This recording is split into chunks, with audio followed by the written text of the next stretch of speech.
Welcome in, everybody. We are reviewing, giving y'all a sneak peek today. This is the Air Dribble Roadmap version 11. I've already scanned it a little bit. This is a project I've been working on for the last 4 months. And while editing this, I thought it might be a good idea. Welcome in, Dennis. And I'm sure more of you will trickle in. I thought it would be a good idea to watch this draft with you guys. As you know, like I build a lot of the content in public over in the free Discord and all this, but we've been working on this video for 4 months, and I just want it to be as good as it can possibly be when it goes live. And so I figured it wouldn't be a bad idea to like crowdsource some feedback. Now, the trade-off to this is I'm basically leaking this video. I'm going to be showing you it in its entirety. It's like 90% there, and it's pretty crazy. It's pretty good. But I think it is worth it to show it to y'all. My sort of trade-off for you is like, if I show you this video early and this potentially lowers the performance of the video, because some of you will already have seen it when it goes live, my trade-off to you is I want you to really give me some feedback and like help make this video better for when it goes live and public on the channel. So that's my sort of deal with you right now. I will show you the video. We're going to watch it in its entirety. I have it loaded up here. It's pretty crazy. I was just looking at the FIFA World Cup. Sad to see that US got top 4 only, but France, Saudi Arabia. So I just spoiled that. But I have the full video here, an hour and 50 minutes in its entirety, fully edited. I will show it to you, but the deal is I need good feedback on this video. Okay, that makes sense? I need good feedback on this video, and I think that's all. That's the only trade I will make with y'all, if that's fair. So we will get into it. I will be pausing throughout, so I guess watch the main video when it goes live. But this is the Air Dribble Roadmap. This video is going to be how to air dribble at 5 levels of difficulty. It's going to be published on the main channel. We've been working on it for many months, me and the entire team, as you'll see soon. It's pretty crazy. We already uploaded the companion guides on YouTube. It's a little bit of a sneak peek if you haven't seen them. Oh, looks like my thumbnail didn't go through. Sometimes the thumbnail doesn't go through and I need to update it twice. Where's my face? Where's my fat face? Trying to get my fat face to show up. We already uploaded the companion guides, over 8 custom videos on the Rocket League Bootcamp channel that some of y'all have already, oh wow, looks like some of you have already discovered some of these. So there are over 8 videos that have gone on in the last 24 hours. I'm going to give you a sneak peek at version 11. This is version 11 or 12. Camille, the video guy, is working on changes, I think, already. Camille, just so you know, I'm leaking your life's work. I'm live on stream right now. I'm crowdsourcing feedback. I hope you don't mind. Me and the YouTube peoples and Twitch peoples will be giving you feedback, so stay tuned. I am working on the timeline. It should be hopefully done in an hour, hour and a half. Actually, probably, yeah, hour and a half. Alrighty. Trick says, this is pre-recorded. Why do you guys think every stream is pre-recorded? It's such a strange thing. Do people do that? I'm so confused. Okay, I'm going to play it, and we can give feedback on this video. I will be responding to some of your comments. Air dribbles are one of the most important mechanics in modern Rocket League. 1.75 is going to be way too fast. Okay, so I'm going to play it here, and then we'll comment on the timeline as we go and pause it. And let's be honest, they look cool. Welcome into the chat, bros. Most air dribble tutorials get this wrong because they completely oversimplify it. They'll go in free play, show you one perfect setup, and then say, just do this pack for 100 hours, and make sure you get a good first touch. The problem is these pro tutorials end at level 1. Welcome, There Danielle. are actually 5 levels to air dribbles. This is why. So I don't know if this is possible now, Camille, but now that I watched this back, I told Jacob this the other day. I noticed that the levels, while this picture outlines the video very well, it doesn't make the levels coming up feel like they're getting bigger or more intimidating. Does that make sense? Like in Mr. Beast videos, he's like, level 1 is this big, level 2 is bigger, level 3 is even bigger. But here, you know, it just looks like a logical order. That might be fine, or maybe just an improvement we make in future videos. I don't know if there's a way to make it feel like the stakes are getting bigger as the video goes on. Somebody said, what do you edit with and why is it so good? Credit Camille, the video guy. It's a whole army, though. It's a whole team. These videos aren't any one person. To air dribbles. This is why you can air dribble decently in training, but After Effects, yes. Blender, yes. Get into a real game. Most of these videos are made in After Effects and Premiere Pro. The majority of these videos, but we also use a lot of custom Rocket League plugins for cinematics. Game you whiff completely. I know this because I spent years doing air dribbles in free play and then wondering why I wasn't improving even after 4,000 hours of trial and error. It wasn't until I met a pro who taught me this that I realized there was a whole new world of air dribbles I never knew about. He taught me that buttery smooth air dribbles aren't just one skill. They are made of many micro skills that you can stack. And once you know exactly which ones are missing, you can fix them one by one instead of wasting another 100 hours guessing. When you finish this video, you'll know how to air dribble cleanly from wall, bounce, ground, even off backboard without losing control halfway through. By the way, this isn't theory. Me and my team of pros have now coached over 4,100 players combined. For me and my team's complete air dribble. This is even more now, but roadmap with step-by-step training packs for all levels. Join our free Discord. It's called the Rocket League Academy, and inside, over 60,000 players are improving daily. But before we jump to your level, there are 2 core secrets that unlock everything. Every rank needs to understand these. If you're stuck trying to air dribble in ranked, I guarantee you're missing at least one of these concepts we're about to cover. When you pop in my webcam, Camille, I don't know if you have the privilege to edit this because this might be Buck's work, but when you pop in my webcam, ideally if we could zoom it, make it even bigger and blur the background clips more heavily, you'd be able to focus on me easier. The webcam border, if you can blur it or give it an outline, would probably look smoother as well.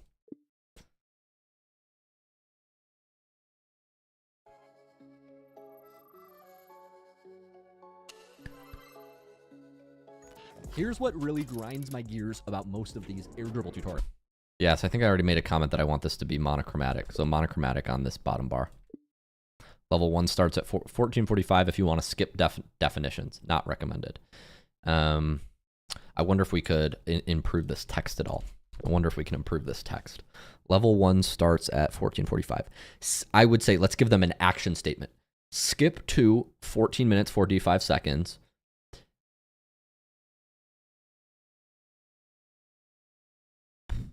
To go straight to level 1, period. You will miss key concepts / definitions, parentheses, not recommended. That's how I would type this.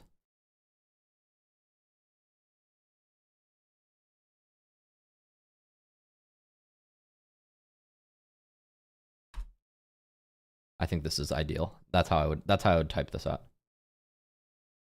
This is how I would type out this sentence. Thanks, Marbles. Welcome into the stream. Appreciate the tier 1 sub the other day, Marbles. Appreciate you. We're just giving me any good feedback we have on this video. I will leave it for Camille, the video guy. They basically give you the fish rather than teaching you how to fish. You know the saying, like, if you give a man a fish, you feed him for a day, but if you teach the man to fish, you feed him for a lifetime. It applies here. Stay with me. Stick with me. For example, they'll show you one magical setup where the ball is rolling slowly at the wall. There's no bounce. I generally think these side cam angles are filler or fluff and a little bit boring. Oh no, we're lagging. I hate when this frame.io gets so glitched because this is such a huge file, I think. It often does this where we just complete freeze. Hope this doesn't happen a lot on stream. Somebody said France just won. Yes, this is true.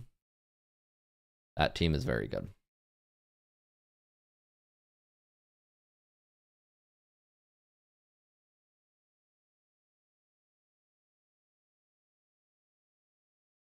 Bruh. Frozen.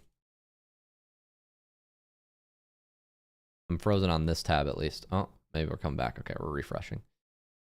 So I generally do think like for how engaging this video is, the full screen webcam and then the cut to second angle webcam does feel a little bit lazier, just less high production value. I wonder if we can match gameplay to this.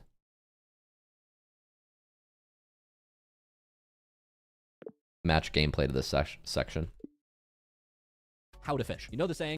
Like here when I say you know the saying, like it's just like here's just cutting to a side angle of me, but this is kind of cool to show once or twice, but I guess people get to see my room, but ideally we'd have like the side angle of the webcam and then something going on screen besides this. Like maybe we have some training pack footage or you know what I mean?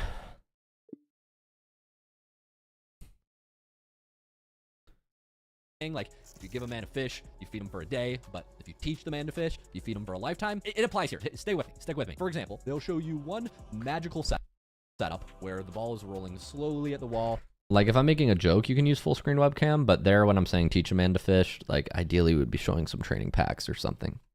Like maybe some wall to air dribble by IP Joker, I don't know. There's no bounce, and it's perfect. And then they say, just do this in game. That's like teaching somebody to drive by only practicing in an empty parking lot and then telling them to go drive in downtown New York. It doesn't work. But here's what really, really frustrates me. Like, once again, we're just spamming a lot of main cam and side cam. And I'm saying, but what really, really frustrates me about these tutorials, like, it's just setting a precedent that the rest of the video is going to be as edited as this or less, because that's what I assume when I watch a video. And we're just overusing webcam angles, I think. Like, when I say here, what really frustrates me about these tutorials, like, we can show these tutorials, or we can show, like, yeah, I think ideally we show some clips from these tutorials, or maybe even my old tutorials. I think that's the best way to go. Ideally, we just have gameplay that matches the voiceover better here.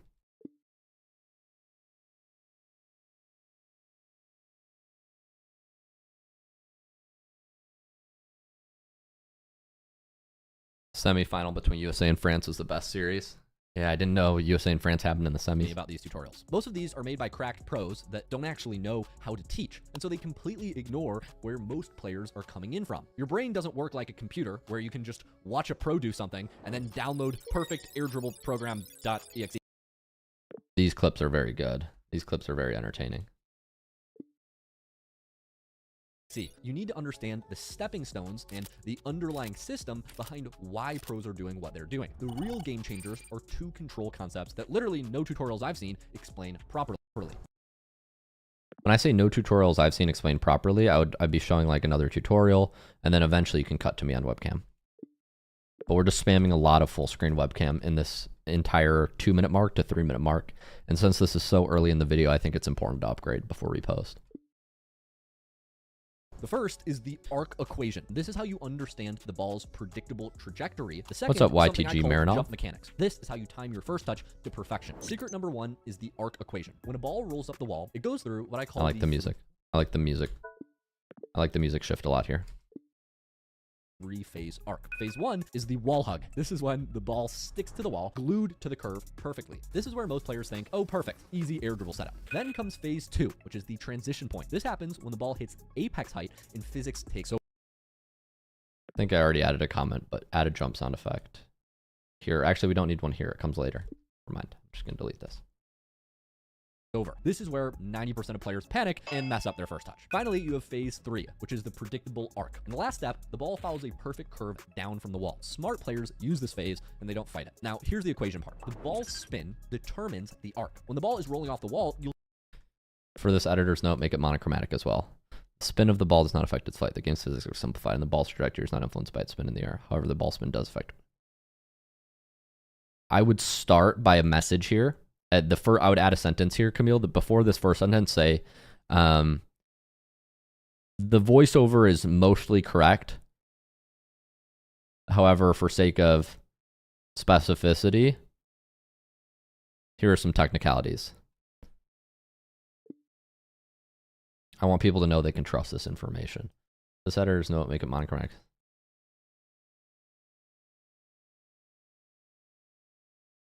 Also,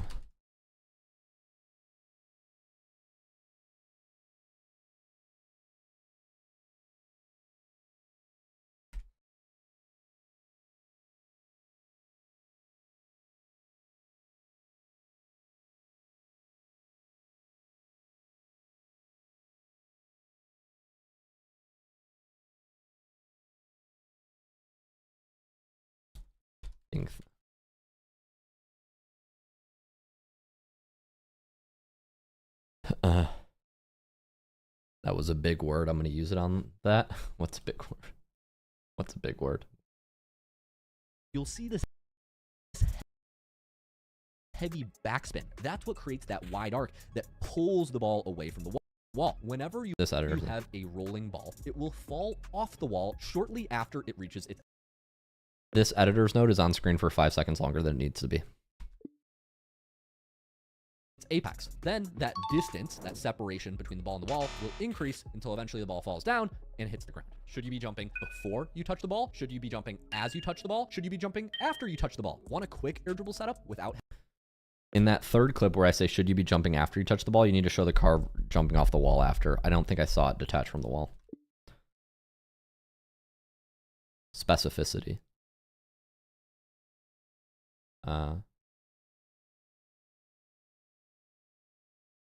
I do think specificity is probably a better word to use there.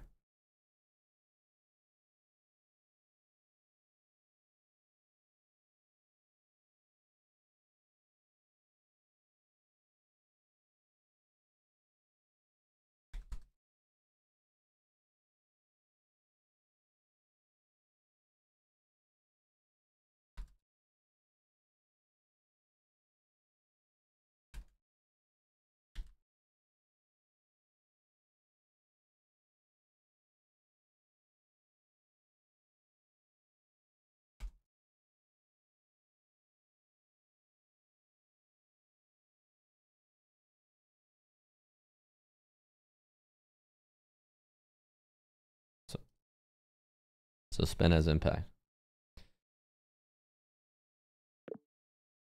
This is a sentence that goes at the start, and then a sentence I would add at the end is, so TLDR, spin does affect ball trajectory, but only on impact or bounce, not while midair.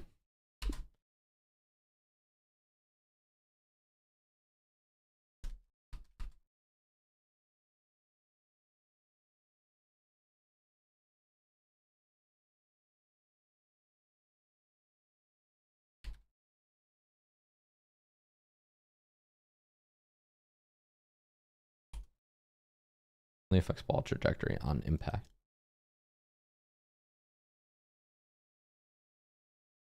You'll see this heavy... Hey Spook, how's your Friday? I'm doing well. What's up, Blanket? Thanks for the tier 1 sub the other day. You gifted one too. Appreciate you, man. That's what creates that wide arc. How you guys doing? Pulls the ball away from the wall. Whenever you have a rolling ball. Here I would remove the editor's note. So show it on screen for 5 seconds, and then if people want to pause to read, they can pause to read. It will fall off the wall shortly after it reaches its apex. Then that distance, that separation between the ball and the wall, will increase until eventually the ball falls down and hits the ground. Should you be jumping before you touch the ball? Should you be jumping as you touch the ball? Should you be jumping after you touch? Yeah, here when I say after I touch the ball, time the cinematic so that way the jump comes when I say the word after. What's up, Casa? I don't know if we have rules. Setup without having to jump, catch it in phase 1. Want time to work with? That's okay. You can let it drift to phase 3. Just be prepared to jump early and add an extra oomph to the touch. This idea is why I wish there was a jump sound effect here. Jump sound effect on this pro clip too. Pros can get perfect first touches on their air dribbles from everywhere on the field. They're not more skilled, they just understand the arc equation, so they know how to meet the ball based on what distance it is from the wall. The second secret I'm going to call... When I say this second secret, ideally we would show the air dribble roadmap graphic where it shows me moving to concept 2, right? Instead of a side cam view. The interception jump. This is about perfectly timing your jump to meet the ball's arc. A lot of people don't understand that when you hold jump, the mechanic changes from the tap jump. On the left, we'll have the tap jump. This is for quick, minimal height. When you tap jump, you get 1.25 seconds of flip time. This is perfect for phase 2 intercepts when the ball is just at the peak, but only a tiny bit off the wall. On the right side of the screen, we have the hold jump. This is an extended jump for maximum height. The maximum duration you can hold jump is 200 milliseconds. And when you do hold jump for the full 1/5 of a second, you actually extend your flip timer to 1.45 seconds total. This hold jump technique is more important when you need to reach out from the wall and catch that ball that's falling down in phase 3. Now you might be wondering, Luke, what about if the ball's in phase 1, if it's just rolling up the wall? Great catch. In that case, you can just do the drive through. This is no jump at all, just pure momentum. If the ball is still glued to the wall in phase 1, sometimes the smoothest first touch is just driving straight into it and then jumping after the first touch. Here's the key concept. Your jump timing determines where you intercept. I love the use of the break sound effect here that kind of like foreshadows that we're going to be talking about the break tap concept later. The ball arc. I call what's interesting to you, Marbles. Feel free, guys, to comment on what's been interesting so far. Let me know if the hook is good. Like, since it's an hour and a half long video, I'm spending extra time on the intro, longer than I would to set stakes for like the first 2-3 minutes. I'm not really teaching. I'm just like kind of trying to hook you in. Like I'm like trying to explain why this video exists. Hopefully I didn't do too long trying to sell the video that you got bored, but just long enough so that way you're interested. It's, you know, a balancing act of how long an intro needs to be to hook you, but too long bores. So I'm open to any feedback on that.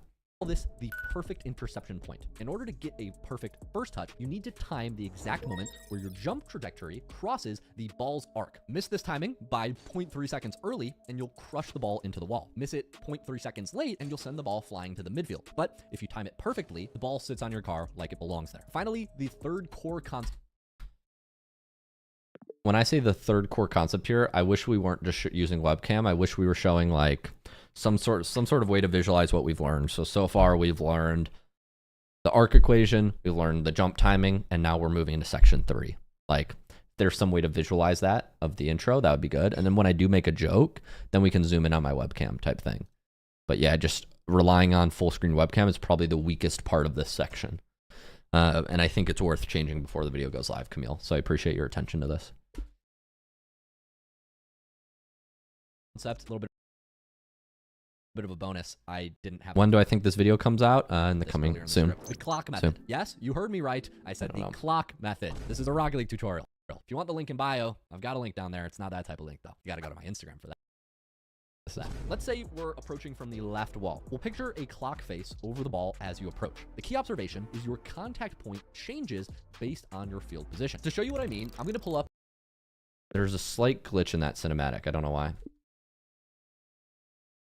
The air dribble roadmap. Reminder, this is the first link in the description below, and it's completely free. If we start on the home page here, we can skip to the section on clock method for examples. By the way, if you're confused about the arc equation or jump mechanics and you want examples, skip to those tabs. There are GIFs on each page explaining the concepts, so if I went too fast here, you could slow it down. But what is the clock method? The clock method states to picture a clock face on the ball as it rolls up the wall. The key observation is the angle of our first touch sets the trajectory of the air dribble. So for example, on the left wall here, your contact point changes whether you're at the backfield, midfield, or upfield. In the backfield, off the left wall, we want to be striking the ball around 8 to 9 o'clock. If the ball's more near the midfield now, our touch needs to be around 7 or 8 o'clock. We need an equal combination of under the ball and behind the ball. Finally, if we're on the left wall and upfield, aka near our opponent's corner, we want to hit the ball under, closer to 6 or 7 o'clock, because we want more up and out to the middle than we do. This cinematic is a little choppy in the middle there, the way it cut. I'm gonna go back. Field now, our touch needs to be around 7 or 8 o'clock. When I split this and say we need an equal combination, show a slow-mo clip of me getting the setup like you do in the 6 o'clock section. Since I do a little extra note there, we need an extra gameplay clip. We show this static image a little too long for my liking. We need an equal combination of under the ball and behind the ball. Finally, how do I turn with directional? I have a video about this on the Rocket League Bootcamp channel.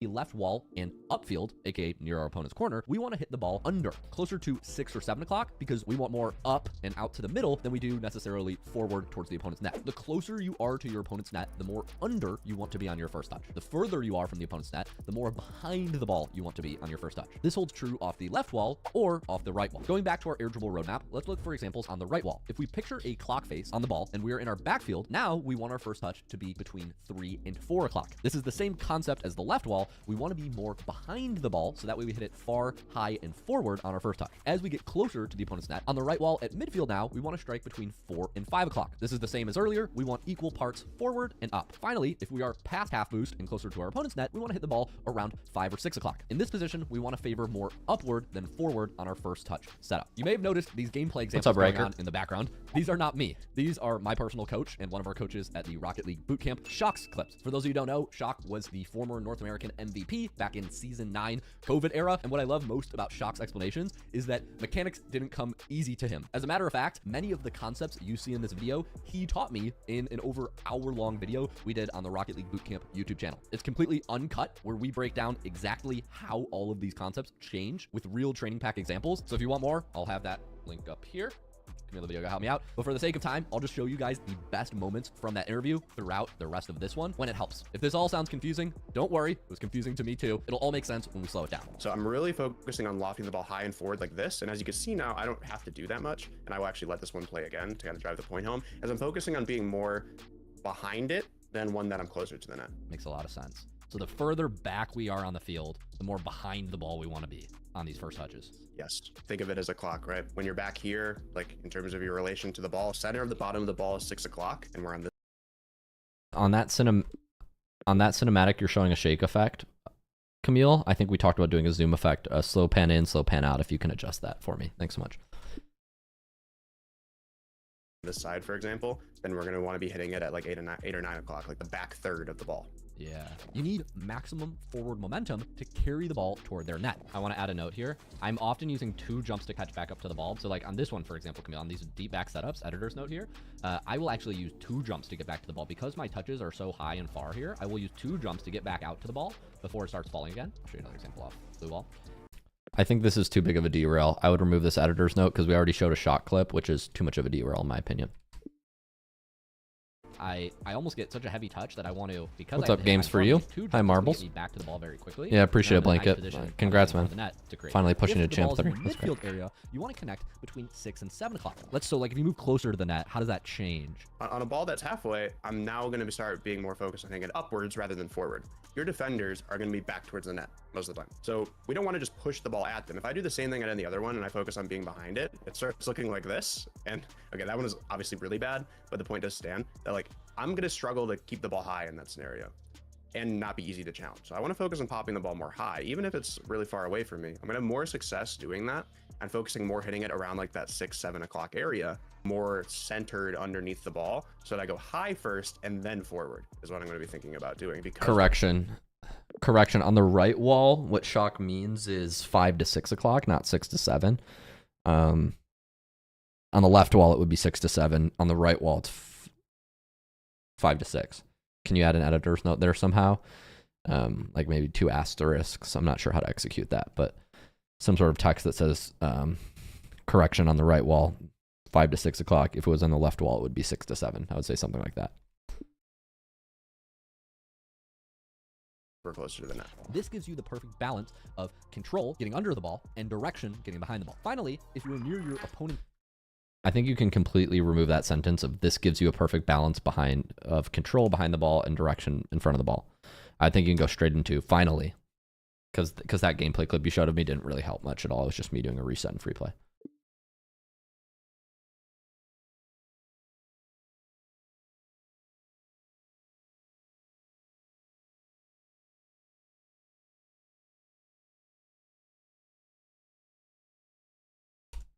corner, we want to hit directly under the ball at 6 o'clock. In fact, if you're right next to the corner or in the corner, in some cases, 5 o'clock. This is because when we're close to the opponent's net, we actually want to take the ball out to the midfield first, then redirect towards the goal mid-flight. And it's almost like if you get close enough to the net, you almost want to start to take it away from the net on your first touch. Yeah, actually, while the air dribble has a really good one that's close to the net, this one here, I'm actually going to take it a little bit away from the net. You can see I'm actually hitting more on the left side of the ball, and I'm taking it out first and then towards the net. Yeah, that's a great insight. Because like if you take this shot and you hit it anywhere from behind, you just drill it into the corner.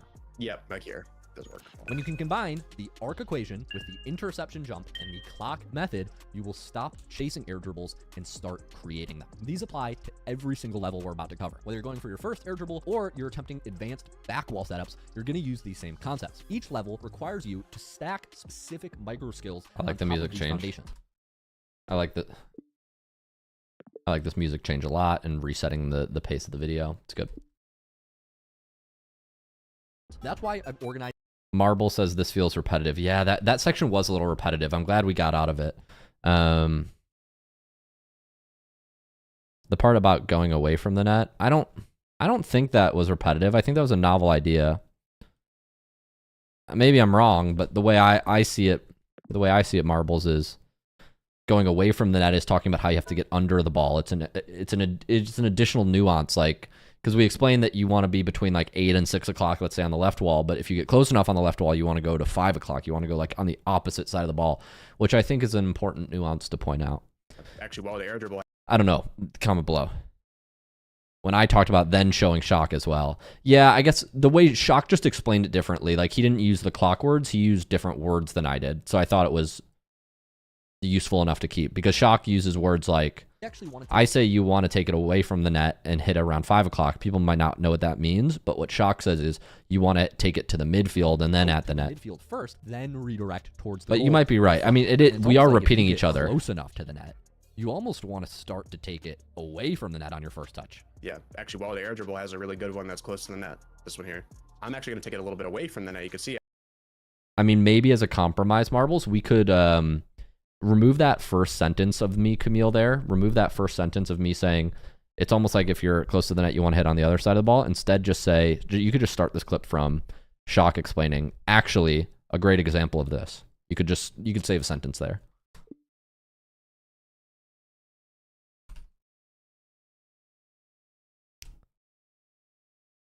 Yeah, I'm actually hitting more on the left side of the ball, and I'm taking it out first and then towards the net.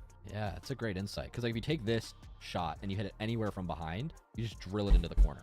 Yep, like here. Doesn't work. When you can combine the arc equation with the interception jump. Either way, it's not super consequential, but I appreciate the feedback, Marbles. I appreciate that. And the clock method, you will stop chasing air dribbles and start creating them. These apply to every single level we're about to cover. Whether you're going for your first air dribble or you're attempting advanced back wall setups, you're going to use these same concepts. Each level requires you to stack specific micro skills on top of these foundations. That's why I've organized everything here into 5 progressive levels. Each level builds on the previous one, but you can jump straight to where you need help. If you're like a little unsure, opt for the lower level. There's going to be some stuff you probably haven't heard taught before, then go back to the high level. We'll start with level 1. If you've never hit a clean air dribble, begin here. We're going to master first touches, clean flight paths, and basic control using these 2 secrets. In level 2, we're going to add directional air roll. We'll learn single turns, hood positioning, tornado spins, and my 3 key adjustments to make everything smoother. If you haven't heard of concepts like finding the line, or you've never scored an air dribble while continuously spinning, start at level 2. In level 3, we'll take it up a notch with real game scenarios that require continuous air roll. We'll be going over wall reads from any angle, jump timing variations, and dodge control when nothing goes as planned. Level 4, we'll cover ground air dribbles and advanced scoring. This is things like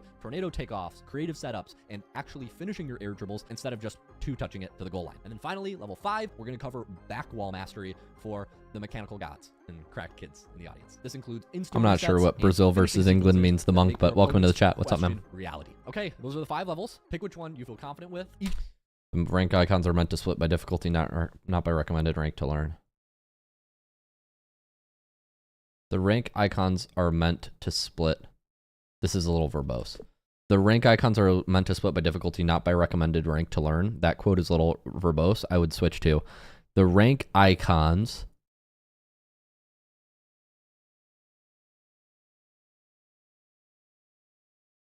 are not strict requirements to learn each level. You can learn any level at any rank. Each level is going to include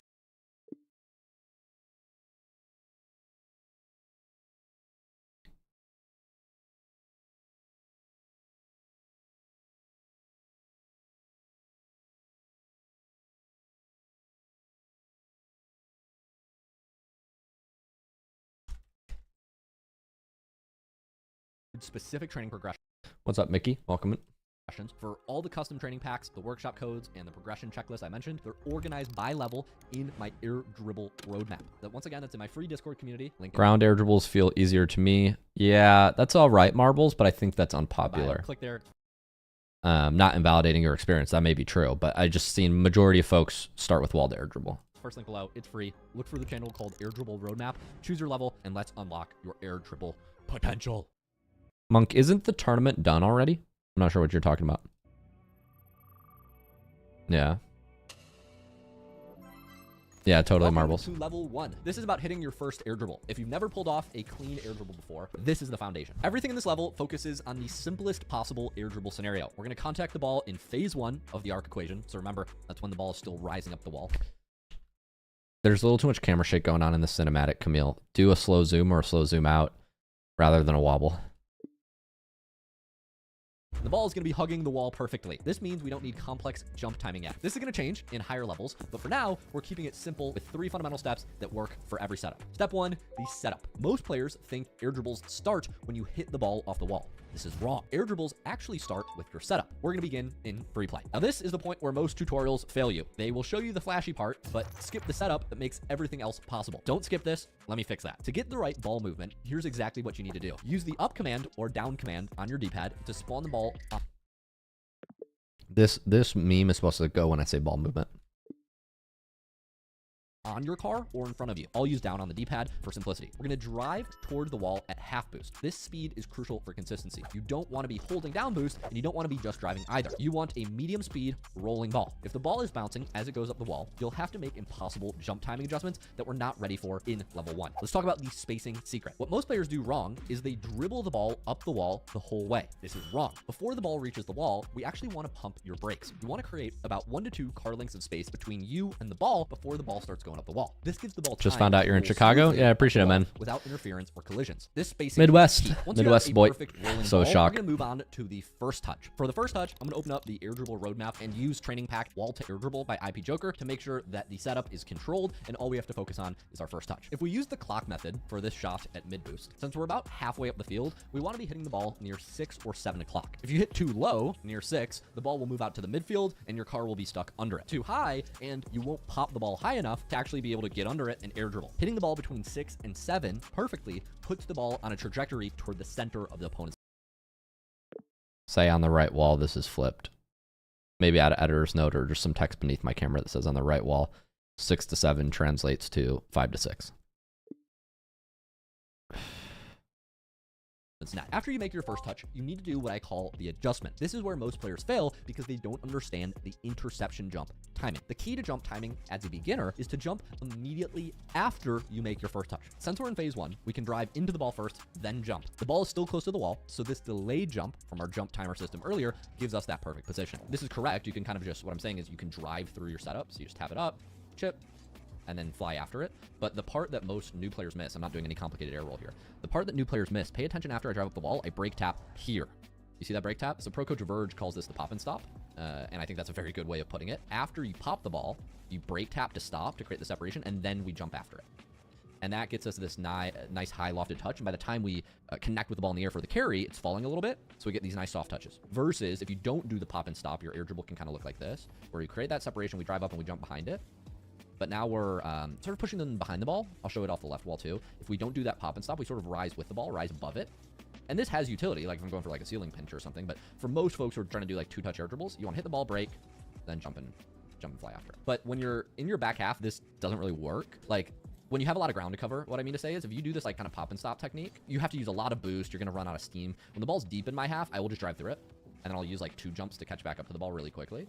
And now I have like a nice guided carry. And I know I'm using a lot of air roll, so ignore the air roll. So the pop and stop technique is useful on like your platinum air dribbles. You're near the net.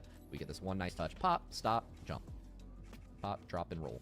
Something like this. Join the RLC 30-day free trial, link in description. Back to the video. Now, let's talk about the air roll orientation. Unless you are trying to fly sideways or upside down on this adjustment, which is going to be very confusing for new players, you want to air roll to get your car in a position you can recognize. The question is, how do we go from here to here in line with the ball in the fastest way? Think of it like this. We need to get our car from sideways here to face down, nose up, or face up, butt down, or face down, butt up.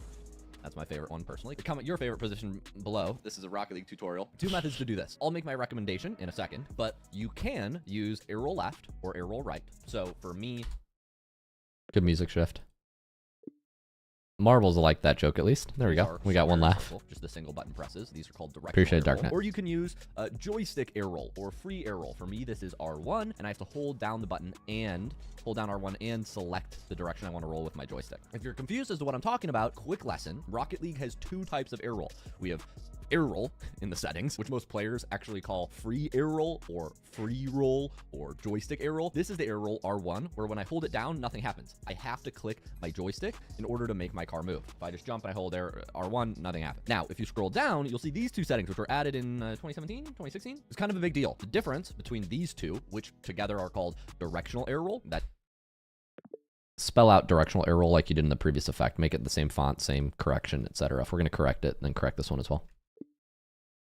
That just means arrow left or arrow right. The difference with these buttons is they are unique controls, so they're one button inputs. So if I just click square, I start rolling. Whereas if I click R1, I have to select left to start rolling, okay? So this is a big deal. Because arrow right or arrow left unlocks the joystick, we can tilt at the same time we roll, which makes for a higher skill ceiling and more complicated mechanic, but also a quicker one and more flexible one once you learn it. For now, you need to know one spin. I think it's super important that everybody knows the spin, whether or not you use arrow left or arrow right. I'm talking about the tornado spin. The tornado spin is performed by pushing your joystick to the right while arrow lefting, or pushing your joystick to the left while holding arrow right. The reason the tornado spin is useful is because when you're flying and you start tornadoing, notice how our nose faces all 8 corners of the field, or all 4 corners of the field, all 8 sides of the field: forward, top right, right, back right, left, back left, front left. You get the idea. Well, if we do this off the wall, same thing happens. We get this nice up, down, left, right. Notice how tornado spin puts us perfectly at the opposite post. This is very useful because when we take off from either wall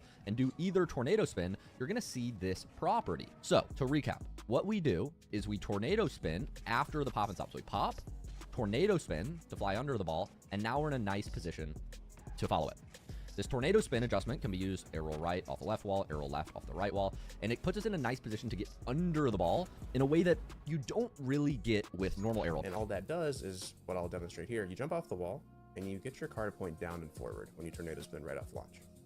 That creates a really simple and consistent way to get your nose face back at the ball, while also being pointed down enough to actually get underneath it. Because if we just jump off the wall and spin, yeah, we get back face towards the ball, but we're going upwards. I feel like this needs an interrupt.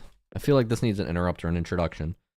Say, like, Shock explains this more in depth in level 2 of the air dribble roadmap, which I think we have as a video. Let me see if it's a video on level 2 of the air dribble roadmap.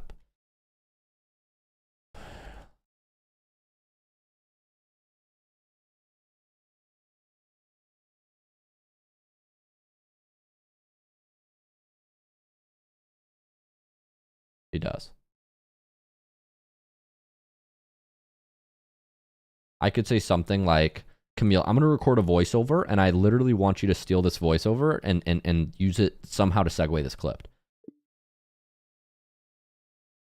So I'm going to record a voiceover right now for you, Camille, and I'll literally turn on recording.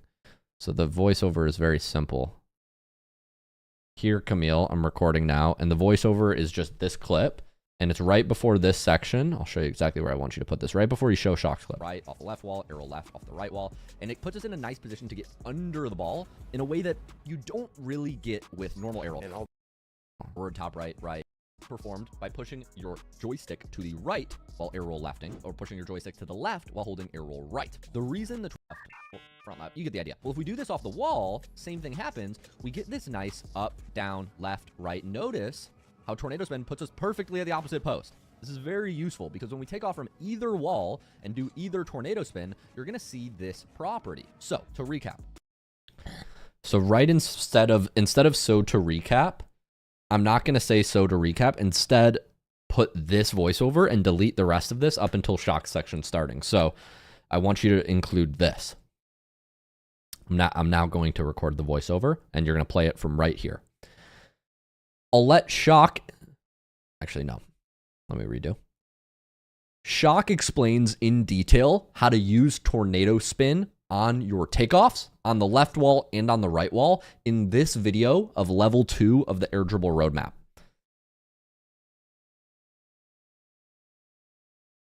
If you want the full step-by-step breakdown,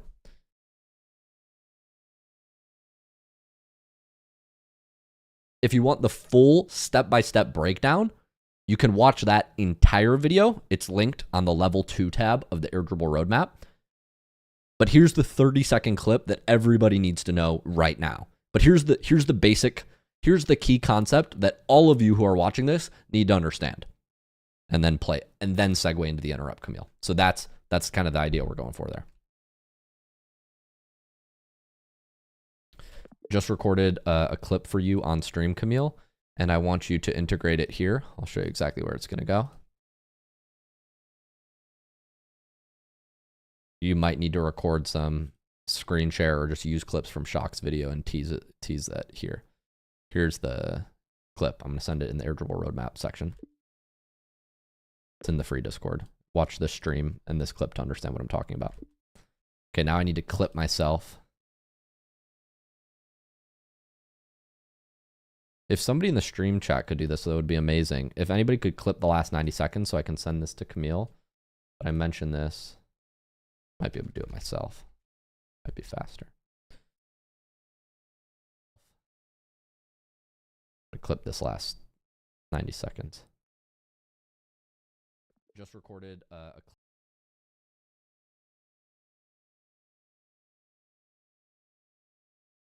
If you want the full step-by-step breakdown. Basically, I want Camille to record this. It's here. Shock explains. It's not letting me in clip. detail I'm struggling how to clip. Maybe I need to refresh. If you want the full step-by-step break. It's about 40 minutes into this. About 40 minutes into this stream, Camille, I explain how to use this moment. You can just download the clip here.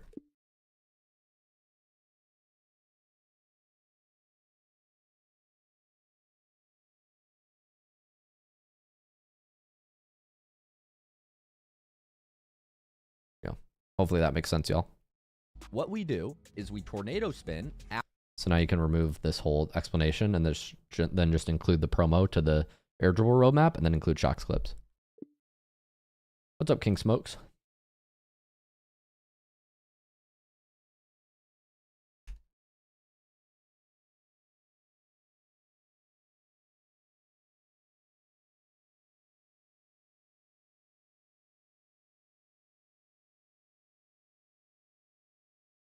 After the pop and top. So we pop, tornado spin to fly under the ball, and now we're in a nice position to follow it.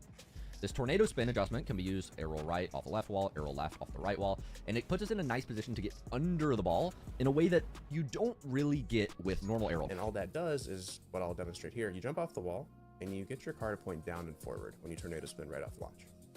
That creates a really simple Thanks, and Marbles. consistent way to get your Appreciate nose it. face back at the ball, while also being pointed down enough to actually get underneath it. Because if we just jump off the wall and spin, yeah, we get back face towards the ball, but we're going upwards still. We haven't pointed our nose down at all. Once we point our nose down, we actually have a chance to get back. Appreciate that, Marbles. Like this. Thank you, man. So even without any spinning Hey, thanks for the tier 1 sub, King Smokes. Appreciate it, man. afterwards, so just the tornado spin takeoff and boosting, once my nose gets face back towards the ball, you'd call that like finding the line, aligning your nose with the ball. It looks like this. Now you can see we're actually able to air dribble to the net and without any other rolling than that. The only roll I'm doing is the tornado spin off the wall, and we're actually able to carry it all the way to the net if I boost enough properly without touching the ground. Now the other option, option number 2, you can just use free air roll, which is R1 and stick left. Oh, you can use R1 and stick right for me, which puts us in this position. But you'll notice we're not really under the ball when we do this. If you don't use the tornado spin, because tornado spin combos tilting down and rolling, you'll see here I push my joystick forward here to try to get under the ball. Important note, you can use arrow left and arrow right, R1 and stick right for me, which puts us in this position. But you'll notice we're not really under the ball when we do this. If you don't use the tornado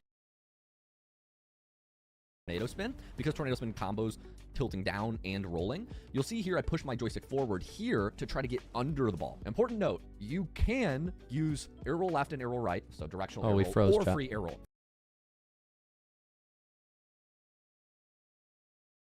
What's up, the coolest Lance? You like the Cubs or anything? I do. I'm a baseball fan, probably of all the sports. I'm a big baseball guy. I used to play baseball.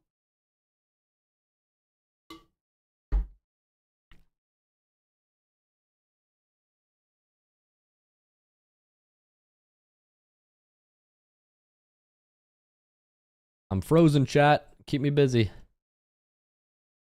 We're at 23 minutes in.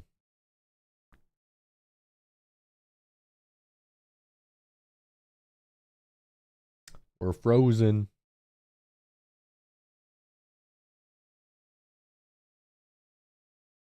That's crazy. You got hit by a car JV year. That's pretty wild. That is pretty wild.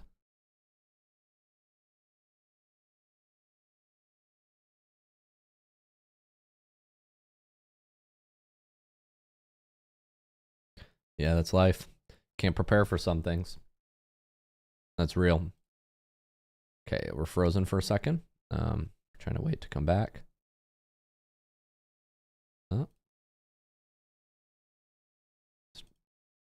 Okay, we're coming back slowly but surely. Where were we? We're somewhere around here. R1 and stick right for me, which puts us in this position. But you'll notice we're not really Trying to reduce the quality on this.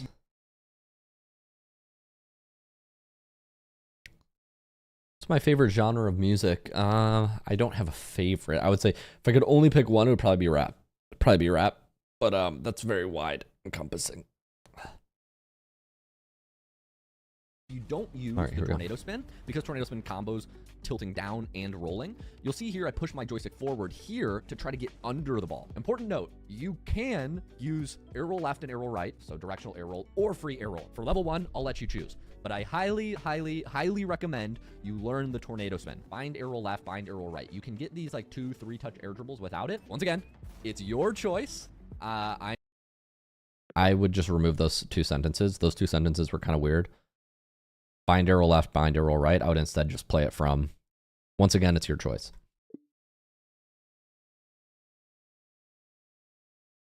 I'm just your older brother here, and I highly recommend you don't. I haven't been following baseball closely in the last few years, so I don't know if I have a favorite player. You're a teenager. I was a big fan of David Ortiz when I used to play like 2008. Yeah, I'd play the Red Sox, and I would just hit home runs on the Wii. Yeah, it's just because you can tilt forward, like it's just so much smoother because I can just time Big my Poppy boost. And on the Red Sox. More in level 2 if it's overwhelming. I can understand why some people get scared by this movement, but it's just so much higher skill ceiling. There are some people on Facebook that are going to comment on this and be like, I still don't understand. Arrow left, arrow right has a 0 competitive advantage. I think it's just wasting spins. If you're in the air and you're spinning, you're wasting spins. Wasting spins. I can do everything that you can do better. Yeah. Reddit's gonna love this one. Should we send this one to Reddit, or should we let them find it themselves? Could know the video guy. We can do both, actually. We can send it to Reddit and let them find it themselves. Oh, they love that. Theoretically, if you made the perfect touches in Rocket League, you never have to jump off the ground. Think about that. We can just use those bots that we're using now. Yeah. Theoretically. Maybe we should make a tutorial on how to download the bot. Yeah, new controversy unlocked. Woo. You can try to fly upside down, but that's going to make this impossible for most players in their first air dribble. Here's the biggest mistake. Do not boost through the adjustment. If you boost while air rolling, you'll overshoot the ball every time. You want to wait until you finish air rolling, then start boosting. This ensures the ball stays above your car where you can control it. Yeah. Remember, in phase 1, the ball isn't drifting away fast, so you have time to air roll, get positioned properly, then boost to get under it. Finally, on to step 3, the carry. If you follow steps 1 and 2 correctly, you should now be just under the ball, behind it, headed toward the center of your opponent's net. Here's Hands where are kind of dry. I need to moisturize. Philosophy comes in. Kind of like my uncle. That just came into my brain. The key to effective air dribbles is being gentle. You don't want to hold boost through the entire carry. Instead, you want to feather boost. So think quick taps, not long holds. You can use a burst of extra boost to get under the ball before your first touch. But at point of contact, we should start feathering boost. So think swoop under it with a burst of boost, then start feathering boost. This combo catches up to the ball quickly enough, but still keeps the ball close enough that you can make an outplay touch when a defender challenges. Now onto getting multiple touches. If you have trouble getting 4 to 5 touches, start with what's called a 2-touch air dribble. Master the consistency of 2 touches before trying for more. Let's go over some common mistakes in this whole carry process. So we talked about that gold bond. I do need that gold bond. Ball away, but there's also not staying under the ball. It's very easy to get behind the ball on your first couple air dribbles, but if you try to go too fast instead of being controlled, you're going to be in this position where you're just kind of pushing the ball forward and down instead of keeping it up. We want to try to stay underneath the ball as much as we can in an air dribble. That makes it most difficult to defend. And finally, let's rapid fire some quick tips and kind of FAQs for level 1. First off, do I need to air roll during this carry? No, air rolling is optional for this level, but it can help with something called angular momentum, and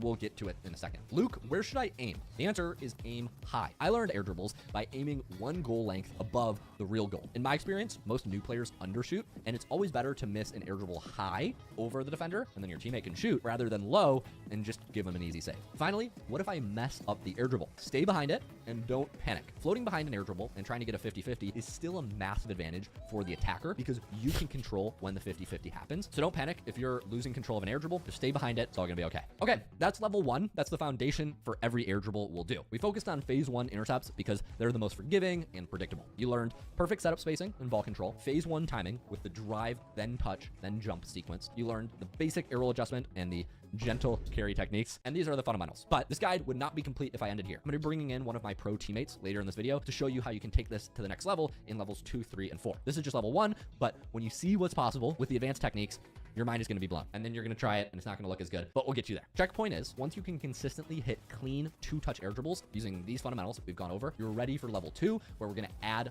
air roll left or air roll right, and we're going to start working with phase 2 intercepts. Practice these basics until they're muscle memory. Every advanced technique builds on this foundation. Once you're ready for level 2, let's add some spice to your air dribbles. Okay. I'm gonna take a quick break. I'm gonna moisturize. I need to moisturize my hands. That is the first 30 minutes.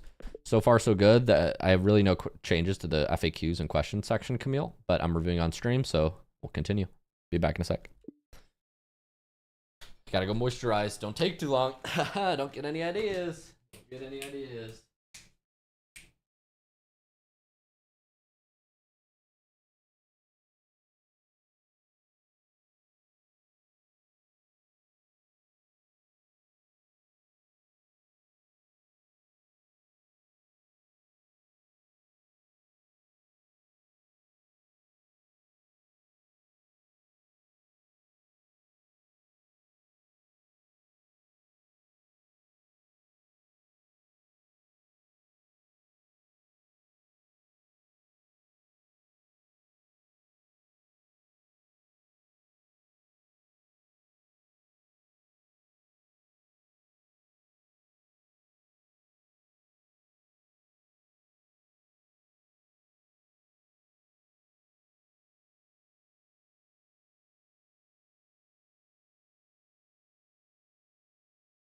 A little bit.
Making a smoothie real quick, chat. Making a smoothie.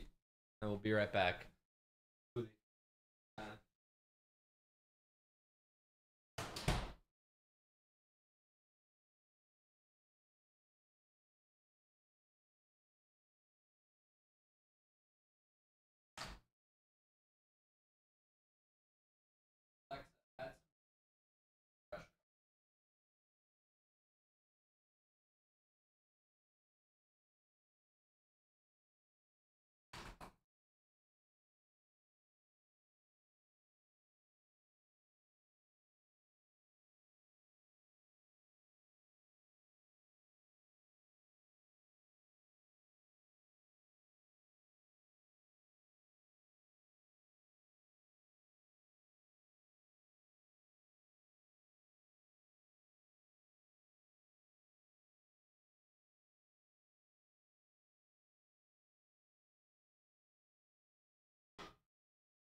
right, chat.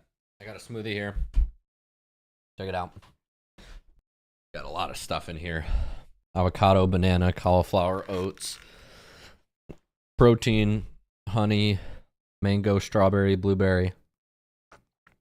Mm-hmm.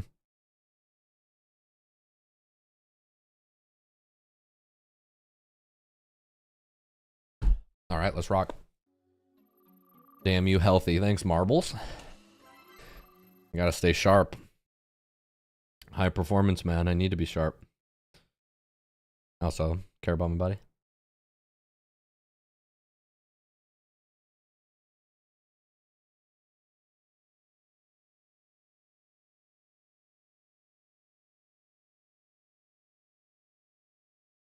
Yeah, pro tip, I highly recommend adding 100 grams of cauliflower or broccoli to your smoothies. Makes it much more bearable to eat cruciferous vegetables.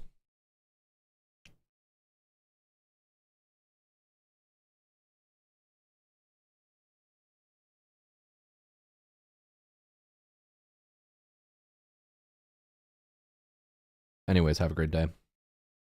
That's going to be...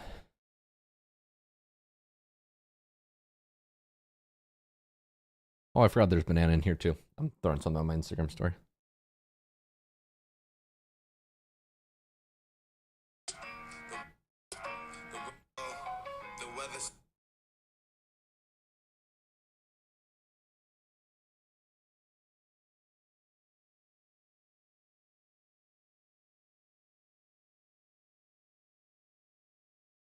Spook is gemmed.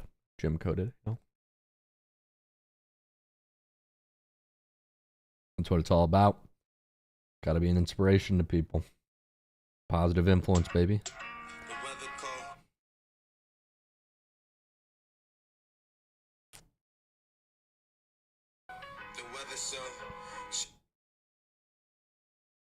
Okay, I'm putting this on my stories. All right, we're now on level 2 of the air dribble roadmap. Let me see when my next meeting is. 2 o'clock, 1:30. I have a meeting at 2. Okay, hopefully I can make this in time. Meeting is at 2. All right, let's do some reviews. Welcome to air roll level 2. This is going to be air dribbles with air roll left or air roll right. If you can consistently hit basic air dribbles from level 1, now we're adding the spice that separates good players from great players. Level 2 is all about learning to control air roll and make small adjustments. We're moving beyond phase 1 intercepts and starting to work with phase 2 of the arc equation. So think we're making our first touch when the ball is beginning to transition away from the wall instead of just when the ball is climbing and perfect cookie cutter setup. This level is going to cover tornado spin takeoffs. I'm not paying attention. I apologize, chat. I'm not paying attention. I need to go back. I apologize.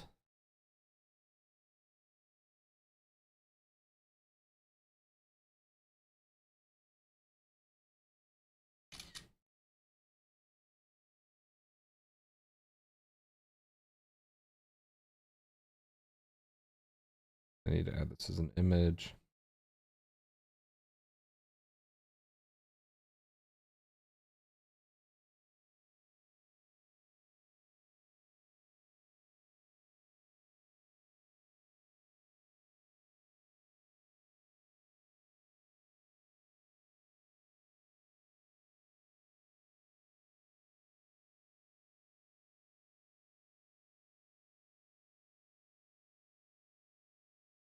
The laser beam sounds. Hell yeah.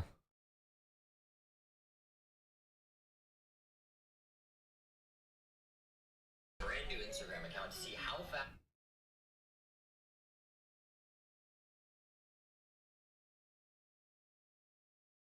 All right, let's rock. I'm gonna put this on my Instagram.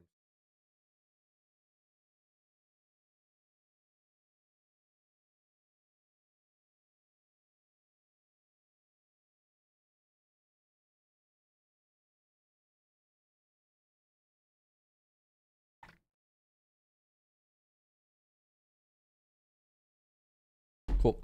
air roll left or air roll So right. let's If you focus. can consistently hit basic air dribbles from level 1, now we're adding the spice that separates good players from great players. Level 2 is all about learning to control air roll and make small I'm gonna adjustments. put this on Moving 1.5. beyond phase 1 intercepts and starting to work with phase 2 of the arc equation. So think we're making our first touch when the ball is beginning to transition away from the wall instead of just when the ball is climbing and perfect cookie cutter setup. This level is going to cover tornado spin takeoffs, which is using directional air roll to launch perfectly off the wall. We're going to talk about finding the line, which is how you use tornado spin to get aligned with the ball's trajectory instantly. We're going to talk about speed control, which is using tornado spins in the air for precise speed up and like slowdown effects. I'll show you how this works in a second. I'm going to briefly explain the 3 critical adjustments from my air roll guide. This is like how you turn left, right quickly when tornado spin isn't enough. And I'm going to hopefully convince you that you need this stuff to make your air dribbles look like high level. So let's start there. Why do you need directional air roll? Can you first tell me, why do I need to learn air roll left, air roll right? Like if I was just going to say, I don't want to learn air roll left, I don't want to learn air roll right, why do I have to do this? I don't want to do this. Well, the biggest factor into why directional air roll is important is because free air roll, or joystick air roll, as you might put it, adds a lot of extra human input, which can lead to more mistakes.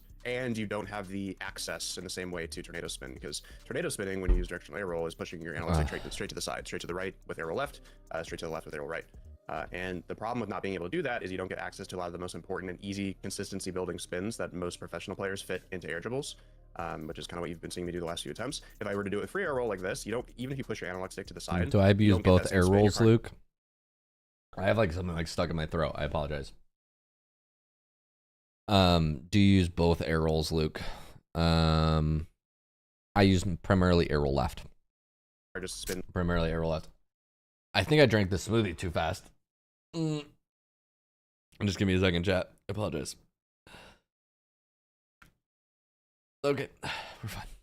Left to right or right to left, which now makes the approach different. Here's the truth. If you are still only using regular air roll in 2025, you are playing a completely different game than everyone else at the top ranks. I made an entire 57-minute video breaking down exactly how and why air roll left and air roll right work. So if you want the complete system, this is the one time where I'll say just tab out to my air roll tutorial after this, but I'm gonna try to explain everything you need to know about air roll on air dribbles. The base concept is this. Regular air roll forces you to choose. You can either steer or you can air roll, but you can't do both simultaneously. Directional air roll, aka air roll left or air roll right, gives you access to true 3D movement. All I can see is like when you're tornado spinning, it looks like you're moving 3D. When you're not tornado spin, it looks like you're moving only like 2D, like front and back. Like why is that? The reason tornado spin kind of looks 3D is because when you do tornado spin, your car faces every part of the field and gains a little bit of tilt. And what that does is it creates this ability to boost and move anywhere on the field during an aerial, versus if I were to jump up and do the same thing, you can see how my nose just pointed straight up if I move my analog stick the same way. So now I don't get that tilt of the car.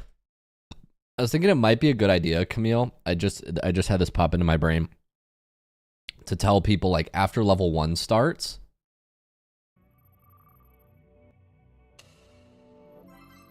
Welcome. I just thought like now that level 1 is starting, this might be a good point to pop on screen. If you've already hit your first wall to air dribble, skip to, you know, whatever the start of level 2 is. The start of level 2 is 29 minutes, 24 seconds. They can skip to 29 minutes, 24 seconds to learn how to air roll left and air roll right and spin on their air dribbles.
I think this is good, right, chat? If you already know how to wall the air dribble, skip to 20. Start on level 2. I think that's useful. Practice these basics. Is there a way to put on YouTube like segments? Yes. We will be able to put segments, which is useful. We will be able to put like chapters on YouTube, but I still think it's useful to do this setup, where we tell people to skip ahead This is going to be air dribbles right with after level air roll 2. left or air roll right. If you can consider And then we can say skip to level 3 for realistic setups. If you already know how to air roll while spinning, skip to level 3 for more realistic setups. We can do something on screen here too.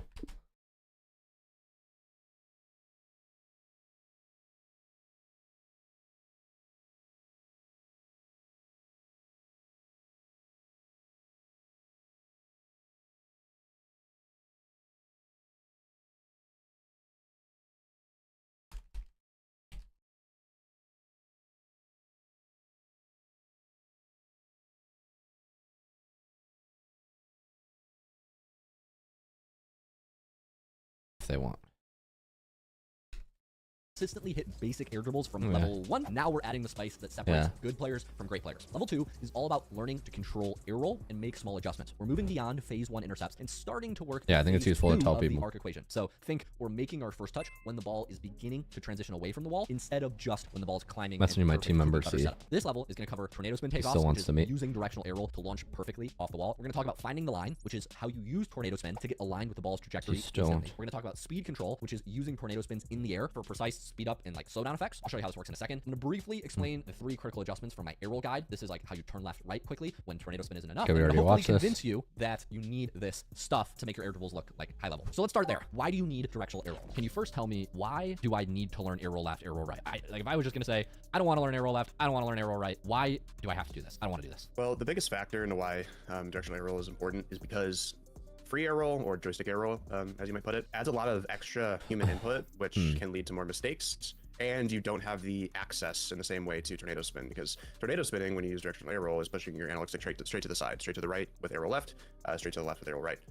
And the problem looks like we you're watch moving this. 3D when you're not tornado spin. It looks like you're moving only. I think this is good so far. Like, why is that? The reason tornado spin kind of looks 3D is because when you do tornado spin, your car faces every part of the field and gains a little bit of tilt. And what that does is it creates this ability to boost and move anywhere on the field during an aerial, versus if I were to jump up and do the same thing, you can see how my nose just pointed straight up if I move my analog stick the same way. So now I don't get that tilt of the car. So now I'm moving in one less direction and I get less ability to approach the ball from underneath the same way I would with directional. So that's why it looks so much different and so much more efficient to get underneath the ball with tornado spin / directional air roll.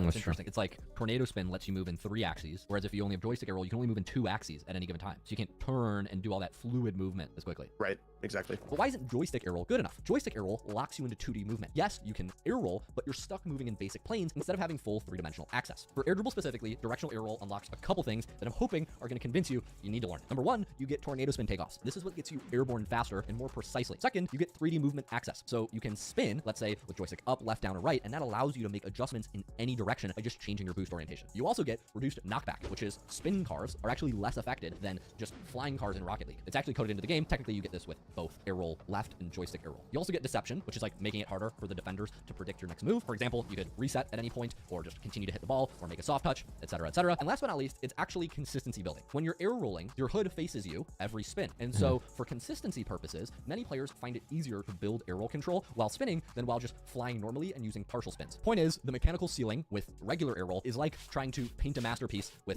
crayons. You can make something decent, but you'll never reach the level of somebody using the proper tools. So if I have you convinced, let's move into picking air roll left or air roll right. How do you decide? Well, here's a critical point that Shock actually helped me understand. You only need to select one directional air roll, either air roll left or air roll right, and you can use it continuously off both walls. You don't need to learn both. You absolutely do not need both directional air rolls to do it. It's just the kind of how long you have to spin changes. If you can't decide, just pick air roll left. For this tutorial, we'll demonstrate with air roll left, but remember, one directional air roll works for everything. With that, we can now talk about tornado spin takeoffs and finding the line. This is where the magic happens. Instead of just jumping off the wall, like in level 1, we're using what I call tornado spin takeoffs. Okay, so what really is finding the line? This is an important concept you need to know. Finding the line means tornado spinning at the start of your takeoff until you're perfectly aligned with the ball's trajectory. It's like having a GPS that automatically points you toward the ball. You just have to keep tornado spinning and trust that at some point you're gonna come around and you're gonna find it. Here's how this actually works step by step. You start by tornado spinning. That's arrow left plus right stick, or arrow right and then stick to the left. You're gonna do this immediately after you first touch until your car is lined up with where the ball is going. Then, once you're in line, swooping under the ball, you can let go of the tornado spin and use other adjustments and complete the air dribble. I notice you're doing this thing at the start of every air dribble. Like when you make the touch, you're almost like tornado spinning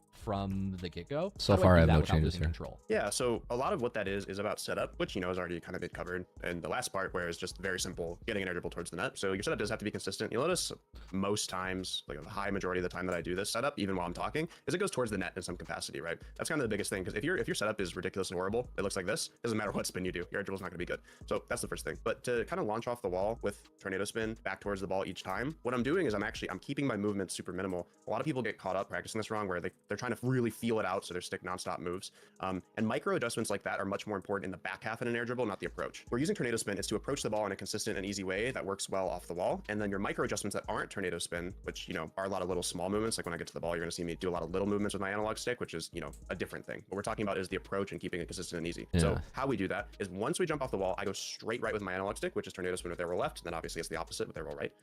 And what that does is it points my nose down and forward. You'll notice that if I just stop the air dribble, right? I stop right here. You'll notice that as I come around, I get to this point where I kind of find and align my car with the ball. And at that point, we're good to go and boost towards the ball. And you'll notice that we're boosting underneath the ball because tornado spin has oriented us that way. So us being able to tornado spin right away off the wall puts us in that position where we can find our nose back towards the ball right away.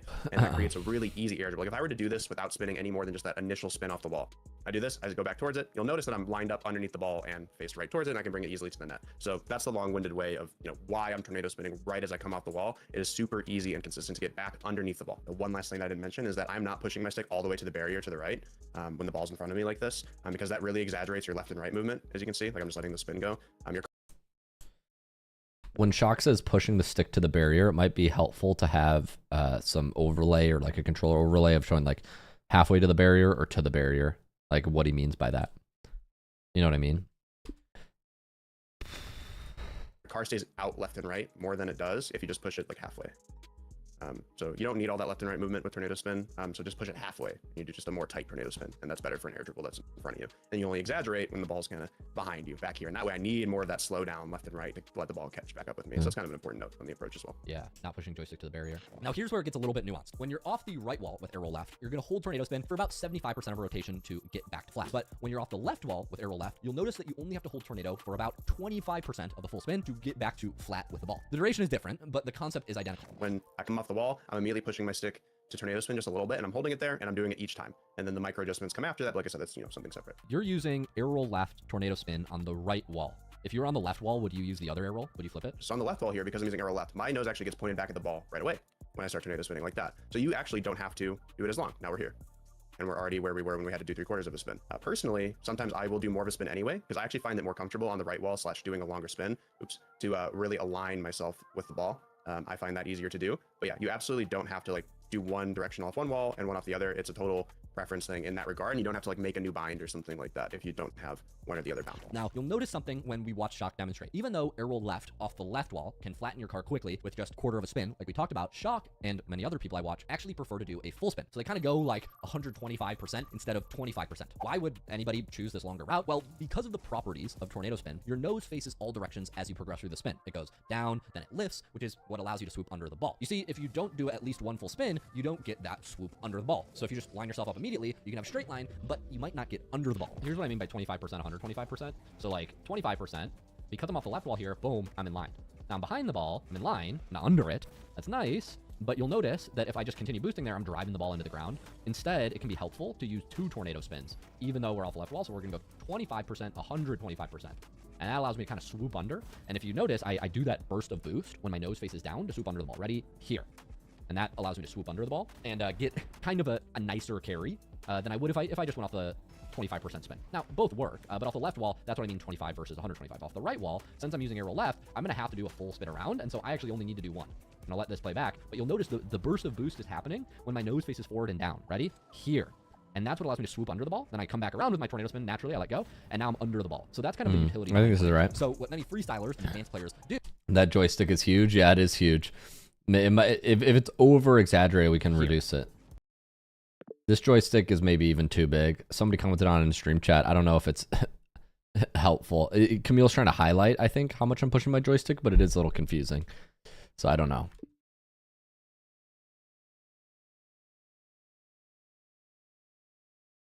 And that allows me to swoop under the ball and get kind of a nicer carry than I would if I just went off the 25% spin. Now, both work, but off the left wall, that's what I mean 25 versus 125. Off the right wall, I gotta go in 20 minutes, chat. I'm going to have to do a full spin around, and so I actually only need to do one. And I'll let this play back, but you'll notice the burst of boost is happening when my nose faces forward and down. Ready? Here. And that's what allows me to swoop under the ball. Then I come back around with my tornado spin. Naturally, I let go, and now I'm under the ball. So that's kind of the utility behind tornado spin. So what many freestylers and advanced players do is this technique where they'll basically add an extra spin. If you boost at the right moment during this tornado spin, when your nose is facing kind of down and forward, you can duck under the ball. So things like swoop under it, and then you rise up and find that line in a perfect position to carry the ball. The practical takeaway is just this simple. If you're struggling with the left wall for arrow left and the right wall for arrow right, you can add an extra spin. So you do the 125% revolution instead of just 25%, which gives you more time to read the ball and get into that line with the ball. If you want to learn how to turn left and turn right midair with arrow right or arrow left, Yeah. this is a little bit of a derail. I would reduce the size of the joystick. I don't like that super zoom on the joystick. I'm talking with Twitch chat a little bit, Camille. I would remove it from the previous examples.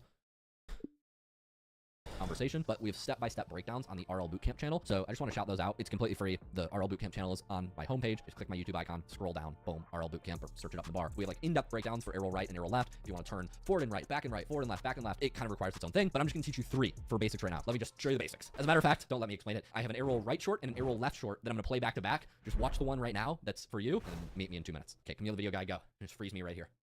This is the most simple and straightforward method to learn arrow right in Rocket League. You'll make all your turns when you see the hood of your car. There are 3 adjustments you need to know. It's important you start all of these slightly tilted forward. This is what I call normal flying. Yeah, I think the controller being bigger would be fine to slow down. Arrow right and push your joystick to the left. This is a tornado spin. If you start this from neutral and you pause 50% through the spin, My you know hands you're and doing body this are right getting because your car should cold face right now. directly back at the screen. Complete the spin to return. To turn left, hold arrow right and push your joystick up into the left. Pause 50% through the spin. You should be facing to the left and slightly back. Complete the spin to return. Chalupa. Finally, to turn right, hold arrow right and push your joystick down into the left. Pause 50% through the spin, and you should be facing to the right and slightly back. Chain all 3 movements in rings, and you should improve quickly over time. For more help, click the suggested video on screen. This is the most simple and straightforward method to learn arrow left in Rocket League. You'll make all your turns when you see the hood of your car. There are 3 adjustments you need to know. It's important you start all of these movements slightly tilted forward. This is what I'll call normal flying or the neutral position. To slow down, hold arrow left and push your joystick to the right. Pause 50% through if you want extra slowdown. This is called a tornado spin. To turn right, hold arrow left and push your joystick up into the right.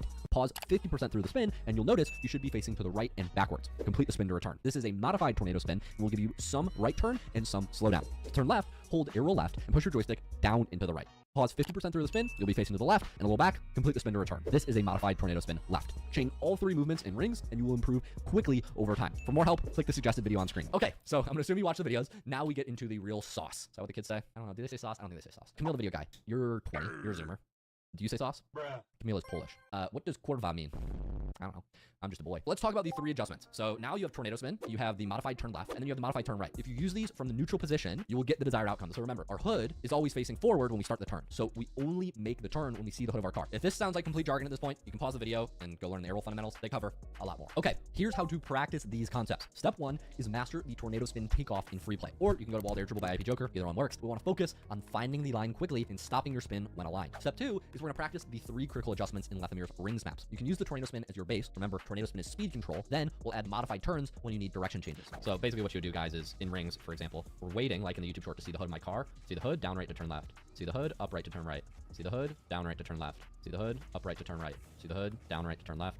See the hood, up right to turn right. And you see as you go, you get faster, so it's just like a flick of the joystick. And then eventually, boom, we're bobbing and weaving. We're going left, right, up. You know, so we're going left, right, left, right. Oh, we're bobbing and weaving. We're like stinging lightning and floating like a bee. Is that the saying? We're stinging like lightning, floating like a bee. Somebody comment below.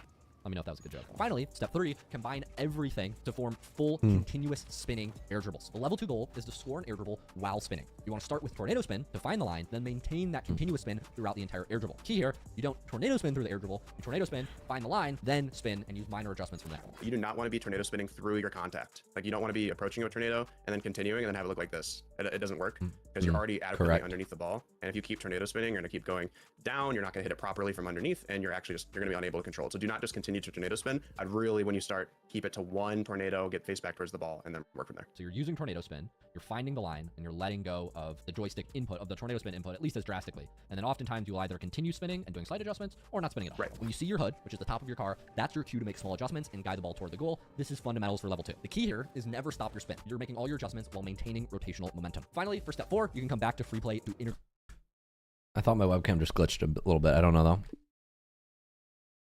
integrate these takeoffs, these adjustments, the speed control, This is good. and do complete air dribbles with continuous spinning. Thanks for the self-setup. follow, That's young level two. pug. So we discussed air dribbles with arrow left and arrow right. You've now learned why you need directional I arrow. felt how like to the do music takeoffs just with cut. What three just simple happened? adjustments, spinning and doing slight adjustments, or not spinning at all. Good, I When like you this see the section hood a on lot. the top of your car, that's your cue to make small Oh, adjustments. this is really as you good. toward the goal. This is fundamentals for level 2. The key here is never stop your spin. You're making all your adjustments while maintaining rotational momentum. Finally, for Yeah, step yeah, four, my you can come webcam back to did free glitch. play to integrate these takeoffs, these adjustments, the speed control, and do complete air dribbles with continuous spinning, self-setup. That's level 2. So we discussed air dribbles with arrow left and arrow right. You've now learned why you need Somebody directional says we arrow, can't how see to the do tornado cam? spin takeoffs with 3 What do you critical mean? adjustments, a little bit about speed control using tornado spins throughout your air dribble, and this Not is sure where what you your mean. air dribbles start looking smooth and controlled instead of chaotic. We're now ready to do phase 2 intercepts. Oh, you guys All can't see it in the tools top for right. I such see. I adjustments. see what Once you can mean. consistently execute tornado spin takeoffs and do the 3 adjustments, you're ready for level 3. And remember, if the arrow Yeah, I concepts see felt that. overwhelming, these levels are not time gated. So it's not like level 1 takes as much time as level 2, takes as much time as level 3. Completing level 1, you can probably do in like a quarter of the time it takes you to complete level 2. The good news is, if you're feeling overwhelmed, just pause and focus on the fundamentals first. Every pro had to go through this learning curve,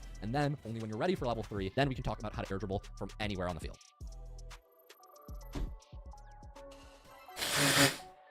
Welcome to level 3. This is realistic wall setups. If you've mastered level 1 and Yeah. Add a note on screen here that says if you'd like to skip realistic wall setups and go straight to ground setups, level 4 starts at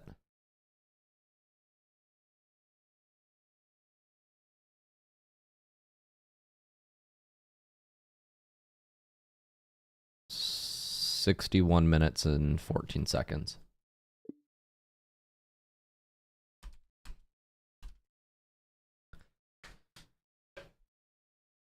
on level 2, you can now hit Yeah.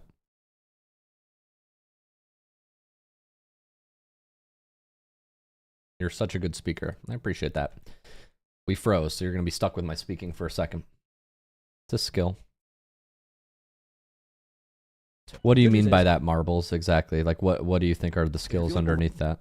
overwhelmed, just pause and focus on the fundamentals first. Let's start with the foundational wall setups in Dribble Gym. I'm going to be bringing in Shock again for a big games. You don't get perfect training pack setups. The ball comes at you at weird angles, different speeds, and with unpredictable. Once you can consistently execute tornado spin takeoffs and do the 3 adjustments, you're ready for level 3. And remember, if the aerial concepts felt overwhelming, these levels are not time gated. So it's not like level 1 takes as much time as level 2. Speech takes as much time as pattern, level 3. yeah. Level 1, You have to, like, you can probably do, enunciate like, on a quarter certain of the time words, it takes yeah. you to complete level 2. The good news is, if you're feeling overwhelmed, just pause and focus on the fundamentals first. Every pro had to go through this learning curve, and then only when you're ready for level 3, then we can talk about how to air dribble from anywhere on the field.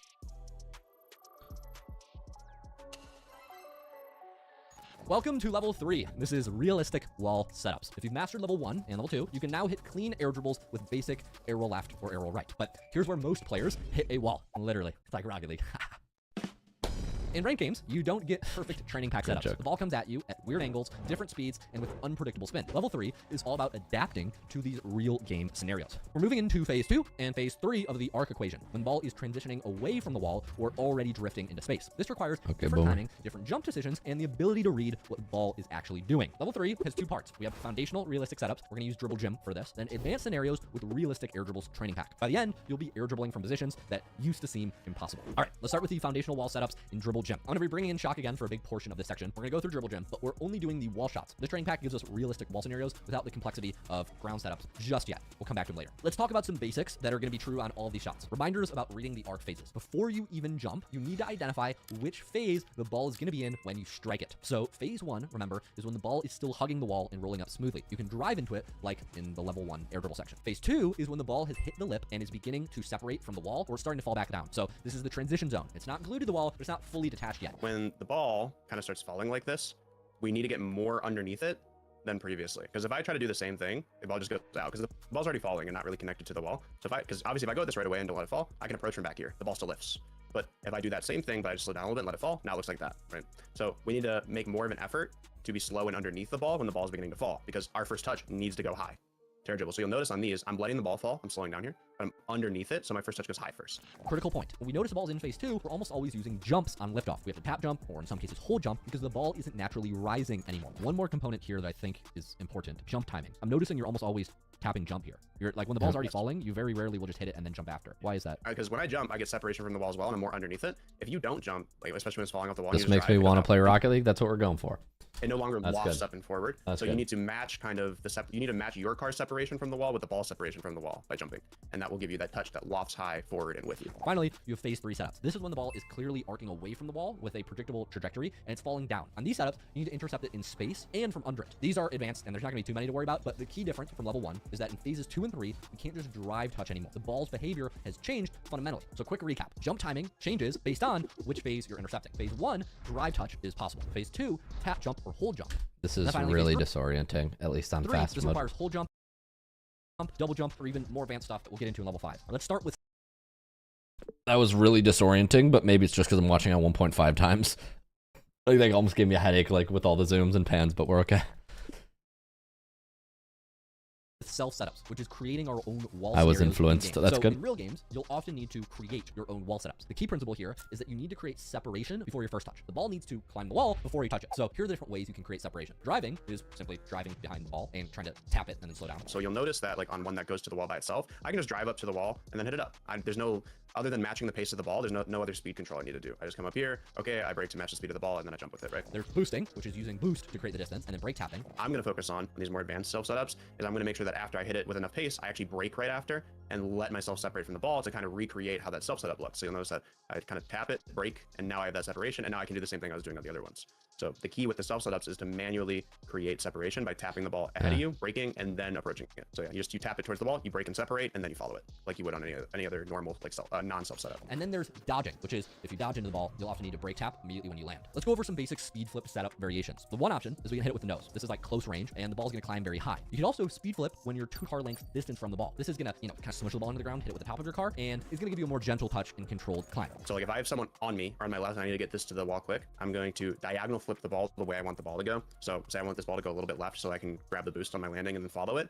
I'm going to drive with this ball. I'm going to speed flip, hit it with the back of my car, land, grab this boost, and then approach the ball. I guess there are 2 ways to do this. You could hit the ball with the roof of your car on the speed flip, so you time the animation so that the top half of your car smushes it down, or you can connect with the nose on the speed flip. The nose will give you more power. So you could do it that way. The ball will go higher.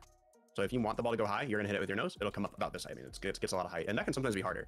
If I want the ball to not go as high, I'm going to hit it with the back of my car. It'll roll a little nice and soft, and now it's going halfway up the wall, and that feels a little bit better to me usually. Obviously, there's times you need it to go high to beat a defender, so in that case, I would be using my nose, yes. But normally, if I have that tiny bit of time and I don't want to hit it that high, I'll use kind of the back of my car on that speed flip instead of my nose. If I land too fast and I'm too close to the ball, like I just hit it really soft and I'm too close, I will brake as I land to make sure I get that separation. If I need it, I'll be here. It's kind of too close. I'll brake. Okay, now I'm adequately away from it, and this becomes easier. Critical mistake to avoid here is if you hit the ball too close to the wall, it will bounce off and make your setup much more difficult. Your car, if you speed flip too close, can also bounce off the wall. So you always want to create that separation first before you speed flip, or create that separation between the ball before you make a first touch too close to the wall. You don't want to jam it and get that weird bounce. Shot can recover it, but you probably can't. Now we're going to switch to realistic air dribbles. This is our next training pack, wall setups only. These are the scenarios that separate good players from great ones. I'm going to pull the pack here. You can grab this from the air dribble roadmap. I don't like that joke. That's kind of mean to the viewers.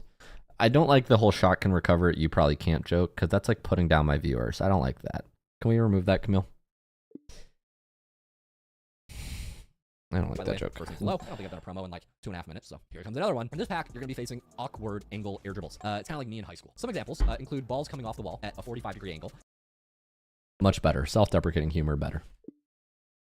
This is also going to be high-speed wall bounces that require quicker decision-making, and the technique just changes in general here. You can't rely on the standard clock method because the ball's trajectory is going to be unpredictable. So you can't always like get that perfect touch behind the ball. Sometimes you have to get under it and use jump, and you have to read the actual arc in real time, which is not always what you expect. On something that separates more from the wall than with like this one. As we see, this one comes up, but it kind of separates off, and this is how a lot of your in-game air dribble attempts or opportunities actually will be. That's kind of the nature of the game. You're not always going to get the setup you want. So any ball that's more separated from the wall, I'm going to jump earlier. Again, we're just trying to match. Marble says, no way, it's better to hit the ball at the back of your car. Hey, that's what we're here for. Little light bulb moments.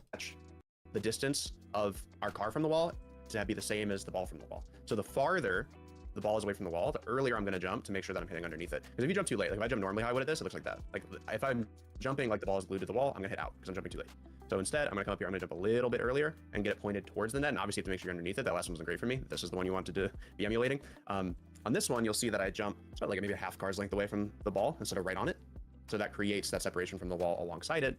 So that I'm able to actually hit underneath it towards the net like this. Key point here is to remember that jump timing is based on where the ball will be, not where it is right now. The most common mistake here is arriving 0.2 seconds early or 0.2 seconds late. At this level, precision timing becomes mandatory. What happens if I jump too early here? If you jump too early, then, well, way too early looks like that. But if you jump even a little bit too early, you're kind of hitting it forward. I really like that paint.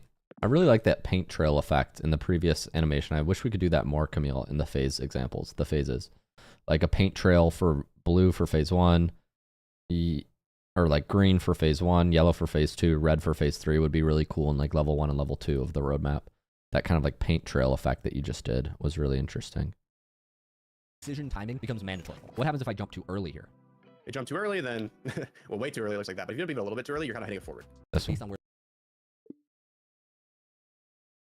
where the ball will be, not where it is right now. This paint trail is really cool. Now, the most common mistake here is arriving 0.2 seconds early or 0.2 seconds late. At this level, precision timing becomes mandatory. What happens if I jump too early here? All right, y'all, I have a meeting in 4 minutes, 5 minutes with somebody on my team. I don't know if we'll be able to review this whole video together. So I might just have to go on deafen for a little bit and then say be right back on the stream for 20 minutes.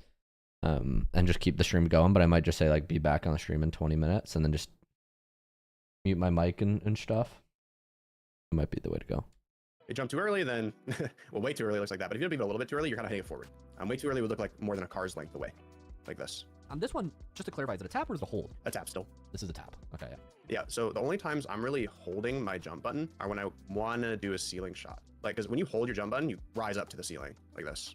Yeah, you continue to gain a little more height, don't you? You gain momentum, and even if I don't boost through it, you'll notice if I really hit the jump button hard, I'm going up more. And even if I hold air dribble after, I'm still going up, you see? Yeah. So I don't want to be hitting... That was a misspeech from Shock when he says if I hold air dribble, he means to say if I hold air roll. So maybe just do like a correction on screen, like with text and an asterisk.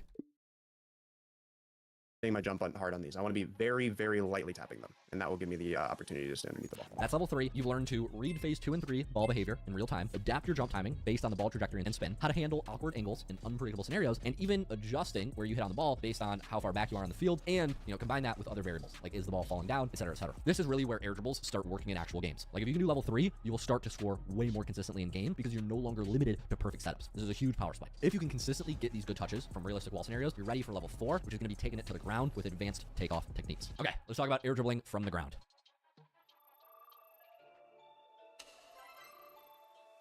Welcome to level 4. This is ground air dribbles. If you've mastered wall setups in level 3, now we're taking it to the ground with advanced takeoff.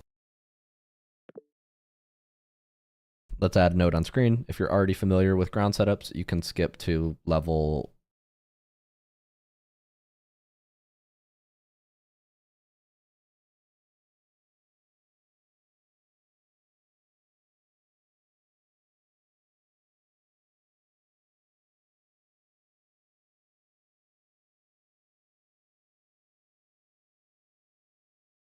You can skip to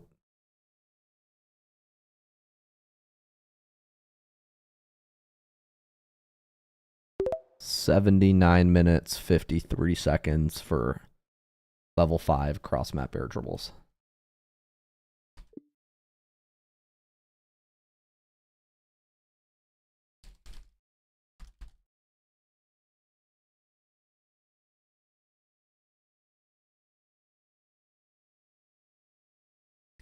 All right, chat. I'm going to go on mute for a little bit. I'm going to go take this call. What I want to know is how to control the ball when it's floating near to the ceiling. But maybe we will see that. You have a minute, right, for the meeting? Yeah, that is something separate. I haven't really done that yet.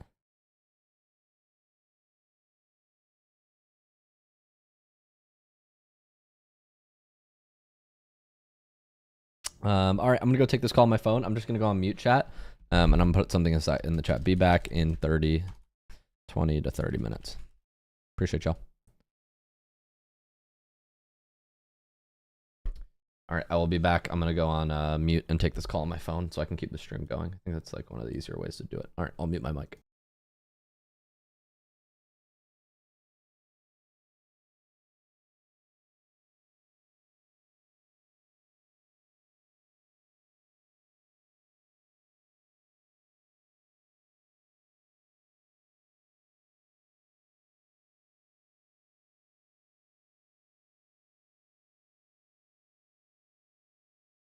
On my phone right now, I'm just reviewing the air dribble roadmap, and I saw we had a meeting, so I'm like, I'll just keep my stream going. I'm an hour and 1 minute through, which funnily enough, is about the halfway mark. Jesus. It's so painful. I know, it's taken me 2 hours just to leave revisions. I was hoping I would have it done before this call, but yeah, Camille has another full batch of revisions for himself. Thumbs up, marbles. Yeah. Yeah, That's what makes me want perfection. Yeah, yeah. I think this is like round 11 or 12 of the drafts. I'll probably mute on stream once we get into like talks that are more detailed or more personal, but I just wanted to say what's up to the stream chat. And you're on stream chat right now, so if you want to say anything to the stream, feel free. What's up, chat? What's up? First time. What's up? Oh, What's no, up? really. What's up? What does Drake say? He's like, W's in the chat. W's in There's the. the shots. W's in the. That's what he's Yeah. like. I need the max win. I need the max win. That's what he says. W's in the chat. Okay, I'm gonna mute on stream. Thank you for saying hi to everyone. All right, we'll go. Sure.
Oh, right now I'm not thinking about losing or gaining weight.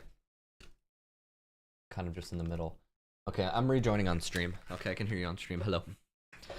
Sure. Is my mic quality better now? We're just gonna do this. Yeah. Yeah, we were talking off stream. Chat. Anybody in the chat? This is Josh. What's your life story? Tell the people. My life story. Mhm. It's not exciting. It's not exciting. Yeah. Like, I was saying, I don't think you were there. We had one of the meetings with Jacob and all them. I said something, and Jacob was like, "Are you okay?" And I was like, "Oh, it's a whole nother story." I was like, "We'll go down that one day."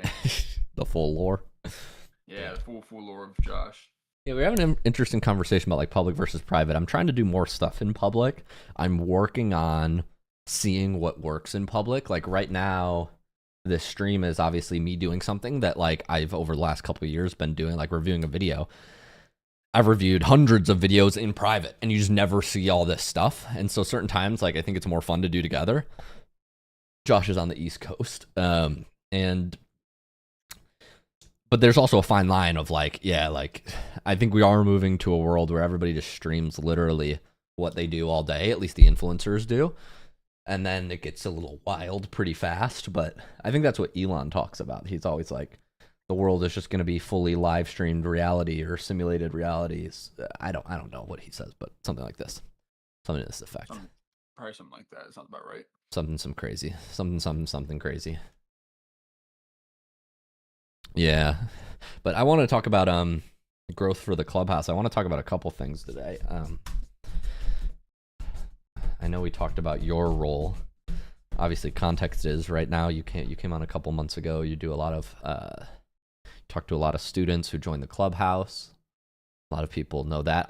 Did you see Zero, aka Snizzy or Sniz, left a review. I think he's one of your students, is he? Yeah, he is. Yeah. Yeah, he left a nice review in the clubhouse. Yesterday morning, I think. Yeah, he left a nice review. Yeah. Yeah, he's a nice guy. I like him a lot. Yeah, he left a nice review. I always appreciate when people do stuff like that. Like he left a review just like explaining. I like when people leave reviews and they're I apologize, I'm freezing a little bit. Hopefully this doesn't tab out. Let me know if I lose you. Do I still have you? I'm there. This is weird. My screen is freezing. I can't. I'm gonna fully shut down Discord and then restart Discord. Like I couldn't tab my Discord over. It was opening but not tabbing over. Okay. All right. Yeah. All right, let me rejoin the chat. Yeah, my Discord's glitching out hella right now. We'll see. It might be because I'm connected on my phone too. I don't know.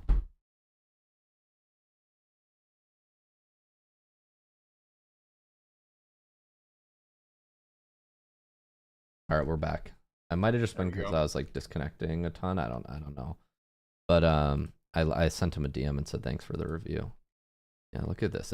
I keep getting tabbed out. I don't know why. Let me know if you lose me. But he left a nice review. What did he say? Clubhouse reviews. Join this community, started C3. The one-on-one in the VIP is literally worth the entire price. Yeah, I think it's just because I'm signed in on two platforms. It's on my phone and my PC. It's glitching. But yes, Sniz left a nice review. Is what I'm trying to show you. Left a nice review. I got this ping and then I DM him. Yeah, I think I read that. Or maybe did I not? Yeah, no, that is nice. Yeah, I know when when I signed him up, he was super happy to work with Torment. Like I think he used to watch him when he was still playing. So he was like, "Oh, Torment, that's insane." And I was like, "Yeah, he can be yours." He can be yours. Yeah, I gotta watch that one. I like it. That's funny. Yeah. Torment's been doing a great job. We were talking about how we have a podcast coming out with him soon too. Yeah, Torment's been going crazy. Yeah, he's been doing most of the sessions. We talked with Shock and Freaky about balancing stuff. Freaky's at FIFA E right now with Team Germany, and Jacob talked with Shock from what I understand, and we might be bringing Shock into the VIP soon. It just depends. It depends on schedule because the boot camp requirement is that you're full-time, and the clubhouse requirement is that the clubhouse doesn't have a full-time requirement. So to be a coach of the boot camp, you have to be full-time. To coach of the clubhouse, you don't have to be full-time. And Shock is planning on going back to school. He's not going back to school yet. which might remove him from the boot camp. And then, so we might place him more in the clubhouse on the VIP sessions. So we're just keeping an eye on that. But I see that Torment does the vast majority of the VIP sessions, at least, well, obviously right now because Freaky's completely out of office. But in general, I think Torment actually gets the majority of the bookings on the from what I've seen on the VIP side. Yeah, that's what I see. Yeah, he does. I'm looking at the training plans right now, and I want to say I see Torment's name 4 out of 5 times. Recently, even more so. Freaky, more like a day ago or a week ago. Yeah, like Freaky more so. Last month. Yeah, a lot of training plans here. This is cool. But yeah, I want to talk to you about your role, dude, because we need to figure out a plan moving forward. We need help on obviously you wanted to take more calls. We wanted to move Sarah away from taking calls. We also might need help with the boot camp thing. So I just wanted to know like what your plans are. And I know you're planning on doing nursing school, but I don't know what the timeline looks like on that. So yes, so nursing school, I won't know if I'm accepted till like March, unfortunately. Like my last email was like, hey, we've received all your stuff, like it's all here, it's all processed and like completed or like whatever. But you won't get your acceptance email till 6 to 8 weeks after the deadline, and the deadline's like February 12th or something. So that kind of sucks because I have to wait a little bit to know. Okay, so you have to wait till March to even know if you got in, right? Yes. Yeah.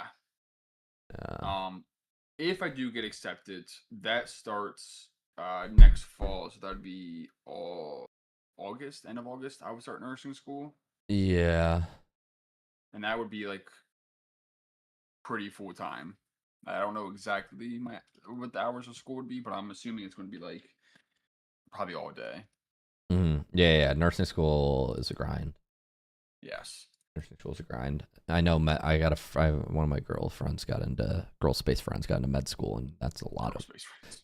I gotta clarify that one. Sometimes I say one of my girlfriends, people are like, one of them. I'm like, yeah, it's always always weird saying that. Yeah.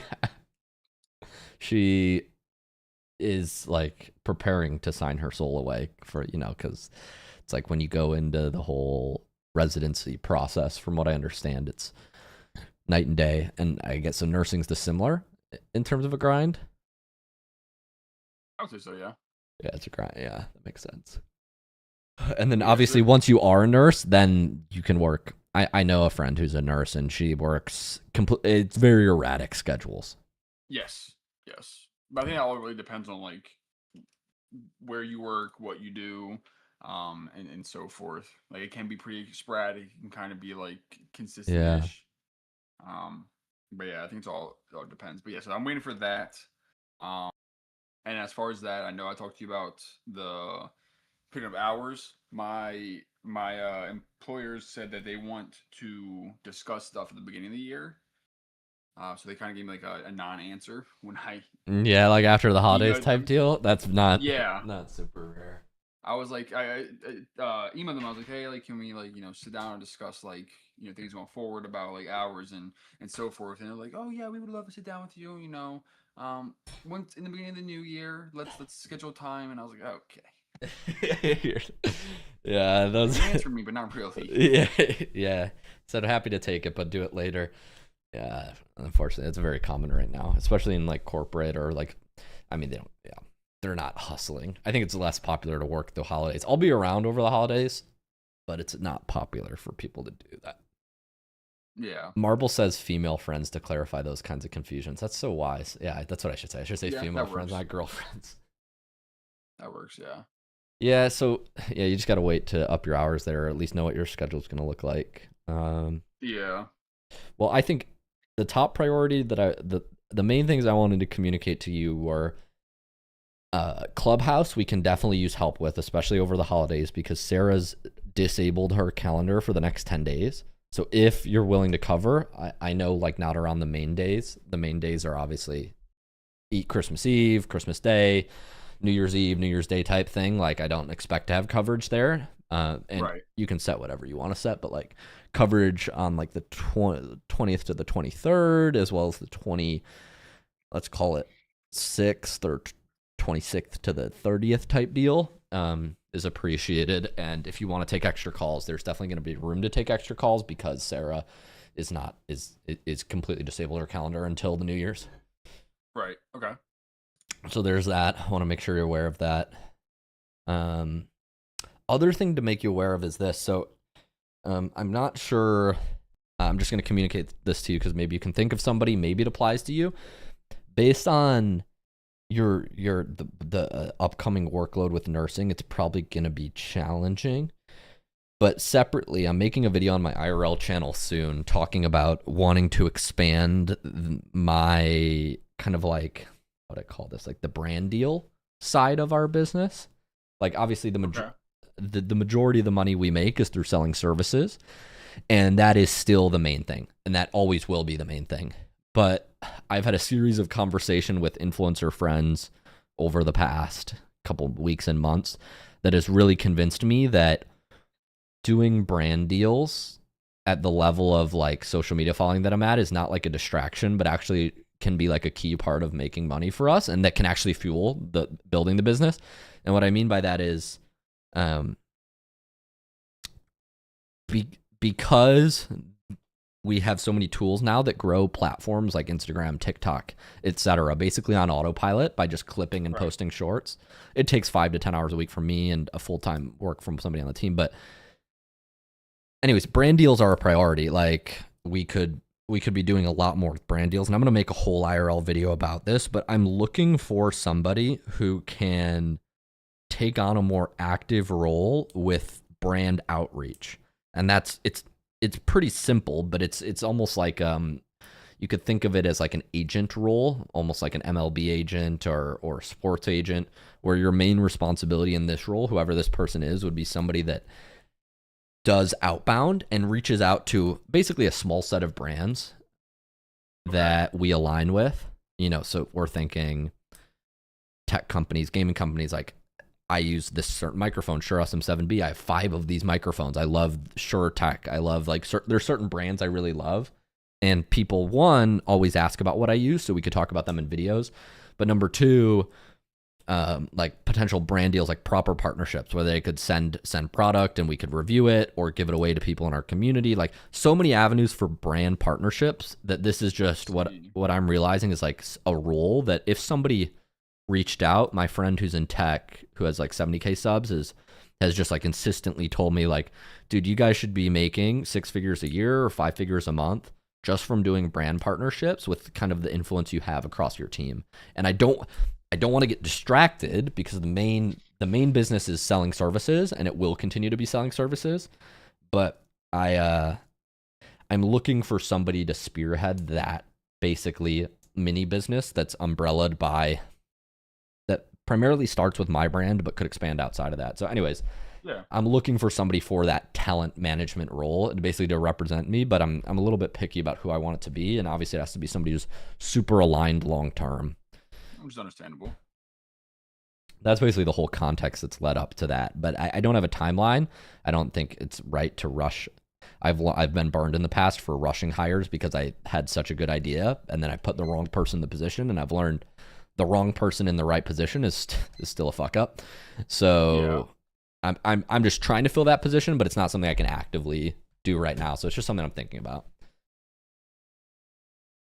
Yeah, I mean that sounds really cool. I like that the whole concept and the whole idea of that. Yeah. Yeah. There's avenues for it to expand. I'm going to pitch a friend IRL on it. I talked with a guy who I got referred to from one of my friends who's a YouTuber, and he's an MLB agent, but he was like, so baseball agent. And he's like, yeah, I'll represent you, dude. I'll work for you and I like the dude a lot. He's a good values guy, a good work ethic guy, but at least from what I see, and he's a referral from a friend. But I don't want a situation where somebody who is my agent is working on being an agent for me part-time. I want it to be like this person represents me and is actively involved with the business as opposed to just doing this on the side. Like I want it to be a primary focus for them. It doesn't have to be a full-time job, but it's got to be like, can't be the only thing they do, but like I think this role like is a little mini business within our business, and if somebody did this the right way, it would be what they obsessed about, not just something they would do on the side. So I don't know. Yeah, they put more time, a little bit more effort, like kind of like like you said, like not the full time, but their main focus on like a day-to-day basis. Yeah, exactly right. And I don't know who would be right for this role, because it's mostly outreach, relationship building. You have to know gaming, but you also just have to be kind of like put together and matter of fact. And obviously I care a lot about this person, because if they're going to represent me to brands, then they need to have my values and my demeanor, right? Otherwise, I would just I'd rather them not represent me than represent me poorly. Yeah, right. So they need kind of like a nice mix of everything, you know. Your values, be good at gaming, be good at people skills. Yeah. Yeah, I mean that makes sense. You need what's the word I'm looking for? The LeBron James in this situation. He can do it all. Yeah, I need somebody who can do multiple things, and like, yeah, so this one guy was a good fit, but he's not the best fit, the MLB agent guy. So I'm avoiding moving forward. So yeah, I don't know. Like I said, I don't know what you make of that, but I just wanted to communicate that to you so you're aware of it, and you just know I'm gonna make a video on my IRL channel talking about this soon. Yeah, I think that sounds really cool. I know that would be something I would be interested in, but I know like just going future plans with nursing stuff, I don't know what my plate's gonna look like. Yeah. But I think that's my big concern with like anything like that. Yeah. But, like I do like the idea. I think the concept behind it is something that's really interesting. Yeah. And yeah, like overall, it sounds really cool. Sounds something that would be really cool to be a part of and do. Yeah, it's definitely something that I think is aligned long term. I mean, I have friends who have 10K Instagram followers and make full-time incomes just from these brand deals that they do, like even micro influencers. And I know that my IRL Instagram and my Rocket League Instagram could be, I mean, either or could be a source of brand deals. The Rocket League being the primary focus for this. But as my IRL continues to grow and people know me more as a business person and founder than even just a Rocket League coach guy, like there's also avenues for expansion there. So I see a lot of short-term, long-term benefits, but the main thing is this person has to be focused on this. And it has to be like a big thing about this role too is I don't want this person to develop the relationships for 6 to 12 months. And then obviously you never want somebody to leave, but in this role specifically, it would be quite costly to make a hire and somebody to go and do something else, because this person is effectively building up relationships with a bunch of brands. And I don't think we'll lose those relationships if this person leaves, but it'll definitely damage them, because like, right. Yeah, you can imagine how that would work. Yeah, then if you put someone else in that position, they might not make the same connection with the same people. So then it's then right, you run the risk of severing that partnership. So exactly, whoever builds the relationship is likely gonna have to keep it. Exactly. Yeah. Yeah, no, that makes sense entirely. So just a couple things I'm thinking about. I'm gonna make the IRL video sooner rather than later. I need to do it, but first I need to get this feedback to frickin' Camille. He's gonna be crying when he sees all the revisions I put in this timeline.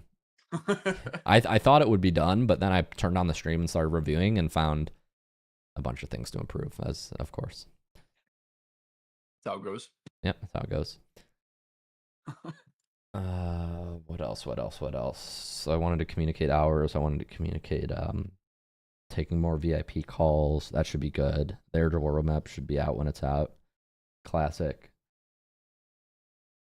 Bootcamp calls.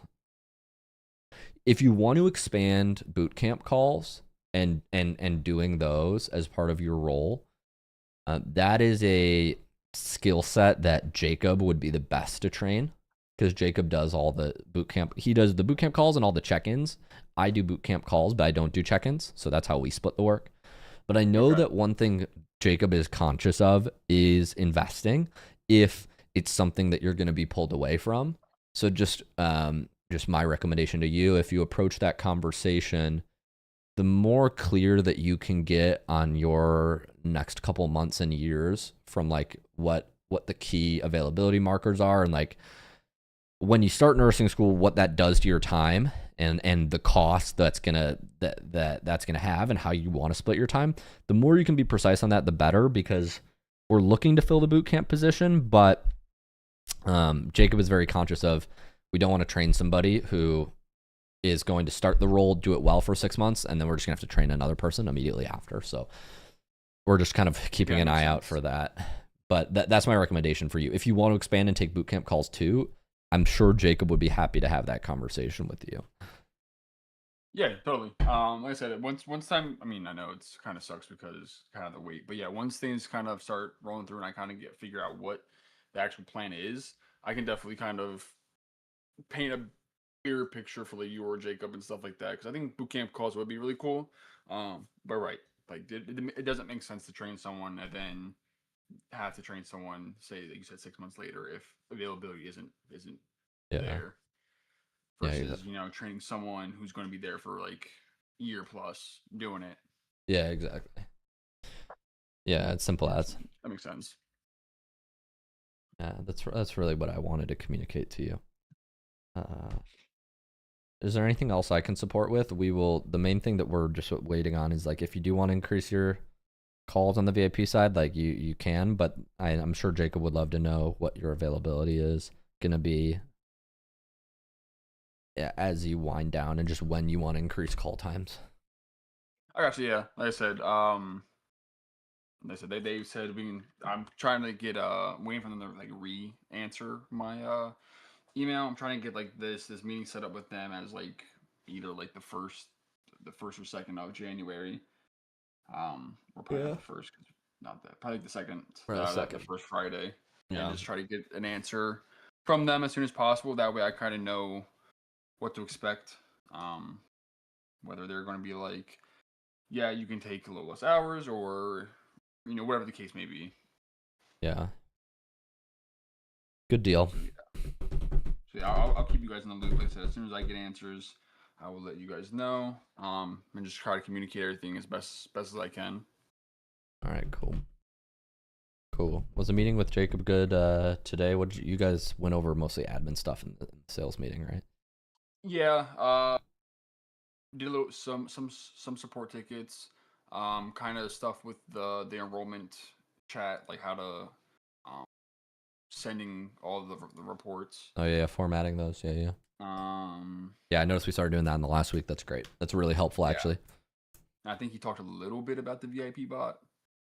Not really too much, but like, I think he said it should be all good now. That was kind of like the main gist of everything. Good. So yeah, productive. Always productive.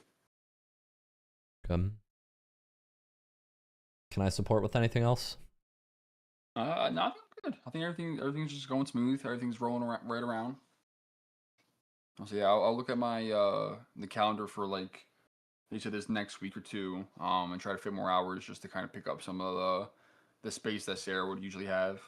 Yeah. I know holidays is just tough for everyone. Yeah. Especially with back-to-back weeks. So, like I said, yeah, I'll try to throw some more hours in just to kind of pick up some more calls. Cool. While Sarah's taking a little break. Yeah, appreciate that. Is this a solo leveling profile pick? Yeah. I really want to watch this show. I haven't watched it. It's so good. Sarah got on a call with someone else who had the same picture as me before. So I told her, I was like, I gotta switch mine now. So I started reading the manhwa, and this was like the one of the pictures in the next chapter, and I was like, oh, this is sick. So I was like, we're switching it. Yeah, I definitely want to see this. I would love a show like this. It's awesome. Pure action, just clean, nice, pretty choreography and fights. It's worth a watch. All right, sweet. I'm gonna check this out. Not that I need it. And Avatar's coming out this weekend, so I got a lot of sci-fi to watch. I love all that sci-fi stuff. Yeah, I've been kind of like watching videos on like the recaps of the first two, just to kind of remember. Yeah. Nice. I'm excited. Nice. Thanks for talking with me. I'm gonna go back to reviewing this vid. Gotcha. Yeah, I appreciate your time. Thank you. We'll talk later. See you later, Josh. All right, have a good weekend. Bye. Bye. That's Josh. He's cool. He's a very cool stream chat. He came on the team, joined the team a couple months ago, actually, and he's been doing great work with welcoming new members in, all of his students. Like, so we have, like, when you join the clubhouse, you join our paid community. Like, we obviously do like an onboarding call, and like we welcome people in, both because we want to show you around, but also we want to keep the bad eggs out. And he is, all the students who talk with him seem to have a great experience. So we were just talking about, like, I don't know, expanding his role, balancing his, like, he's a student, he's in college, so I have a lot of empathy. I mean, I started this whole business when I was in college, so just trying to work around him. Fun fact, the creator of the book series had cancer and sped up the series to be able to get the plot done before he passed. Wow, that's deep. Is solo leveling lore done? Like, is that done?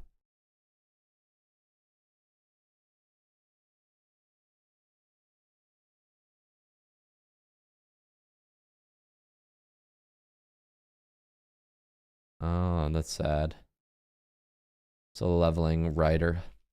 Oh yeah, he died.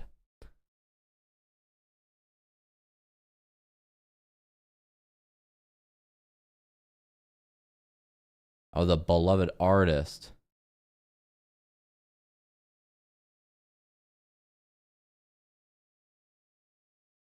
Oh. Oh. The artist, I see. So sad. Dude, life's too short, man. Life's too short. You only get so much time to do cool shit. Techniques. Ground air dribbles are often more challenging than wall setups because you're starting from All right, zero. we're watching from level 4. We're going to resume our air dribble roadmap review. We need to give revisions to Camille, the video guy. And sorry, Camille, the video guy. We're on level 4 now.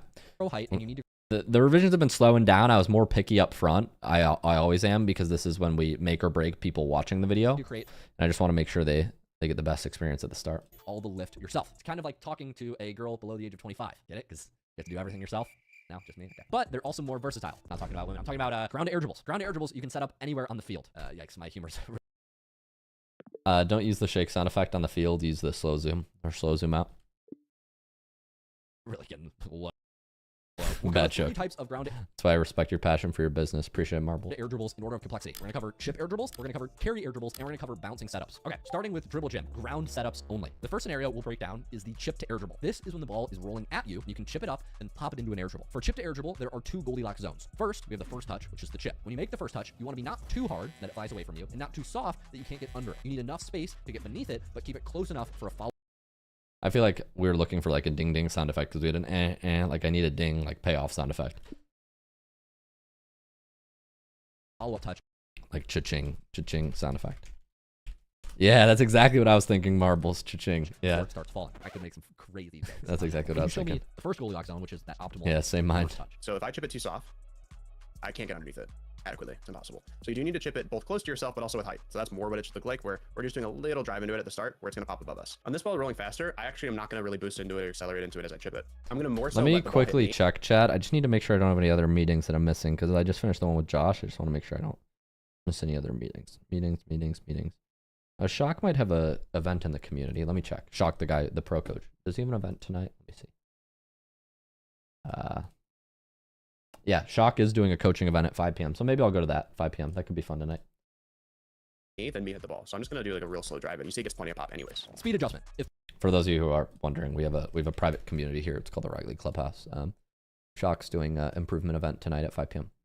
We'll be looking at replays, which should be a good time. I think this is an updated replay guide. Oh, we need to update this submissions video. We need to update the submissions video on this event. Let me make sure we can do this.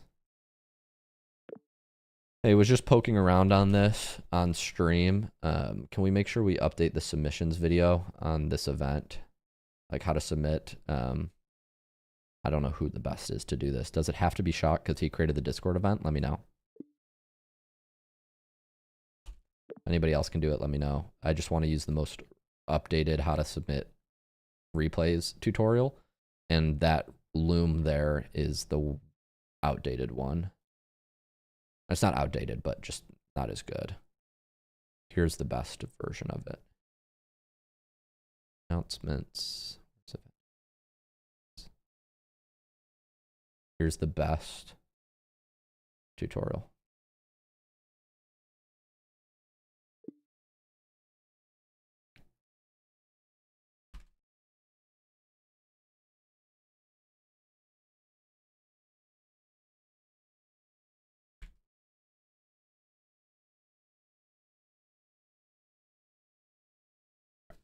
Just want to make sure the team had that. Okay. I'm sleeping and typing. Tipping? Typing? What does that mean?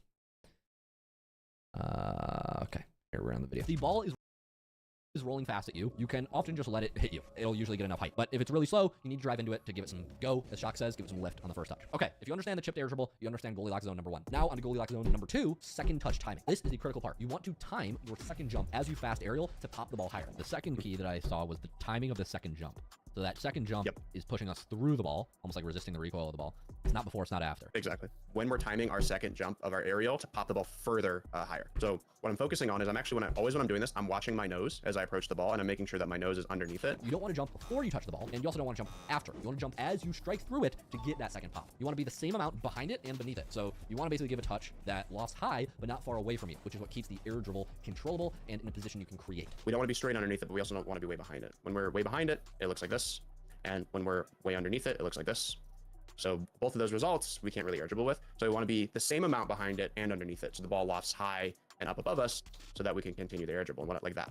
And what I'm doing to do that is I'm watching my nose on approach, and I'm waiting to see when I should jump my second time here so that it continues. And I'll even, if you do it right, you don't even have to really air roll to it, as you can see on that one. Ball pops, double jump, and you'll notice that I time my second jump with my first contact of the ball after I've chipped it. I'm not flying up to it and then trying to jump after. Creates way too much complication. I'm using that second jump to create pop to then, so then I can further be underneath the ball and bring it higher. Okay, that is the 2 goalie lock zones. If you got this down, you got down the chip to air dribble. Now let's talk about the ground to air dribble, or the carry to air dribble. This is when you are taking off from the ball on top of your car. The key with on the car is it's much different than a flick. So what we want to focus on mostly is having the ball more on top of our car. You can kind of think of it as your back wheels inside the ball indicator, and then you just do a double jump. So back wheels inside the ball indicator, double jump, and then we lift up. What you don't want to do is the difference between the chip and then on the car is you don't want to tilt up right away. If you tilt up right away when you do this, one, you might backflip. But two, if you do it right after the second jump, you end up like moving your car too far back like this, and then you can't actually keep pushing the ball forward. So what I'm focusing on after I double jump is letting my car just kind of separate from the ball, and then I'll tilt up underneath it. And hopefully I've created enough distance for myself, created that manual separation from the ball, where I then can get underneath the ball with my nose and continue an air dribble. For this type of air dribble, ball positioning is crucial. You don't want the ball in front of your car like a flick. You actually want it on top of your car. If anything, slightly back from center. Checkpoint here is look at your back wheels in the ball indicator. Make sure that your back wheels are inside of the ball indicator. And of course, the ball's got to be centered on our car here, or else it's going to be much more challenging. Once you've got these like basic ideas down, let's talk about the step-by-step sequence. The sequence looks like this. We hold the first jump to max it out for full height. Then we use the second jump with proper timing, and then we start lifting. And this is also where tornado spin comes into play too. A lot of times the ball will be kind of right above you. So being able to use tornado spin and boost behind you a little bit to get behind it again, like this. That one wasn't very high. Using the second jump for control is important. Pop it, and then I need to get behind it a little bit. I can use tornado spin to do that. That was a really good example of it. I'll let it play. The ball's right above me, so it's really hard to air dribble. I do one tornado spin that brings my car back a little bit, and now I'm behind it again, and now the air dribble is possible. That's another kind of key point on that one. The key mistake here is you don't want to pull your nose back right away, because that affects the pop, and you can't max out your first jump. Think about it this way. You're holding your fast aerial takeoff, maxing both jumps, then lifting after. It's jump, jump, tilt, jump, jump, tilt, jump, jump, tilt. Okay. And of course, we really do need to max the jumps here, but remember, it's not about who finishes first, it's about who lasts longest. All right, moving on to section number 3, the bouncing air dribble setup. This is for balls that are bouncing up and down and require precise timing. Timing strategy. You want to time your initial contact with the ball using your second jump. Often, you're not chipping the ball off the ground. You're taking it before the ball bounces or right as it's about to bounce, then meeting it as it rises. What I'm focusing on when the ball is chipping, or I'm going to chip it because the ball is bouncing, is I'm focusing on, again, I'm trying to time my first contact with my second jump. So here it's jump, jump. You'll notice it gets height because I'm using my second jump to give it pop. If we don't do that and we just single jump, it can work, but you'll be much slower to the ball like that, and it'll require more boost. So we really want to be doing that jump. The dry jokes, I'm keeping my distance from the ball and then double jumping into it rather than being right next to it and then trying to do it really slowly. So I'm using that jump and a double jump and a drive forward. Okay, that was too much. That double jump and a drive forward. What's up, little chunky? That was the idea. Thank you, Marbles. Appreciate it. I drive up just a little bit right before all pun intended. Yeah. Double jump as my first touch, and then from there it's pretty straightforward, like any other air dribble that we've done. As an advanced technique here, you can use reverse tornado spins. So if the ball is coming at you, regular tornado spins aren't always ideal. Reverse tornado spins, aka arrow left and stick to the left, can be better because tornado spin slows you down from neutral. So that's good when the ball is overhead and you need to slow down, but reverse tornado spin speeds you up and is good for catching up to balls in front of you. A slow-mo effect of, I think that was slightly out of sync. You showed a tornado when I used the word reverse tornado. Spins aren't always ideal. Reverse tornado spins, aka arrow left and stick to the left, can be better because tornado spin slows you down. Tornado from spin neutral. slows you that's down. good when the ball. This clip here, you start showing reverse tornado spin before I explain reverse tornado spin. So save this clip, show another clip of tornado spin slowing me down from neutral before you introduce this reverse tornado clip. Ball's overhead and you need to slow down, but reverse tornado spin speeds you up and is good for catching up to balls in front of you. So what I'm actually going to do is I'm going to inverse tornado spin. That's going to keep my nose facing forward through contact, and I'm able to catch up to it much faster. That looks like this. And that will fight against the ball pushing us away. So if the ball's above me, which can happen on these, I will tornado to get back behind it because I need to move backwards a little bit, right? But if I hit the ball forward in front of me, I'm going to do an inverse to continue with it faster. And that's just more of a problem or need on the ball when the ball's hitting you hard, like on shot 1 here. Makes a lot of sense. Tornado spin, when you do it from this like tornado spin takeoff, it pulls your nose back, which slows you down, but that's not good because this ball is super far away. We gotta catch up to it. If the ball's rifling forward, right? And so that's when we use the exact opposite, the inverse, reverse tornado spin that catches back up to the ball a little bit quicker, and then we're in a position to create. I made a YouTube short, and many folks said they were like quite confused. So the idea here, guys, inverse tornado spin, tornado spin. Let me try to make it not too complicated. Tornado spin, if you start. Maybe we add a note here that says, I'm going to more thoroughly explain the difference between reverse tornado spin and tornado for the next 60 seconds. If this already makes sense, skip ahead 1 minute.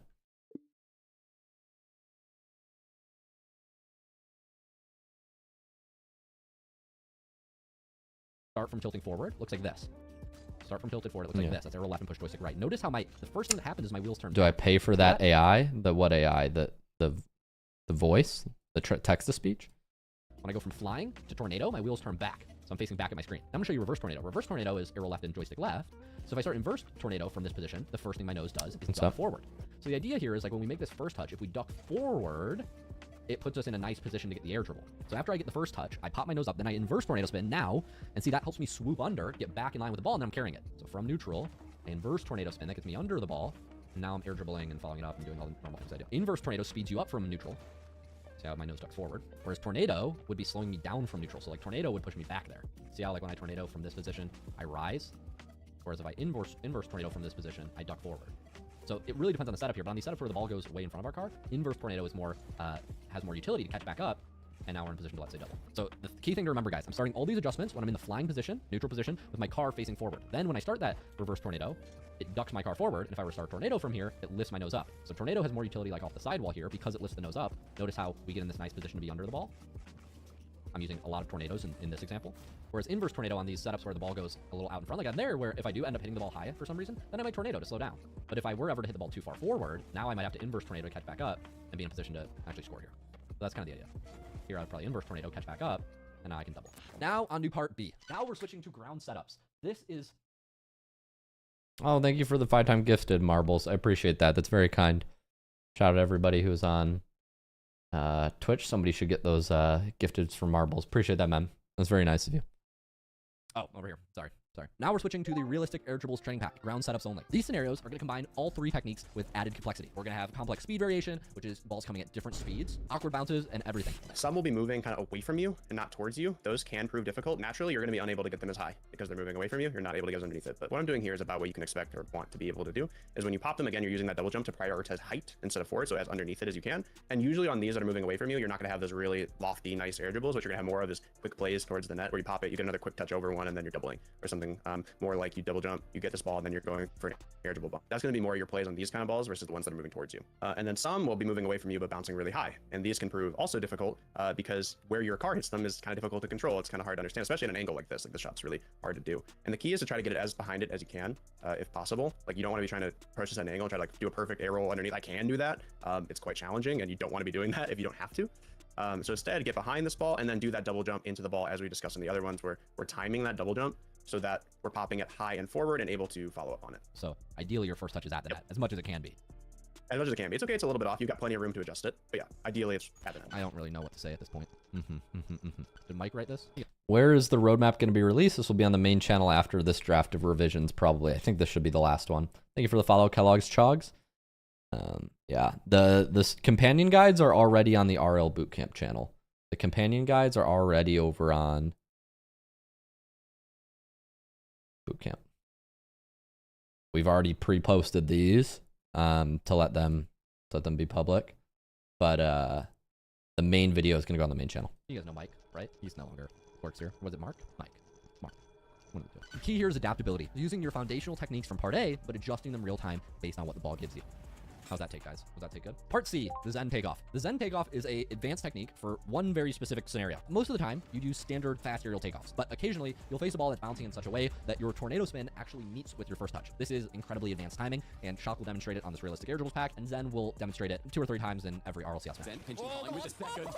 He smashes it home, and he is a smashing player. Jokes aside, this one specific example where the ball bounces overhead is really useful to practice. The rotation and the touch happen at the exact same moment, so it's useful for learning like what position your car will be in when the ball is in a position. Another example where air roll can help you with your air dribbles and catching the ball midair is in something called the Zen touch.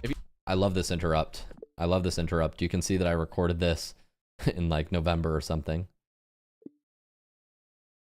Might want to add something in the top right that said like recorded in November as like a little Easter egg or something. Maybe beneath the camera in white text. I don't know. If you don't know what I'm talking about, this Zen touch is basically a perfect air dribble catch that happens because of tornado spin. Basically, the situation is you're flying at the ball, and in order to catch the ball, you need to hit it gently in the air. But let's say you don't have time to slow down and you need to get a beat. Well, what the pro player Zen discovered is that if you tornado spin from slightly tilted forward and make your first touch halfway through a tornado spin, when your car's in this kind of like facing you up ramp position, you can get this insane glue first touch. The physics behind this is even though your car is flying full speed at the ball and the ball is flying full speed at you, because the part of your car that connects with the ball is your hood and it's turning back, it's moving slowly. So you get this like beautiful glue touch that is, I mean, it's hard to put words to. Now, this doesn't apply for 99% of you. I love if we could show the actual RLCS clip example. Did we? Did I miss it? Like, could we show the replay in slow-mo a couple times here? Wait, I'm looking for the actual RLCS clip example of Zen doing the Zen touch. Oh, here it is. It's about to come up. Yeah, so this one at 15:15. Can we show this clip again at 15:45 when I'm breaking it down at some point? Slow-mo it.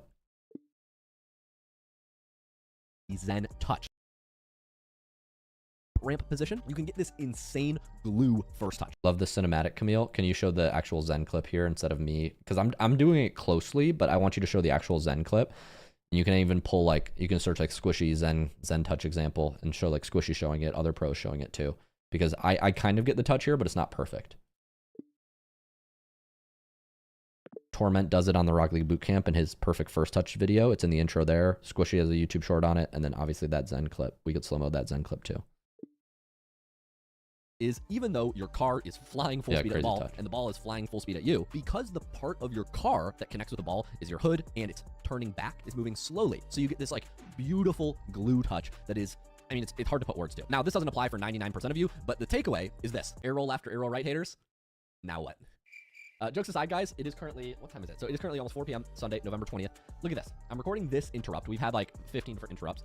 I've had Camille, the video guy, locked in his editing basement since September, even before September. Look at this. We're on draft 9. I realized I needed to record this on draft 9. This is just the feedback on draft 9 of the video. All I'm trying to say is leave a like for Camille, the video guy. And hopefully, Camille, we can finish this soon because I want you to be able to touch grass by 2026. But until then, do not leave the editing dungeon. Jokes aside, that was a joke, Reddit. These videos take a hell of a lot of time. So I'm breaking the fourth wall a little bit here. But really, thank you so much. Leave a like, comments, let us know what you want to see next. It takes an army to make these videos. And that army is Bolsarosi, the editor, primarily. And the rest of the editing team, but primarily one man.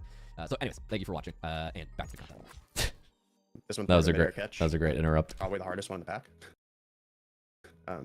This is about timing your tornado spin underneath the ball. Or I guess it doesn't technically have to be like, I'm trying to do this without tornado spin. You could technically do this without tornado spin, just kind of spin a little bit, but I find tornado spin to be the easiest on this because it kind of puts your nose in this spot.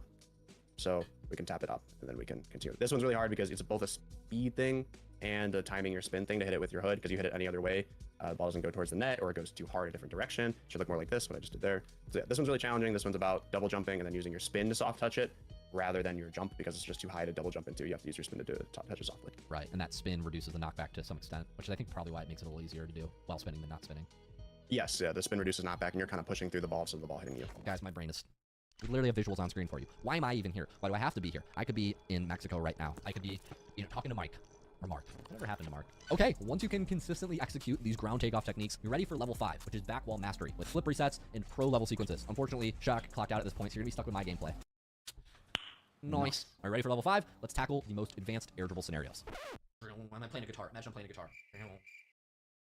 I like that derail. I know this is when the video starts to fall off a cliff. Marbles. Welcome to level 5, back wall air dribbles. This is the most advanced level of air dribble mastery, and honestly, wait, Guys, bring me back. What happened? Why am I not on this? Bring me back. Welcome to level 5, Backwall Air Dribbles. This is the most advanced level of air dribble mastery, and honestly, one of the most powerful mechanics in modern Rocket League. Backwall air dribbles are insanely powerful because they're nearly impossible to shut down, like Mike. Compared to your cookie cutter sidewall setup where defenders can pre-jump or insta-challenge, backwall setups are much harder to read and defend against. This mechanic will make your air dribbles and flip resets from anywhere on the field so much better. Once you master this, you'll feel like you unlock a cheat code for air dribbles. All right, and then we do the definitions. Mark didn't understand these. Before we dive into execution, you need to understand 4 critical techniques. First, empty jump. An empty jump is using your second jump without any directional input. This can be used for recovering and pushing through awkward setups. The next mechanic is a fast aerial takeoff. Just understand you can do this to launch quicker off the wall, mainly off the back wall or deep in your side of the field to catch up to an air dribble. Next, of course, we have speed flips. Mark had issues with his hands after he worked here, so he couldn't speed flip anymore. And a speed flip is a fast diagonal flip cancel. You initiate a diagonal flip, then cancel it mid-animation to maintain forward momentum, so your car's always spin forward. This is foundational for the last technique, and the last technique is a twist flip. A twist flip is a speed You like these funnies, Marbles? You like these? You like the knife jokes and the Mark Mike humor? early. So instead of holding the cancel through the entire animation, you release it 20 to 50 milliseconds early. This lets your nose point up at the end, which puts you in a good position to continue an air dribble. Oh, and last but not least, I forgot this. Oh, Mark probably forgot this. Or I think it was Mike. Camille, the video guy. Do you remember what happened to Mike? Remember you're under NDA. That's what I thought. I think I lost his work forms before he went missing. An insta reset is timing your flip reset to... I think this joke would land better if you removed the "that's what I thought." Remove the "that's what I thought." Just say I lost his work forms after he went missing. These Mike Mark edits are going to be common for him. Immediately dodge back into the ball. When you're low on boost, a good insta reset can keep your play alive. I'll use the word insta reset to mean anytime you flip immediately after you just got the ball reset. However, the most powerful type of flip reset that you may have seen pros start using in the last few years is something called the pop reset. A pop reset is performed by speed flipping from under the ball when you're on a slight diagonal. If you catch the ball while it's falling down and time the pop perfectly, you can pop the ball so high that you can continue an air dribble. I'll explain more about how to do this in a second, but just wanted to clarify. Insta reset just means using your flip immediately, and the advanced version of this is the pop reset. This pop reset is a little bit beyond the scope of this tutorial, but if you'd like 10 or 20 minutes dedicated to just teaching this, open up the air dribble roadmap level 5. I have a few step-by-step breakdowns, including a pop reset tutorial that you can watch after this. And shout out to Lakes. Thanks again for the help. Now let's break down the step-by-step. Using these definitions. Step 1 is the setup. There are 2 main approaches. Number 1 is a double jump takeoff. So you want to use this when the ball is already falling off the wall or high near the ceiling. Since the ball already has height, you need to quickly get airborne to intercept it, and sometimes that extra jump can be needed to continue the air dribble. Then we also have the jump dodge chips. I wish this Using a pop and air dribble. Also reset to immediately dodge back into the ball. When you're low on boost, a good insta reset can keep your play alive. I'll use the word insta reset to mean anytime you flip immediately after you just got the ball reset. However, the most powerful type of flip reset that you may have seen pros start using in the last few years is something called the pop reset. A pop reset is performed by speed flipping from under the ball when you're on a slight diagonal. If you catch the ball while it's falling down and time the pop perfectly, you can pop the ball so high that you can continue an air dribble. I'll explain more about how to do this in a second, but just wanted to clarify. Insta reset just means using your flip immediately, and the advanced version of this is the pop reset. This pop reset is a little bit beyond the scope of this tutorial, but if you'd like 10 or 20 minutes dedicated to just teaching this, open up the air dribble roadmap level 5. I have a few step-by-step breakdowns, including a pop reset tutorial that you can watch after this. And shout out to Lakes. Thanks again for the help. Now let's break down the step-by-step using these definitions. Step 1 is the setup. There are 2 main approaches. Number 1 is a double jump takeoff. So you want to use this when the ball is already falling off the wall or high near the ceiling. Since the ball already has height, you need to quickly get airborne to intercept it, and sometimes that extra jump can be needed to continue the air dribble. Then we also have the jump dodge chip setup. This is like when the ball is low to the ground and you have room to hit it up without hitting the ceiling. Low balls with ceiling room allow for more controlled chip up approach, but the ball that's falling off the wall or already separated, you'll need to fast aerial out to get. I'll show you examples of both scenarios so you can recognize which approach to use in different situations. Roll some clips. So like the difference I'm trying to show Camille is, so on this ball that's glued to the wall, I tap, jump off, speed flip, and now I'm still behind it, right? And then I do the reset. But on a ball that's higher up the wall like this, now I'm gonna double jump, and that's what I use to take off. You use the different setups depending on how high the ball is. Like a low ball like this, jump, chip, flip. That was probably the best example. Yeah, that's probably the best example I've gotten so far. When the ball's low to the ground, we need to use that twist flip there to get it high and far and forward. And I'm bailing out with an insta reset there. But on a ball that's higher, so I'm gonna like flip into this ball like here. Now it's gonna fall off the wall. I'm gonna have to fast aerial 1-2 to get that high lofted touch. And now the finishing sequence is similar. Okay, now moving into the takeoff sequence. So when you saw me do those setups, you saw a few things happen. Let's break them down in slow-mo. The first thing that happens in the takeoff sequence is air roll. We're gonna air roll over using half a tornado spin to get in a position where our nose is down, facing below the ball. From here, we're gonna twist flip into the ball. Depending on your nose angle, after the twist flip, you can either continue tornado spinning or air rolling to catch the ball. There's a pretty big timing component here. The twist flip should give the ball forward momentum while you maintain control underneath it. You don't want to twist flip behind the ball and get stuck behind it or on top of it. Step 3 is the air dribble extension. If you execute properly, you should catch up to the ball quickly for a second touch. We want to air dribble 1 or 2 times before we reset. Since the ball already has forward momentum from the twist flip, we want to connect underneath the ball as much as possible to keep height and avoid the ball falling too low. As a boost management tip here, avoid boosting during the twist flip. We want to save as much boost as we can for after we catch up to the ball. This is the most critical boost moment in the entire sequence. Quick practical note here, guys. After we do this twist flip off the back wall. So it goes tornado spin, twist flip, tornado spin, twist flip. Sometimes we're not going to be perfectly aligned with the ball, and we'll use like a slight tornado spin to get back in line. So once again, it's tornado spin, twist flip, and then we usually tornado spin just a little bit more to get back vertical. To show what that looks like tornado spin, twist flip. I have to get back under the ball. And that's one finish. That's what one finish could look like. Not the best examples, but there I had to use like kind of reverse tornado to get back under the ball. It just really depends. If the ball's too far out, you'll have to use inverse tornado to go get it. If the ball's still above you, like here, we'll have to use tornado to head back up to it. It really just depends on where you are in the field. I guess the TLDR is it can be very useful to deeply understand how inverse tornado and normal tornado spin work. Finally, on to step 4, the insta reset finish. When you reach the opponent's goal line, likely out of boost, you want to bail out with a reset. The most powerful resets come when you're slightly left or slightly right of the ball and you speed flip or diagonal dodge back into it. Also, I did a session with Lakes, a 2200 MMR SSL, on how to get a pop reset. I do play with viewers in my community, and Marbles. extending air dribbles. I do play with viewers in my Rocket League Clubhouse community. You can just do ! Clubhouse for more And details. really important at like Grand Champ SSL plus pro level even. Push it up, get that touch, corner, and then I'm kind of like there on the ball. So I get that touch up, aim for that corner, and then I'm in the area to get it, but I just keep messing it up though. Yeah, you're making your touch much more under the ball than I am. I think that's what I'm noticing. Yeah. There you go. Very nice. There's a double. Yeah. So just get that push out, that initial touch, So under I it. get the touch, then I break tap. Not I break tap, then I get the touch. I see. Yeah. Okay, after you turn your car like towards the ball, and you're going for like that twist flip motion, you want to touch it with the top of left of your car. There. Yeah, like there. That was probably the best one. Yeah, but I think you pushed it out a little bit too far though. That was. From I that did. touch right here. Yeah. Yeah, so I couldn't really get the. You couldn't really reach it, but like the touch or that like kind of like corner touch, which I'm talking about, you got that there. Yeah, the actual twist flip, the twist flip setup. This is such a hard one because you have to get this perfect. Yeah, first appreciate touch. Marbles. You have to get this touch, then you have to break tap, then you have to get the perfect twist flip, then you have to get the pop, and then you want to get another ideally. Yeah, from the back wall is definitely the most difficult one, but That was, okay. That was fantastic though.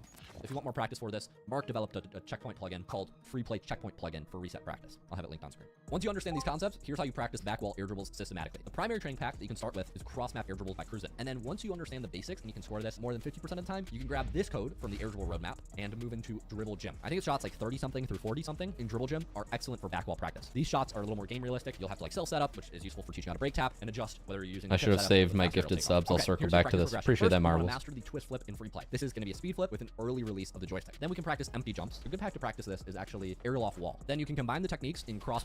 Can we show the aerial off wall code on screen, or just showing you booting up the pack, Camille? Map air dribble. If you're working on pop resets, this pack that was designed by Lakes called Pop Resets has 5 shots where you have to sort of practice getting an insta reset on an angle. I have a more in-depth tutorial for this on the main channel, but this pack is also in the air dribble roadmap. So this is like the last step. Once you can air dribble, once you get the setup down, then you can practice specifically the pop reset part. And then once you got those, you can do more realistic scenarios with the dribble gym back wall shots. That's level 5. Back wall air dribbles. If you like this video, you will probably enjoy my video on error roll. And if you didn't like this video, to the rest of you, the non-believers, the underachievers, the tweet and deleters, you guys make me sick to my stomachs, fam. Honestly, if you guys want to look in my eyes, you guys want to do something? You guys, that's what I thought. No. yes, people. You thought you could get rid of me after an hour and a half. We're still here. I'm not fucking leaving. I'm not leaving. At this point in the video, I think I can swear, right? I don't know. Guys, this was a hell of a video. It's currently December 12th, 5 p.m. on a Friday night, December 12th, 2025. This video's been in the works for 3 or 4 months. Camille, the video guy, hit me up. He said, I have an idea. I want to do something. And he's kind of already told me what it is. This is the air dribble roadmap. You guys know Spotify Wrapped? They like should give you the data. It's like Spotify Music. They show you all the music that you listen to in the year, and then everybody posts it on their story. Like other people will care. But I guess we're doing it, but for Rocket League, and we're doing it, but for the air dribble roadmap. This is everything that went into the air dribble roadmap. Camille, as a sort of credit scene, I thought we'd make this more fun. I'm gonna react and give you some behind the scenes info of everything that went into the production of this video and the over 8 videos that are with it. I'll explain in a second. But yeah, Rocket definitely League does for the feel video, let's slow watch after the watching video this in together. 1.5, right? I'm actually very intense. 1,500 hours of work. Yes, this is true. A lot of people don't realize like it takes an army to do this. Even just like the script was like 15 tabs. Then we had recording, editing. Oh my god, poor Camille. Camille, are you out of the basement yet? I have him locked downstairs. That's a joke for those of you watching. That was a joke the entire video. Yeah. This is so cool, Camille. The air dribble roadmap wrapped. Let's go into the stats about preparing. So who was involved? Me, mainly scripting, ChatGPT as well. ChatGPT to format and organize my ideas. Yeah, we recorded so many versions of this. Shock was a big help for the script ideas, and Camille and Jacob are good like sounding boards. That's Legend and Zerosi there. Shout out to Luke. So ChatGPT was harmed in creating the script. Thank you, Camille. The script itself already took like tens of hours, but the problem was after we did the script, we didn't know what to do. Like we didn't know exactly what needed to be in the video. So like you have to sometimes record the script and then edit it. So the script is one thing, but you'll see like there are tons of interrupts, we call them, throughout the video because we couldn't possibly include everything we needed until we saw the final product. But yeah, anyways.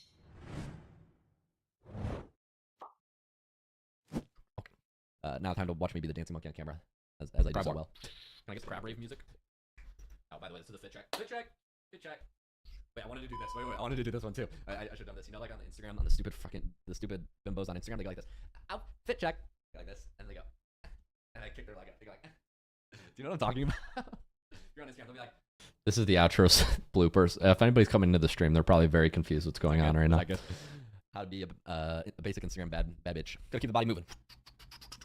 Oh, you want to go? I'm really built like this. Y'all thought this was special effects. I'm really built like this. I was a little chubbier in that, but now I'm leaner. Wait, and then we can end. This can be the outro. Yes, I am. And then you like phase out. I break something. I remember. Let's do some special effects, right? Hadouken. Hadouken. Hadouken. I've always wanted to do a Hadouken. Did I do it right? No? Okay. This mark bit has to go. My brain is it's falling down. Yeah, I'm losing it. I need to drink water. I'm gonna go get some water to Mark downstairs. He's probably pretty thirsty. He's been down there for a couple days. More dungeon jokes. Just hold on. We're going home. Going home. This is a full workout. It is. Like my body. If you could feel my body right now, you'd be like, hard. You have to like project. I'm not just your voice. I'm literally fucking hot. I'm literally hot. Hello. This video took me so long to make. I was dog sitting for part of the video. This is not for those of you asking. This is not my dog sitting. So cute. Little man's. Yeah, I was recording. That was good. Anything else I should share about recording? Easter egg for this video. I don't know if y'all noticed. We changed the light for every. Oh no! section. Oh no! Cringe! No, I don't know that. Rank you were at. So like platinum was like light blue, diamond was darker blue. So like level 1, level 2, level 3. If you scroll back, that's why we're on currently on white, which was the SSL level. Even though I'm recording this way after, I just wanted it to be, there to be continuity. But isn't that cool? I thought that was cool. Yeah, that's the background. Also, I will one day. I'm gonna do some like brand and affiliate sponsorships for like what all my lighting are. But people ask about like my mic and stuff. It's all in the free Discord. Like I put all my gear in there. If you have any questions about what gear I use, just comment in the free Discord. I get a lot of questions like, what controller do you like, Luke? What mic do you use? What all? Like your setup looks nice. What do you put in your hair? What do you? That we don't need to. But if you have questions about the gaming setup, then go to my free Discord. Ask me anything questions. I answer viewer questions there. YouTube comments I read, but like I can't possibly see them all. But viewer Discord questions I respond to if they're good. Obviously, not like any tips for gold. Please help. Editing, yeah. So Camille, the video guy, probably spent over 1,000 hours in this. Editing took 4. Camille works full time. Camille earns a full time salary. Like it's a full time job. People are like, Luke, your editing's so good. No, Camille's editing is so good. Zerosi is so good. And then we also had some of so shout out Buck, Iram. These guys are some of the best in the scene, as well as Sal, who's doing all the air dribble roadmap videos. Sal, I'm so excited for you guys. If you haven't seen the companion guides yet, I'll talk about them in a second. But yeah, so Iram did those awesome title cards. Wait, I gotta rewind this. Iram did those awesome title cards, and Buck did the first like 10 minutes of the video because we wanted the first 10 minutes to have a different feel. Camille still has nightmares about this video. How can you have nightmares if I didn't let you sleep, Camille? I'm imagining a video walkthrough, 2 minutes long, on Shock explaining the me talking in a meeting, me not shutting up. Let him shower though. I'm imagining a video walkthrough, 10 minutes long on me explaining the 3 micro adjustments. Yeah, shout out Legend. Legend is my business partner and also the one who's kind of responsible for a lot of the vision behind the scenes. I basically give Legend my big ideas. Wait, why is this zoomed out? Legend is basically I go to him with all my big ideas. I'm the ideas guy, and then we decide which ones we actually want to do. And this made it. This made the cut. He is incredible. And look, he has some quotes here. Making these 3 versions allowed me to spend 3 or 4 more times less time on creating a spreadsheet. Yeah, because we did like mock-ups. We had like this was like the blueprint here. If you rewind, you'll see that blueprint, and then we turned it into the final one. We added polish. We organized the information. Then we added the polish. We also came up with new ideas that we had to make it as easy as possibly could. Yeah. And then yeah, Jacob's always good with like the pass-fail levels and like gamifying it, making it fun. We want to work on a workshop map. We think a workshop map would be really cool, but I digress. That might be next up. That might be one of the next projects for 2026, 2027. Yeah, it's so cool to see all the people involved. Over like 10 people behind the scenes. Tornado, who did thumbnails. Sarah, who basically ties everything together in the company. Everybody in the community. Shock, who was a big thought partner in this video. I do want to mention lakes here. Yeah, I think Jacob's idea is good. Here we could put lakes in the very bottom right instead of the RLC community logo. I think that would be a good idea. Tornado had to make over we're split testing over a dozen thumbnails to see what the zoomers click just on this video, and then we're gonna have probably 20 thumbnails that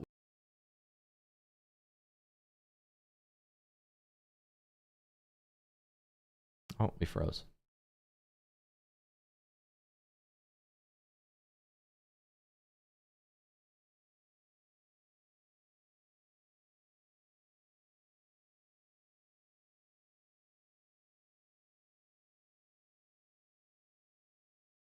that we're running as tests on all the other videos as well. So hopefully help more people find those. And yeah, I went live in the community a couple times explaining these concepts and asking questions, and it's like so helpful. I'll explain what the community is in a second, but yeah, that's real. Wow, we're an hour and a half into the video. If you made it to this point, I'm gonna assume you're like you're a real one. You care about what I do. You care about the team. You probably care a lot about Rocket League. I want to talk about something that is very important to me and very important to everybody on the team, which is how we make money. I get a lot of questions from people after, since this is the second video we've done where it's super in-depth. The last one was the ear roll guide. If you haven't seen that, I'd highly recommend watching that. That was a 60-minute video just on ear roll left and ear roll right. But I got a lot of questions asking, Luke, how do you actually make your money? Because obviously it's not profitable to, commission Camille to go work for 4 months, almost a dozen people to do different projects. If we didn't actually make money from this. So spoiler, this is my job. We make money from this, but here's how we do this. A lot of people are actually surprised when I kind of pull back the hood and explain that and show how we make money on the channel. When I'm usually explaining this to friends, they're like, oh, you're a YouTuber, so you make money on YouTube. And I'm like, well, yeah, we make money through YouTube videos, but it's not how you think. I'll show you our stats right now. The actual AdSense that we make, money we make through YouTube revenue, cannot fund a team. Now, it's great. As you can see here, this is one of the best months for advertising rates. So we'll make about a little less than $4,000 USD. That's in the last 28 days from the main channel. But this video costs 5 figures plus. This is not a $4,000 video. And the way we do that is, anything we make on YouTube is just kind of a bonus that we can then feed back into more content. But the way we make money is actually selling services. So we sell stuff.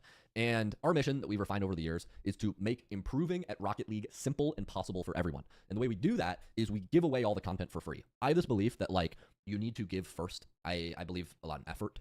And I believe in giving more than you receive. And so we have a standard at the company, which is all content and any tools and any resources we make will always be free for the entire community, for the entire public. That's why if you go to the free Discord and you look up our aerial system, the training packs we make, the YouTube guides we make, everything on this channel, the other channels, the Rocket League Bootcamp channel, the Rocket League Club. Yeah, you can keep my webcam in the bottom right, but I would show footage here to explain that matches what I'm saying. Clubhouse channel, which I'll show in a second. It's all free. I don't believe in paywalling anything. I don't believe in charging for content. I think it's much more powerful to just give away everything we've learned for free. When I was kind of coming up in the scene before, I had many hundreds of thousands of subscribers and now have a reason to talk to pros and connections and a network, and I'm in a very privileged position. I wanted so badly to talk to the pros online, to understand what they're doing, how their thought process. I wish that people like Kronovi and Justin and Squishy and Monkey Moon and all these people and all the greats of Rocket that I can't possibly name in one video, I wish they documented everything they did. I wish you could talk to them. I wish they gave away, their information in systems. The reality is a lot of the Rocket League scene is very cliquey. And I've decided that with my brand, what I want to do is I want to break down those walls for people. So if you want to improve and you want access, I don't want to paywall anything. And that's why we give away all the content for free. So I don't have a creator code. I'm working on it, but I don't really know how to make one. I don't have a creator code. I don't have a Patreon. I don't have any of these other things. If you want to support me and the team, the best way to do it is to buy our services. I'll walk through what we sell as of right now, December 2025. But I just want to say the best way to support me if you're interested in this video is to join our free community. Above and beyond supporting content. Supporting I appreciate that, Marvel. Part of the community is more than enough. But if you really want to go above and beyond, buying our services and being a customer and being a student of what we do, that's the best way to support us.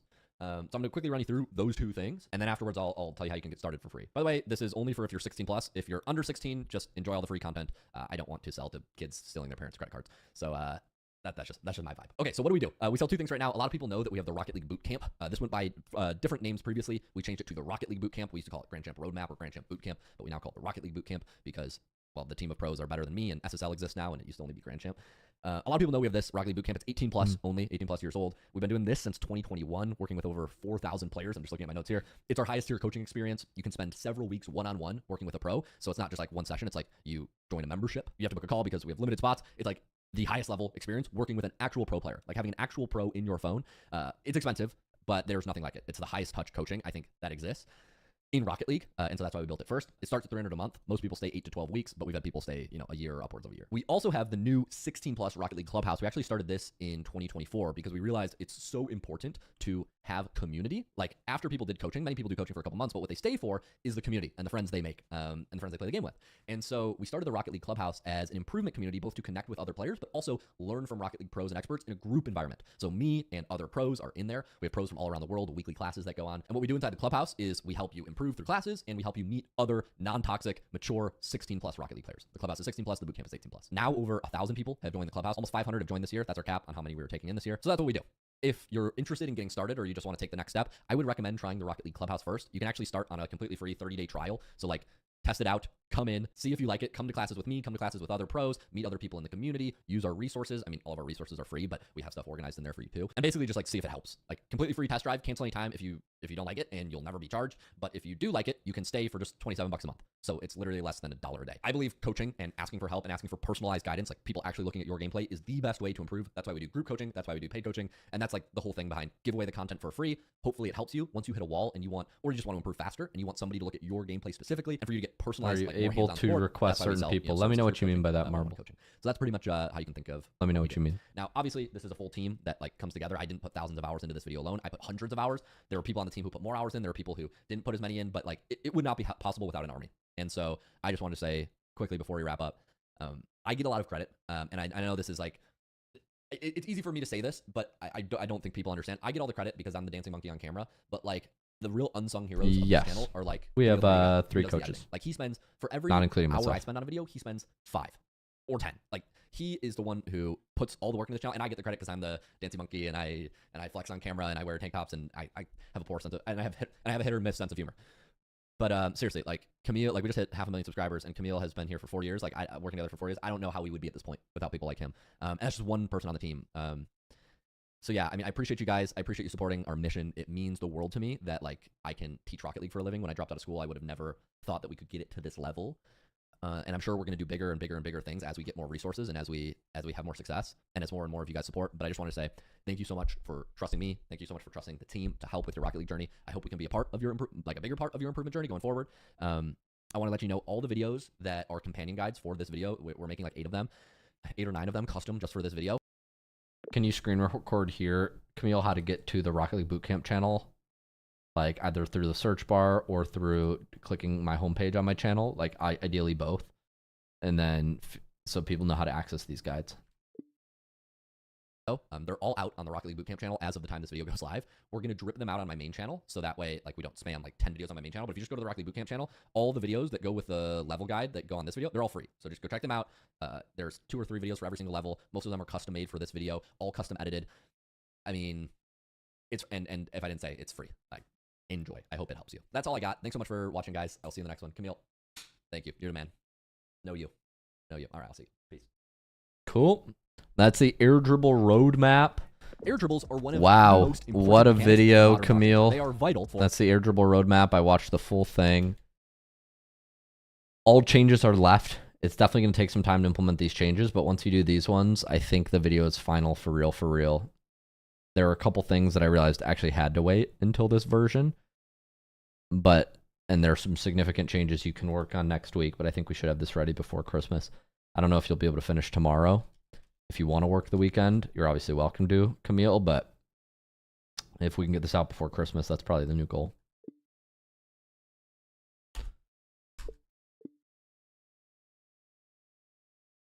It's all good stuff. Good video. Appreciate that, Marbles.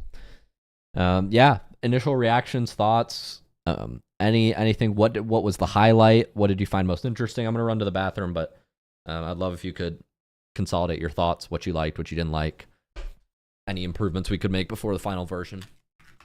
I'll be right back.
I'm not a content creator, but I think the effort speaks for itself. That's what it's all about. Appreciate that, Ryuko. It's all good stuff. Highlight was the Mark jokes. That's funny that the Mark joke stuck with you.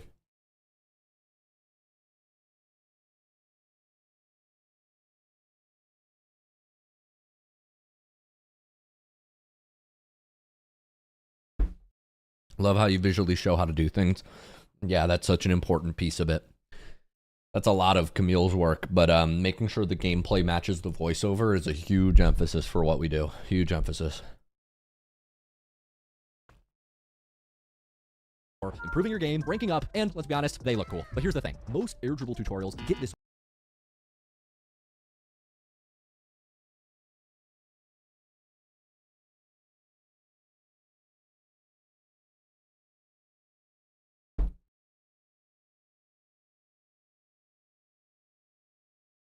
Mm-mm-mm.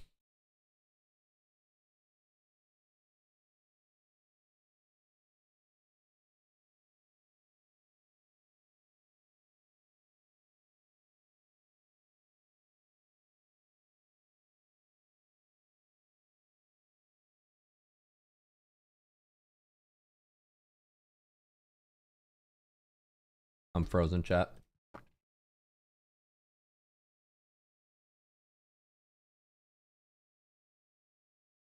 I'm frozen here. F. Feels bad. F. Refresh, come on.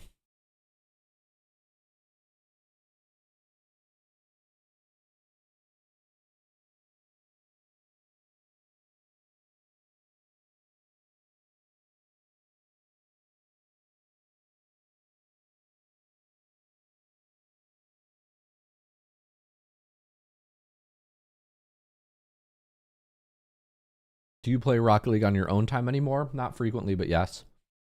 I need to review some more videos on stream, so I might get into doing that now.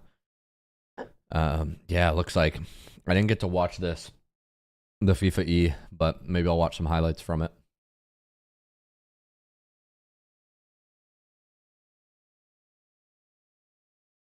US did well.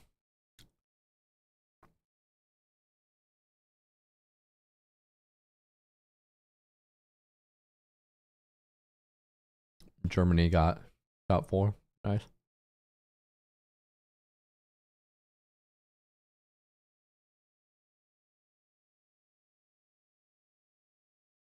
Why did Team Morocco not do well? Don't they have Drawley? Maybe they don't have anybody else.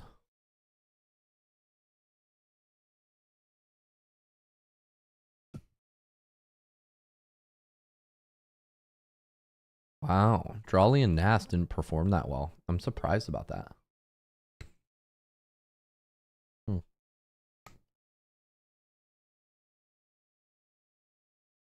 Is Skyrix like severely worse than everybody else? Is that why?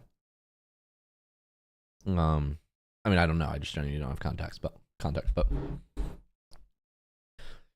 like, is work the only time?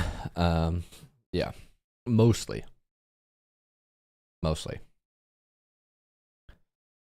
Evening all. Salutations from the UK. Hello, Big Jim. So yeah, we just finished reviewing the air dribble roadmap. Now we have 2 other videos to review from. I have shorts to review this week. Excuse me, shorts to review this week from Fozzie, the video guy. And we have some more content to review this week. And then we have a coaching call with Shock, our pro coach, at 5 p.m. So that might be fun. Presuming he's still doing that. I'm going to review, I think, these shorts from Fozzie next. All right, let's do it.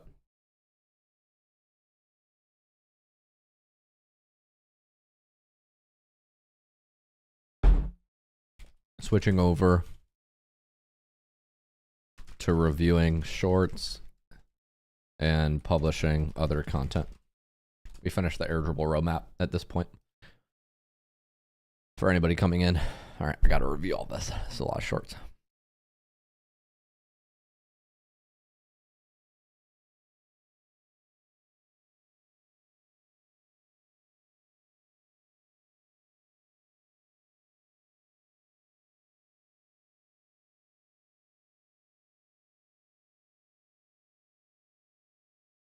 Yep.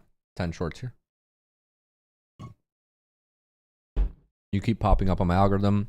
Very useful stuff. Minor things that I don't realize I'm doing. Yep, that's what we're reviewing today. More of that stuff. If you were a little farther back, you would know that here, 2 players. Where are they? They're all both back in the same corner. Right. So we want this first. I would open this on here 2 players. I think here 2 players is a better opening. I'm going to let Fozzie, the video guy, know I'm reviewing his shorts. Fozzie, I'm reviewing your YouTube shorts on the week. I appreciate you reviewing and scheduling these.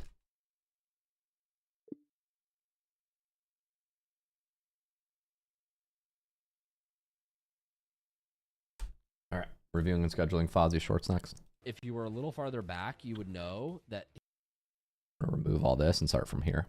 here, 2 players. All right, let's save this tab out. Filter by edited once again. All right, now we'll watch this short. The entire defense is kind of passive here. So we want this first touch to be, I mean, what I would do here is I would do ground to air dribble. This play is letting this ball bounce, and as it rises, hitting it on the up bounce, double jumping, and taking it into an air dribble, and trying to carry it across the field. Thank you, Big Jim. Best play when they get you space. Diamond 2, Diamond 3. Doing a ground dribble is also fine. This first touch just has to ideally be softer and more out to the midfield. Whenever somebody's guarding you, you want your first touch to be away from the opponent. So the more forward you make this at the opponent, the less time you're going to have. I like to get on the left side of this ball and take this ball to the midfield. That way, when I do make the cut, he has to cover more ground to come get to me, rather than me bringing the ball to him. The entire defense is kind of passive here. So we want this first touch to be, I mean, what I would do here is I would do ground to air dribble. Best play is letting this ball bounce, and as it rises, hitting it on the up bounce, double jumping, and taking it into an air dribble. Yep, this one's good. But what is the hook? Punish opponents when given space. It's not quite right. Punish opponents when given space. That's not the key idea. The key idea is not punishing opponents when giving space. How do I retitle these, Fozzie? I notice that's one of the biggest places to improve. I'm going to replace this. This should be hit the ball, make your first touch away from the opponent.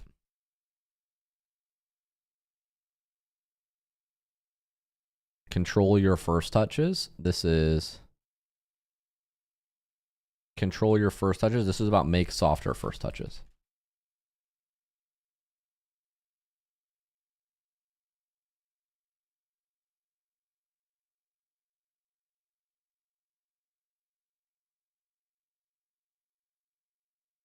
Yeah.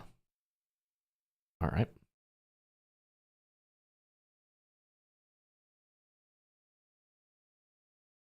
Here, 2 players. Yeah, I think a lot of this is going to be changing titles. So I'm changing titles. The clips are usually pretty good, Fozzie. Would still not Fozzie, the video. suggest in Rocket League you ever move ahead of the play like this. Because what you're saying is, I see 2 players over here. The ball must surely come all the way over here. Time to go over there, right? And cut it off, right? Mm-hmm. But what can happen between the ball coming across the field here is, for example, their second man coming across. Like, who are you to say that in this position, this guy wouldn't cut off his teammate? Or, like, what if your teammate demoed this guy? Then this guy would have to go, and then the ball would end up on the left side of the field. This isn't about overcommitting. This is don't move ahead of the play. This is about getting ahead of the play. Don't move ahead of the play. Don't move ahead of the play. Only ball I'm playing. Do you see how... Hello, what's up, Raffron? Hi, Fries. Your car is to that play. How y'all doing? We move to a Reviewing position shorts. faster than the play is there. We end up sitting. So what we want to be doing in Rocket League is we want to be positioning flexibly behind and supporting our teammates. So like here, you should have been, I would have been 3 car lengths behind where you are right now. And then eventually I would have been moving over into the same position you moved over into. But when I did it, I would not be over by the wall here. I would have been like contesting facing. Now, if you do want a full run across the field, then I think the most effective play in that position would be to take corner boost. I would still not suggest in Rocket League you ever move ahead of the play like this. Because what you're saying, speed flip is the most efficient to get to supersonic if you're going to use any boost. This short has a couple weird cuts, but this one's mostly good. Flexible flip. Because speed flip is the most efficient to get to supersonic if you're going to use any boost. It's the most flexible flip. Because when you front flip, you can use boost at the start of the flip, but once your car passes this point and it's facing back, now you can't use boost anymore. So you might have found ways to work around this, but I would advise that you use speed flips. Like, all your flips around the field to cover ground right now are front flips, and I would suggest you use more speed flips in general. Okay. That's why when folks ask, like, hey, should I don't need speed flips. I just do front flip kickoffs and they work fine. And I'm like, okay, that's valid, but most of the reason we use speed flips is not kickoffs. It's actually every other flip that you're using in Rocket League. You probably use it more outside kickoffs than you do on kickoffs. Speed flip is the I do like this title a lot. Why speed flips are important. That's very good. Very good. This touch needs to be much more Do you edit your own clips or have editors? I have an editing team. This touch many needs folks to be much more relaxed. And I work with, and we commission different people for different things. These guys are moving at you, yes. So I can understand you're a little bit scared here.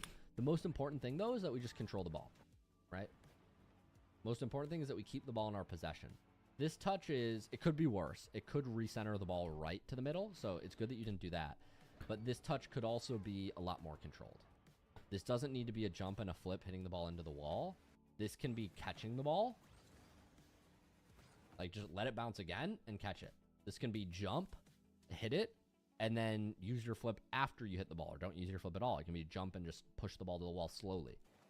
We don't want to be making these hard touches that give the ball away to the opponents. Good. We want to keep possession of the ball. That's correct. Ball close to us. That's going to buy you the most time. This touch needs to be much more relaxed, much more controlled.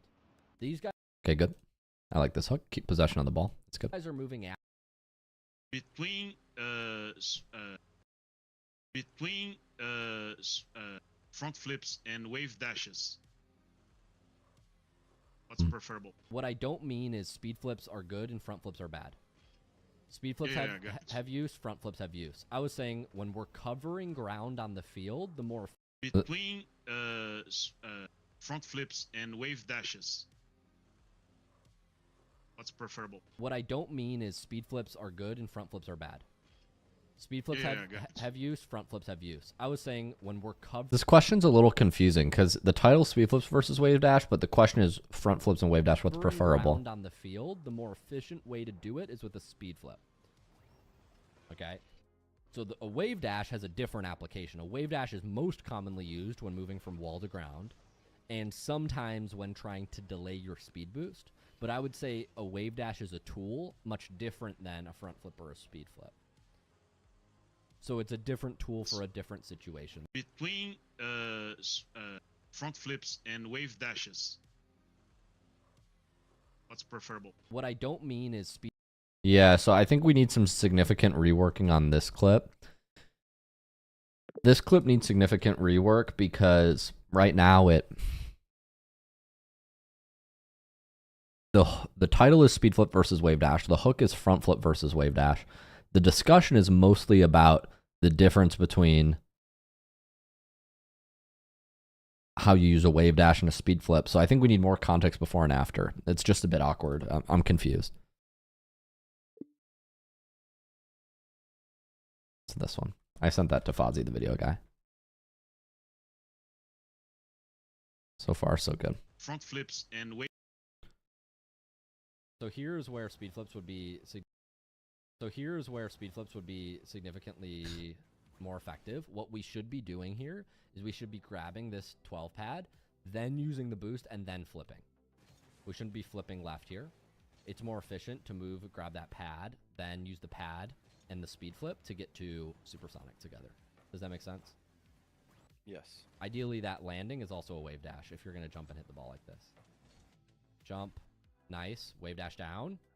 And if you do this right, if you wave dash and speed flip, you should be supersonic moving across the midfield. But since we don't use those recovery mechanics, we're going to be second to the ball, which is fine.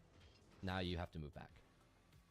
And the better way is to grab pads and then use your speed flip. So here's where speed flips would be significantly more effective. What we should be doing here is we should be grabbing this 12 pad, then using the boost.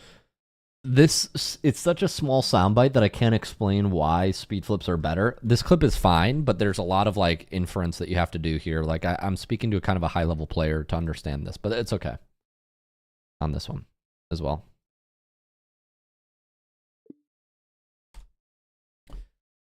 Use speed flip. I'm going to say use speed flip to boost at same time.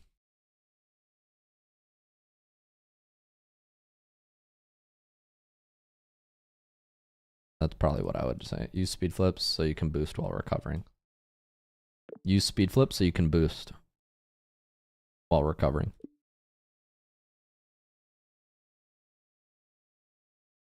Speed flips versus wave dashes. Keep possession of the ball. This is good. Now we're on use ball cam on the walls. Why are we turning off ball cam? To line yourself up? Yeah. Okay. I don't love that as a practice. I wouldn't recommend getting used to that. Because you turn off ball cam and you can't. You're not adjusting your challenge based on the opponent. You're adjusting your challenge based on how do I make sure I don't miss. Which is like, I mean, I guess it's better than missing, for sure. But you're really capping your potential, I think, when you like just say I'm not going to look at the opponent. Why are we turning off ball cam? To line yourself up? Yeah. Okay. I don't love that as a practice. I wouldn't recommend getting used to that. Because you turn off ball cam and you can't. You're not. Use ball cam on walls. Don't turn off. The main idea here is that if you turn off ball cam, you lose vision on the opponents.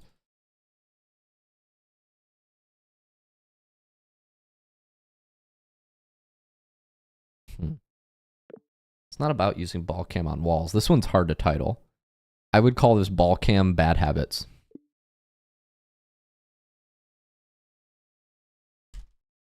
Call this not using ball cam bad habits.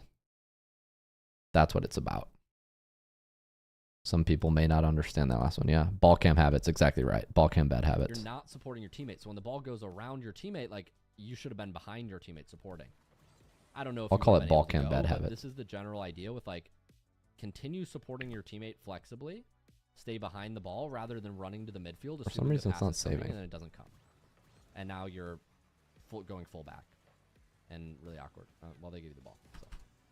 Oh, your teammate left. Yeah, I think you leave ball for teammate here, assuming that he's going to go, but he's going full back that way. Yeah, as soon as I see him going for booth, I kind of... Ball cam bad habits. The ball goes around your teammate, like you should have been behind your teammate supporting. I don't know if you would have been able to go, but you're not supporting your teammate. So when the ball goes around your teammate, like you should have been behind your teammate supporting. I don't know if you would have been able to go, but this is the general idea with like continue supporting your teammate flexibly. Stay behind the ball rather than running to the midfield, assuming the pass is coming, and then it doesn't come. And now you're able to go, but this is the general idea. I would remove the start of teammate. So when the ball goes around your teammate, I would remove the start of this. The idea starts at about 20 seconds into this.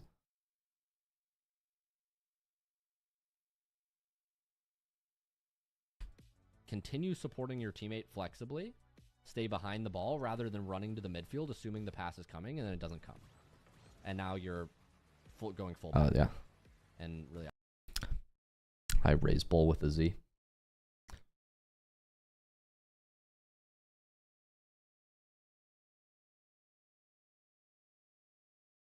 Why are we turning off ball cam? You're not adjusting your challenge based on the... Okay, we're on the last short for this batch. Nice. These camera settings undoubtedly worse. I think anybody who's looked at pro camera settings on Liquid. These camera settings undoubtedly worse. I think anybody who's looked at the word kevpert is part of the hook here. If we can include that.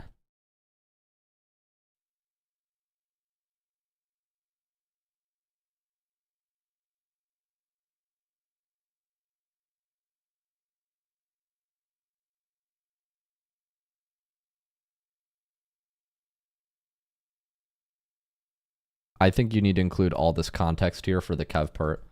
This kevpert short, include the context, include the dialogue leading up to it. This one has a lot of potential, but there needs more dialogue. Avoid kevpert settings. And this is camera settings.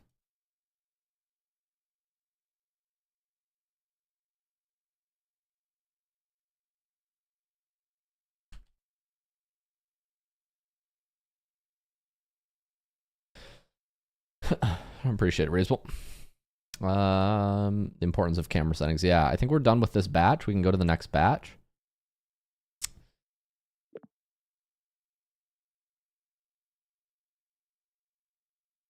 This one needs some reworking. Feedback is in here.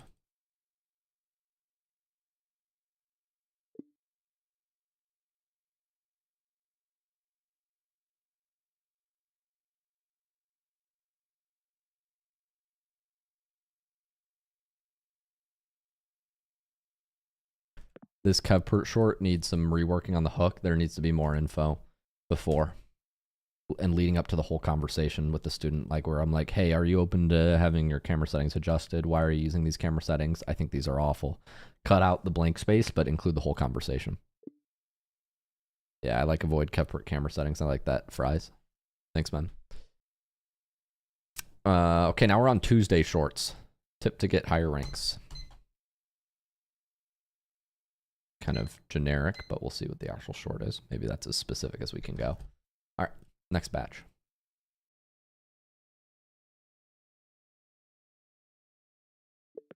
Several of these need title adjustments.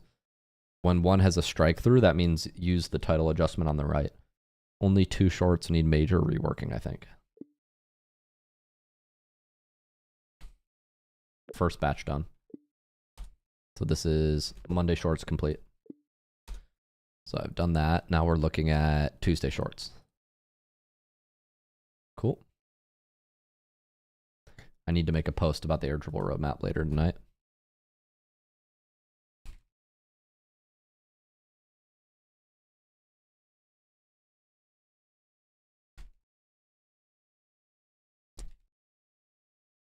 I need to write an email about this too.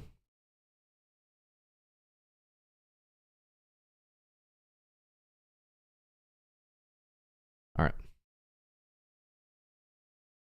What do you think is the most important skill or tip to get out of GC to higher ranks? Coachability, ego, mentality. You get to a certain rank where like GC, a lot of Rocket League is situational, and at every point, at every point up to GC, you can just learn something new and get better. Like, for example, you have a bad belief, you have something that's not serving you, you're not good at something, you can just avoid that mechanic and learn something else and get better at it and then improve. But once you get to GC, your bad habits start to come out. And if you're uncoachable, right, if you think your way is the right way, if you blame teammates, if you always think XYZ has to be done in every situation, you'll be humbled quickly and you'll get stuck. So coachability. Because at that point, this is an interesting one. To get to GC as it takes to go from GC to SSL. So you gotta have coachability. What do you think is the most important? This is not tip to get higher ranks. This is about going from GC to SSL. Number 1 tip to go from GC to SSL.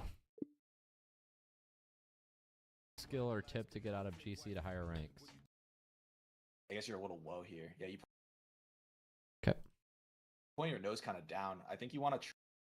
I guess you're a little low here. Yeah, you point your nose kind of down. I think you want to track like.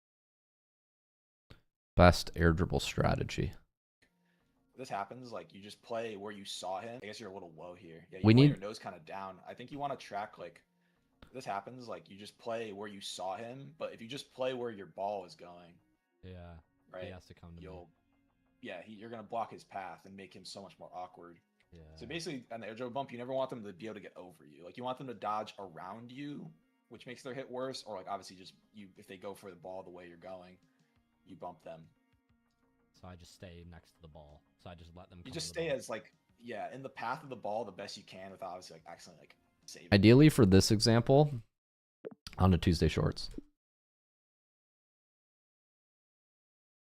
Ideally for this example with Torment, couple things. One, we really need like some sort of animation that appears to show who's talking, because if it's not my voice, there's not pre-built trust. We can't assume they know who's talking. Even though Torment is a pro, most people aren't going to know that's Torment. So we need like an image and then say Rocket League a pro, like even more so than like on this apparently Jack short, for example, we were able to just say this is, Zen or whatever, or this is apparently Jack. But ideally, like we would pop up an image of the pro we're referencing to make this more Like what would you learn? to make this more powerful.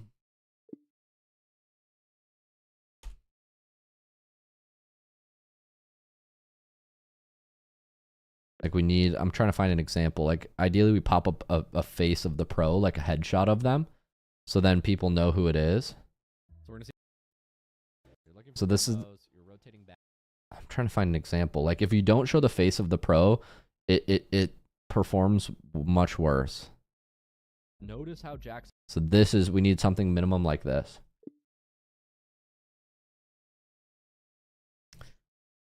Like anytime we're mentioning a pro or there's somebody besides me, we need a facial image. Like, and if it's Torment, like it needs to say like Torment parentheses RL Pro.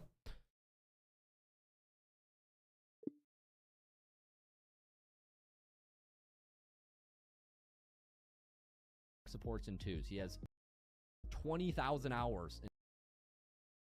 Yeah. I guess you're a little low here.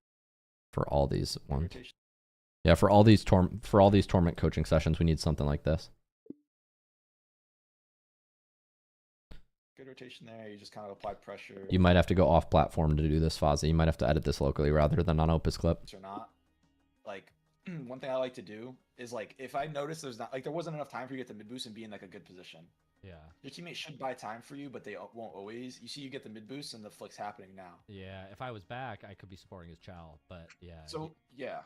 So usually what I whoops, how'd that happen? Good rotation there. You just kind of apply pressure. I mean, you can look at this situation as like, do you go for the mid boost or not? Like, one thing I like to do is like, if I notice there's not like there wasn't enough time for you to get the mid boost and be in like a good position. Yeah. Your teammate should buy time for you, but they won't always. You see, you get the mid boost and the flick's happening now. Yeah. If I was back, I could be supporting his Chow, but yeah. So yeah. So usually what I whoops. How'd that happen? Okay. I usually try to get as many pads as possible. If you're good with pads, like if you can get this half circle, and it's the same thing like going wider, so you can be like facing this side. Yeah. You might be able to get 5, 6 pads if you go here. I don't know if it depends how much time you have to do all this. If you go straight down the middle, you can even do like something like that. I don't know. It depends what you want to do. Yeah. And then you can be in a decent position. Oops. You need a decent position to like follow this play, and maybe you go for it, maybe you don't. But it's pressure, right? Your opponent now, like you're just gonna throw in a fake challenge. And then Yeah, I think this one's about cutting down space. Punish opponents when in position. That's not quite the idea. It's not quite the idea that we're getting across. Probably shoot this with low. Punish opponents when in position. Yeah, I don't know what that means. And this isn't air dribbling strategy. This is an air dribble bump. So how to air dribble bump correctly. How to air dribble bump correctly. This is punish opponents when in position. This is when to go pads versus mid boost.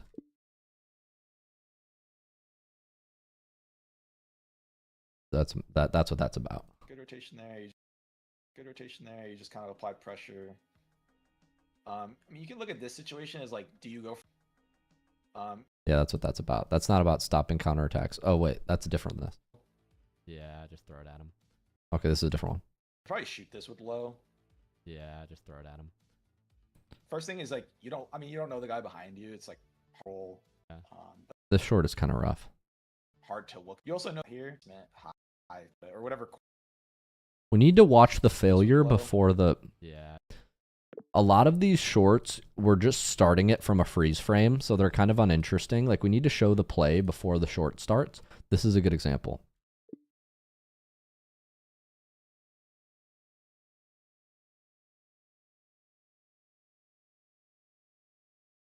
I think you're devil man. If you're open to feedback, I think your question is riddled with teammate blaming. I think that mindset doesn't serve you, and you'll get to a higher rank if you remove that mindset. Yeah, just throw it at him. Good shot here. Like just an air roll shot. Just air roll right, aim for. Yeah, I just don't think this is a very good short. Middle, so either side. I don't think this is a very good short because it's not very. There's not a lot of movement. Even if he has boost, it's an awkward save, and that would now get you time to go steal his like. It's not bad. I think you're a little too far to the right here. Yeah. So like obviously you have to read into like typically if you don't know, like there's two players that could go for this ball and they could hit it either way. So, like right here, I think the ball's gonna get here and then turn like this way, right? Yeah. And that's pretty good because the guy on the backboard a lot of times is gonna be the one that clears it or like hits it. But if you get here and you're shifting, you're kind of in the middle, and you notice like, maybe that guy's not hitting it, Yeah. You just turn back, right? But like being in the middle is nice because if you're over here doing it, that ball over there is so far away. So when you're reacting to a play like this and you don't know, it's like, yeah, you shift over here. Okay, now you see the hit, and then you're gonna win that ball. Yeah. And it's probably the difference between you winning it or not is that distance. You can kind of see you're kind of close, but like obviously you can't go for that. I think you're a little too far to the right here. Yeah. So like obviously you have to read into like typically if you don't know, like there's two players that could go for this ball and they could. This one's okay, but once again, I need to see the full I think you're play. a little too far to the right here. Supporting too far to the right. Support strategic midfield positioning on offense. This is like, I don't like that title.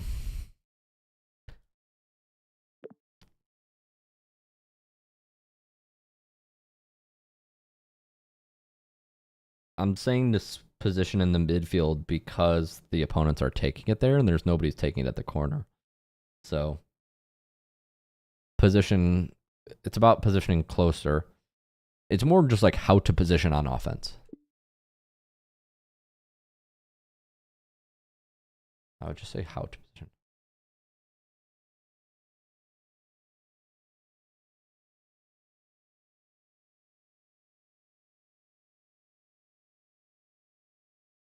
The word strategic doesn't help at all. Midfield doesn't help much either. I mean, maybe the word midfield is good. Position flexibly on offense. Yeah. Maybe midfield helps, but I don't know. Do this to avoid getting dunked.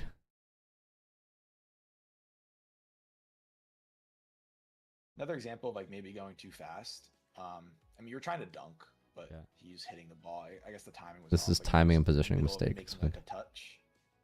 You're also second man. You can kind of see your teammate. He's still rotating. Usually a good idea to like.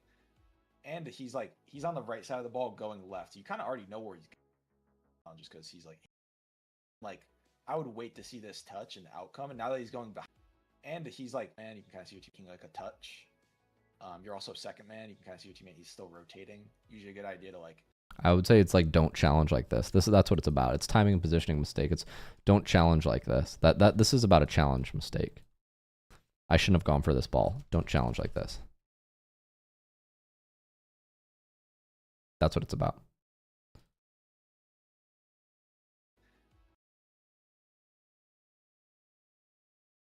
A 50 like this seems a little scary, but it's actually like not good that you hit the ball first, right? Because you basically got like got yourself dunked. What you could do instead, what I usually try to do here in the corner specifically, is you see the angle. You realize like there's no real threat of him like even really shooting this. But if you like wait a little bit, let the ball travel a bit more, you can even like slow down a little bit or just like go further back. And then if you jump and lean to face your hood like slightly at the car, maybe like at the ball, like a 45-degree angle. So like on this side you'd air roll left. No, you'd air roll right. Sorry. Yeah. You'd air roll right, face your hood slightly at the ball, and you kind of like you don't even need to flip, right? But it kind of makes your car taller because that's like a bigger part of your hitbox. And I guess you could turn it all the way 90 if you want, but generally like that makes it so you're slower, like in terms of like the contact point, so you're not hitting it into him. Like you're kind of meeting it.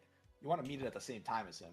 Yeah. And what that would do is if he's here and you jump, and again you'd be higher. No worries, Fries. I might not be right. Like here, I appreciate the feedback. Ball goes into your corner, right? And how to take. So this is do this to avoid getting dunked, or yeah. I don't mind that as a title. Now we're on how to pressure an offense. That was a pretty good play. Remember, offense in American spelling is S, Fozzie. We use S's, not C's. I think. Right? Or no, I'm wrong. Offense? I'm confused. Oh, offense can also mean the scoring team. Yeah. Offense. Yeah, that's what I thought.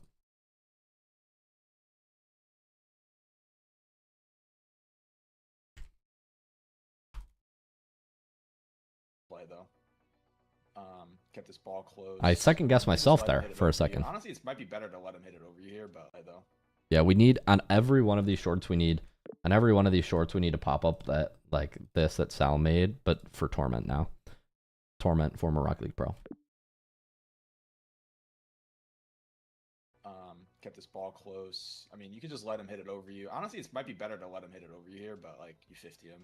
Like I think you're in between like playing a good 50 and like just like not hitting it at all. You know what I mean? Like right here, if you notice, you see how he's jumping and hitting the ball against his momentum. Like this is actually not a bad spot to just let him. That ball is going like just right here, anyways. You can see your teammate's actually making the same mistake, but it should be a free ball. Like he's facing away. I mean, but it should be a free ball for him if like you have low boost. That kind of works. Like that's one of those things that works more. Like they were kind of bumbling around with the ball. That was a pretty good play. They're super awkward. So the demo from behind's obviously a good play. I like the boost steal. This is a separate idea. I think that's why they get the ball back, like that 50. Obviously, you have a lot of time, so I like the boost. The idea is lose the 50 back to your teammate. So the short should end here. This short should end like 45 seconds into the 58 seconds, and then the idea is lose the 50 here.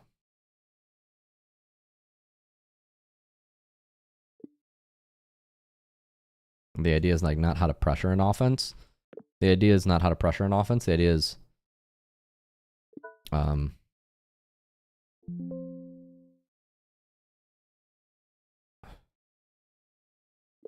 when to lose 50-50 back to your teammate.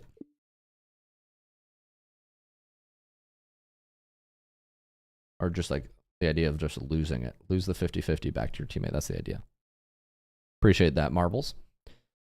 Okay, we're through Tuesday shorts now. We have Wednesday, Thursday, Friday. I need a little break. Getting to the end of my my strong focus. I can maybe here. Let's just try to push through. Let's try to push through on stream. I'm getting like pulls to want to do other things because this is a little boring. But I know I need to do this, so I need to fight that urge right now. Need to stay focused. I'm also getting like a little frustrated because I feel like a lot of it's not my fault or anybody's fault, but it's just I feel like I'm correcting a lot of titles, and I feel like maybe somebody else should be doing this on the team, not me. Might not be the best use of my time. And I feel like some of these are like similar mistakes, but I don't know how to teach them. I don't know how to articulate how to fix these things. As far as the titling errors go, like I don't know how to articulate the pattern recognition I'm doing.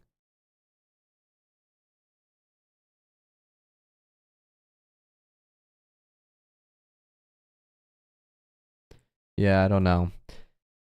What's up, Marbles? Yeah, I feel like Fozzy's getting much better at picking the best moments for the shorts, which is great.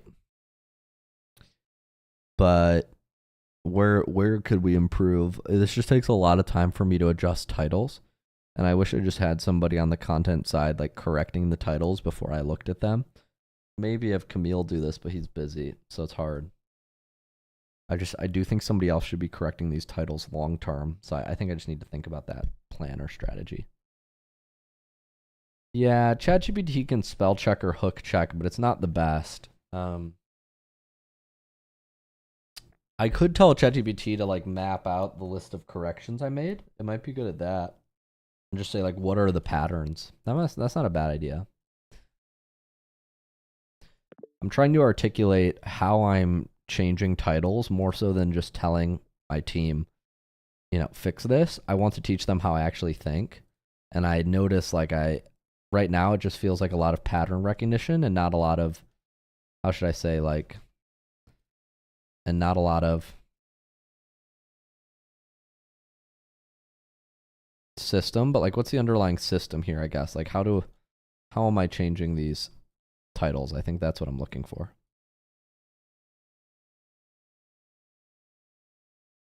The ones where anytime you see a short with a name and then another name next to it, that means the first title was the one I didn't use and the second title was the one I did.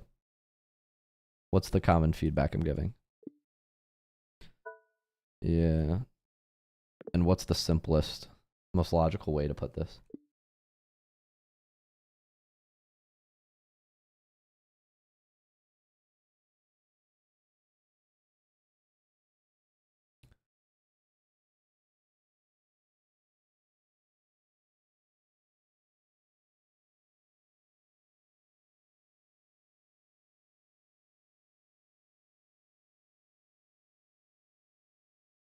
Yeah, strategy is abstract. Correctly implies execution standard. Mm-hmm.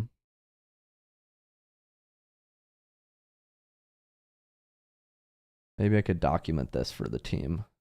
I'll share this thread.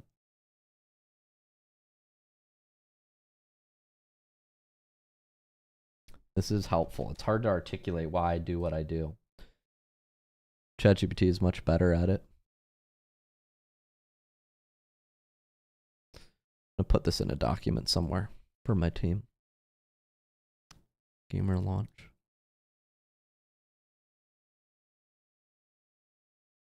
YouTube video playbook. How to title YouTube shorts.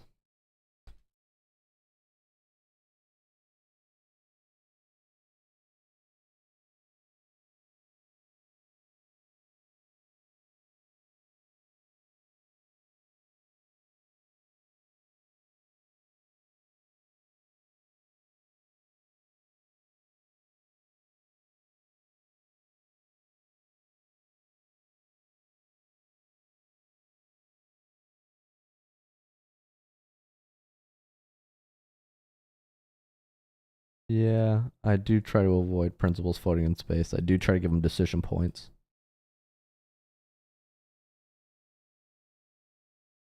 Yeah.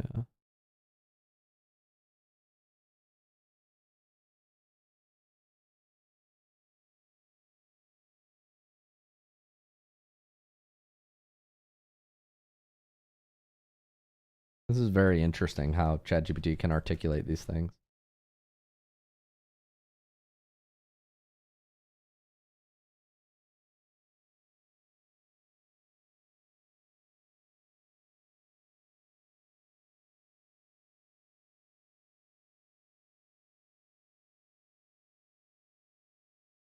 Yeah, I'd usually turn neutral and vice into emotional punishment or reward.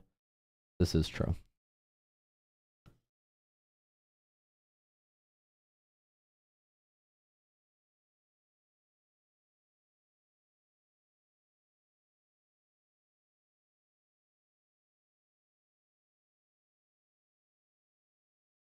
I don't hate why speed flips are important. It depends on the hook title.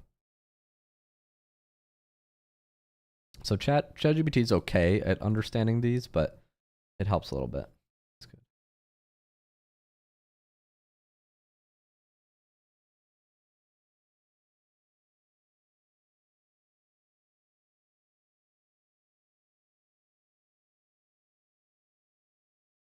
Steal the pressure, and then obviously Yeah. your teammate's really far and they're super awkward, so the demo from behind.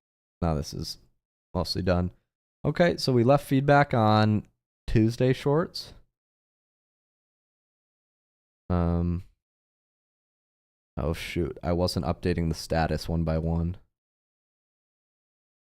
I think like need adjustment is just like on most titles. Also, this isn't updating at all. Yeah, it doesn't really help. Clicking a title doesn't really change anything. It's adding it rather than...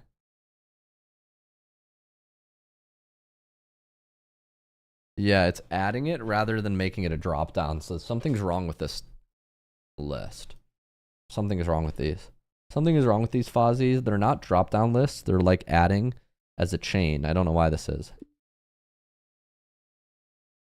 Like, see, like it's actually adding the word multiple times rather than like changing what it is.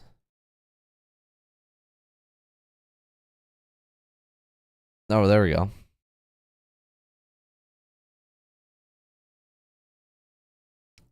I don't know why this is happening, to be honest. Like, it's like not actually adjusting it. It's just putting that multiple times. Yeah. To title these shorts, we need somebody who understands content and Rocket League a little bit better. It can't just be somebody who just understands one or the other. They have to understand both. I'm not necessarily saying better than our current team. I just mean like better than somebody who does, like, it can't just be somebody who knows how to edit. It has to be somebody who understands Rocket League and knows how to edit. Like, demo these ball chasers. I doubt that's going to be a good title because I don't. There's some where I'm like, there are some titles where I'm like, oh, this title isn't good in any short. And there are other titles where I'm just like, oh, it doesn't fit this short. So there's like, and ChatGPT can edit a title. I can make sure that a title fits any short, but it can't make sure a title fits this short because it doesn't know what this short is. Eventually it will. What's up, Gregory? The Brins.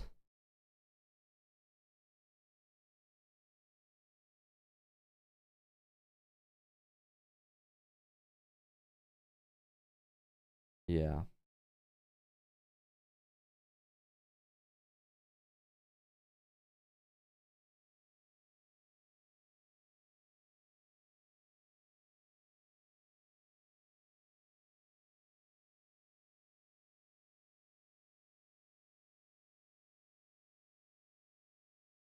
Hey Camille, I reviewed your video on stream today and I'm still reviewing it actually. I wanted to make sure you get this file as well. There's only one more interrupt I added to actually save some time and make one of the transitions in the video smoother. Yeah. All right. We're on Wednesday. Let's keep it going. We can do it. Wednesday shorts. Let's see them.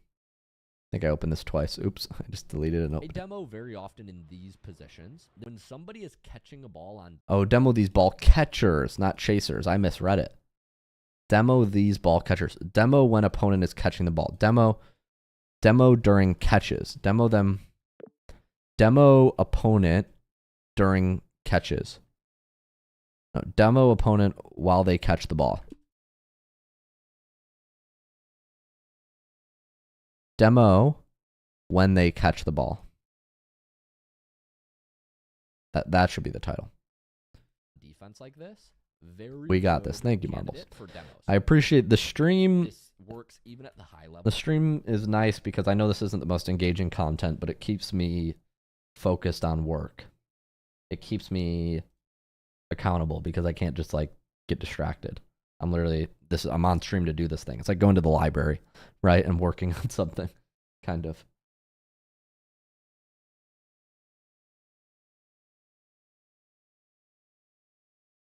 This is really cool.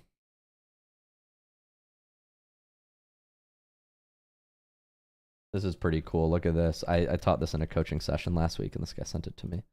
I could forward this to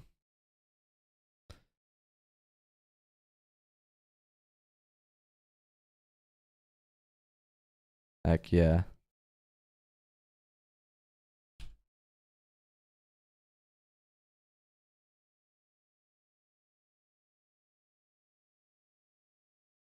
Sending this to Tornado.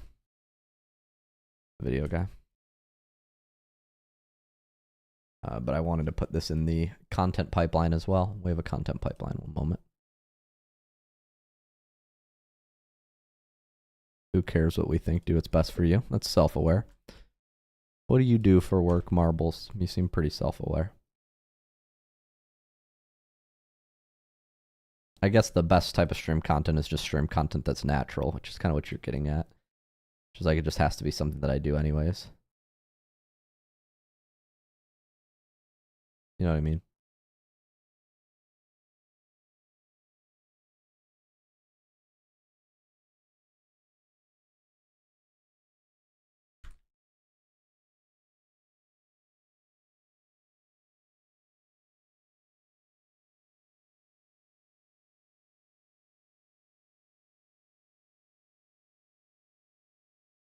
Kind of cool.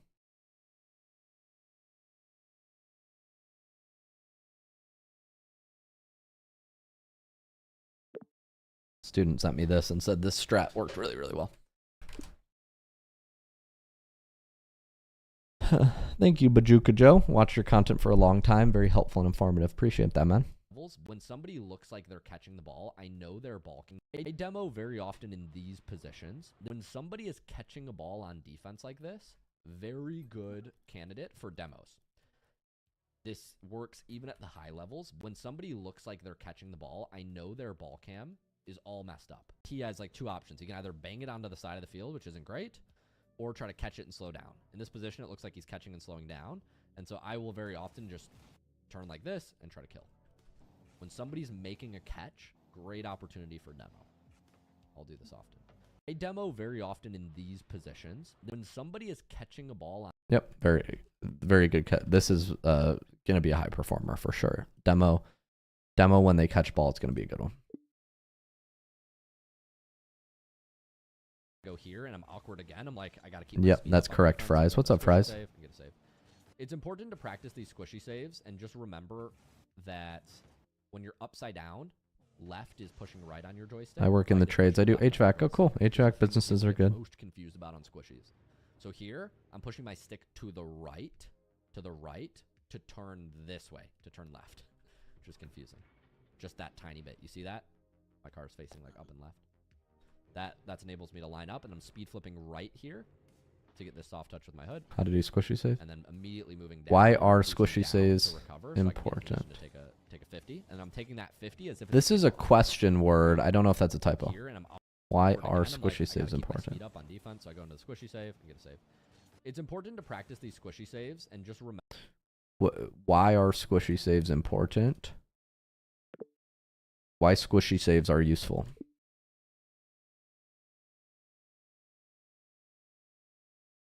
Essential is a stronger word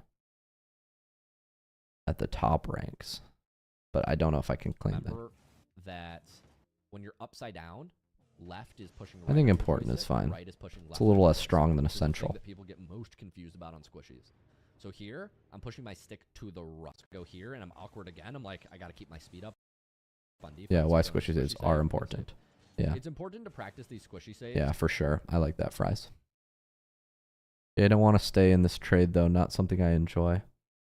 Maybe you could help review content with me. I'm definitely going to need a content manager. Please welcome me to the stream. That's a funny quote. It's funny. Weird. That's kind of weird. That's a strange thing to say. What's up, Marty Blocks? How you been? How you been, Marty Proper Blocks? cheating form in 2v2 kickoffs. What cheating means on the kickoff is supporting your teammate. That was a weird cut. Notice on your cheat at the start of this game, and obviously cheating form in 2v2 kickoffs. Cheating form in 2v2 kickoffs is a topic, but it doesn't really mean much. I don't know what that means. If you notice on your cheat at the start of this game, and obviously you lose this kickoff, you go fast into the cheat. It should start from notice. I think it should start from notice. So this short should start from the word notice, and then the hook needs to be something that's not cheating form in 2v2 kickoffs. It needs to be more actionable, like how to support kickoffs correctly. Or in this case, it would be like how to cheat correctly. How to cheat on kickoffs correctly.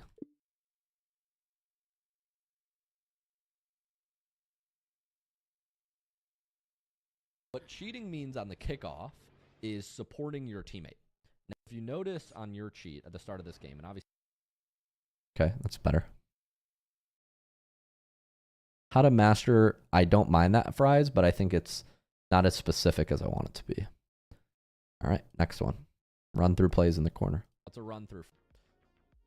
What's a run? A run through is basically when you make your play and you're on their side of the field, and you can either go for a demo or just like a punch, so that way it gives your team an open play. This is really awful to listen to. There's some like really bad static going on right now in the microphone. On the stream. Oh, I just pushed my thumb down the wrong way. Oh, that did not feel good. That did not feel good. Stretch something. Exactly right. It's when you finish your play, you keep moving through the middle. I approach a play in the corner like this. So when I'm in the corner here, what I'm not doing, you'll see me drive at this ball. Yes, I'm driving at this ball, but what I'm really... This took 25 seconds here to get to like the key idea. So I think these first 20 seconds can almost be removed. I like the effort to try to include what's going on. However, like include the Q&A, but the Q&A back and forth is quite hard to listen to. It's kind of unbearable.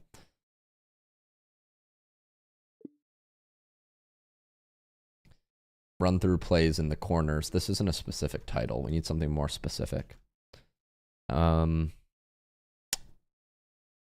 doing here is I'm applying pressure and I'm maximizing my recovery.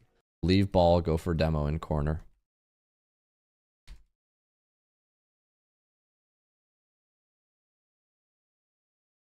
Thanks, Marbles. Appreciate it.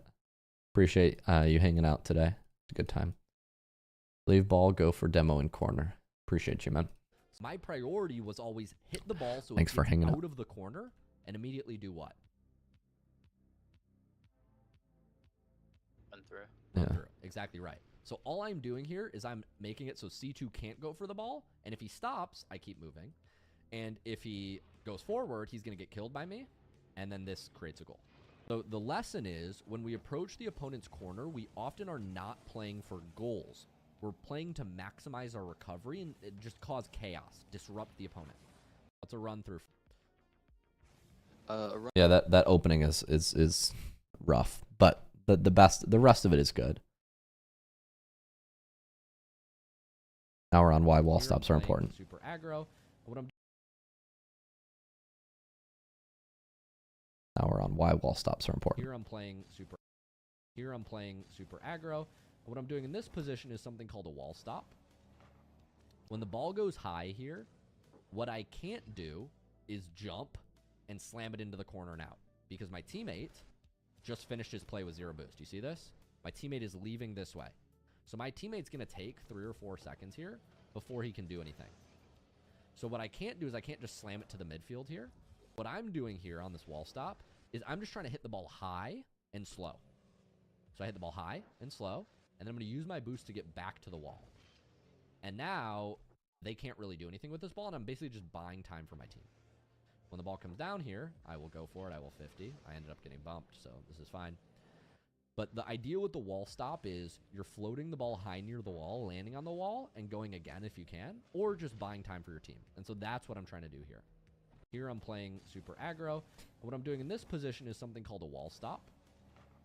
When the ball goes high here, what I can't do is jump and slam it into the corner and out, because my teammate just finished his play with 0 boost. You see this? My teammate is leaving this way. Okay, this is good. I like wall stops. Yeah, this one's why wall stops are important. That's a good title. Our side for smooth recovery. That's good. Good title. When you are getting chased, your ability to recover is super. I mean, I could do like when and how to use wall stops, not why are they important.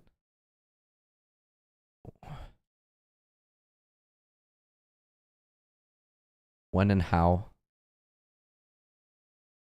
I like why wall stops are important. That's fine. That's fine. Super important. I'm holding power slide, and because I'm landing backward, when you are getting chased, your ability to recover is super important. I'm holding power slide, and because I'm landing backwards, I go straight into reverse. So I'm holding power slide, and I'm immediately pulling down on my reverse button to keep my momentum, and I'm going to half flip out of this play. And this enables me to get back quickly, even though I'm bumped. Here I'm getting demoed, so I'm going to go squishy save in the net, and then come out. And this enables us to get off defense.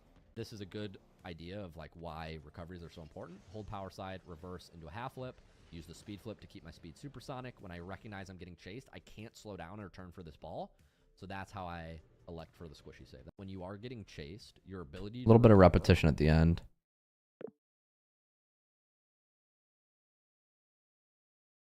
This should be hold power side for smoother recoveries, and then the end of this short here is a little repetitive. I would remove the last 15 seconds. I just say the same thing twice. Now we're on why cheating on kickoff is important. This short batch, by the way, is very strong Fozzie. I think these could perform well. A lot of these are viral. chased. Okay. Thank you, Killer Nate. The game theory optimal play that will give you the highest win percentage in your game is cheating.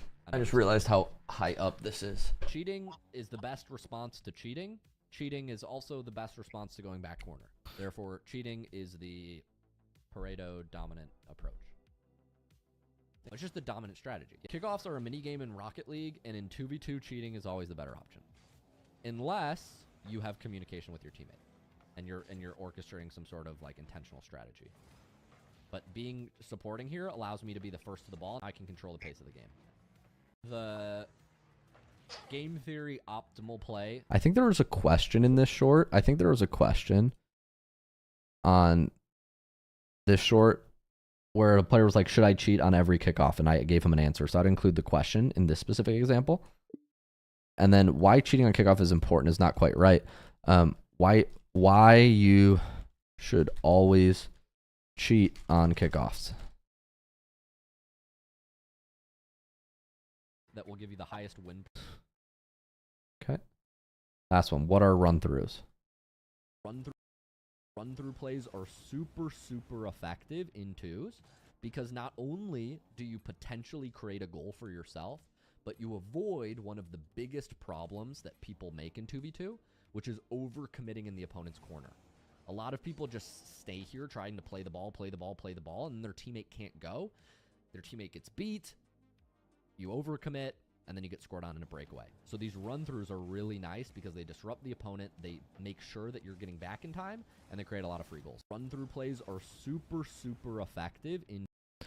This short was great, but the middle was me clicking around the settings menu. I would love if you could replay the entire clip as an external clip, like record it, and then replay it somehow here. Like the 10-second to 30-second mark in the short were boring because I was just going through the menu, but I wish you could show examples of the run-through clip while I narrate, because that narration is really good.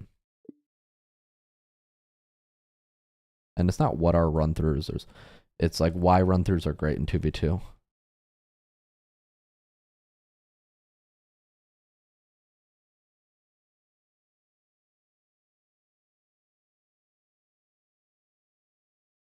I'll just say run-throughs are broken in rank 2v2. Have I been SSL ever? No, I have not. Okay, we're done with Wednesday shorts. We're on Thursday. We're getting closer. Almost done reviewing the shorts for this week. All right. I'm bored, and this is when I remind myself, this is why other people won't win. This is why I will win.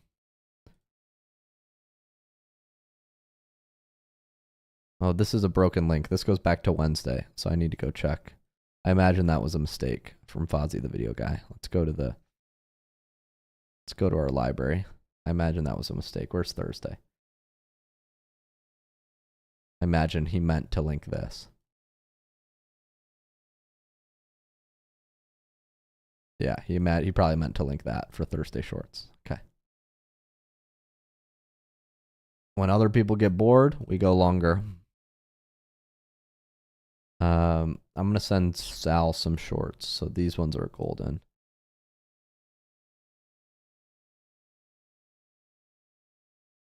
I'll mark green on my favorites.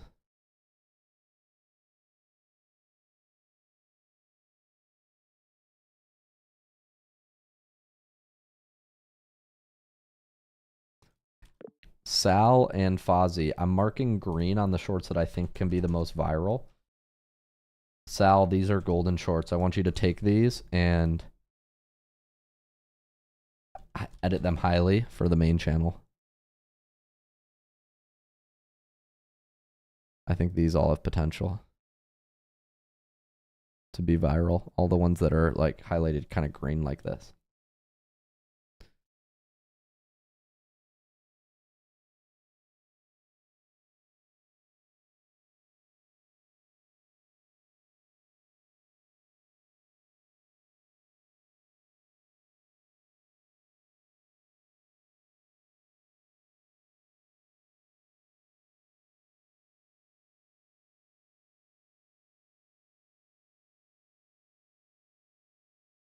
Luke, the status of the shorts, don't forget. I appreciate that, Fries. I don't want to adjust. They're like the status is broken when I adjust them. Maybe I'm doing something wrong, but the status is just fully broken when I adjust these. They're not selectable. I think PS4 is better.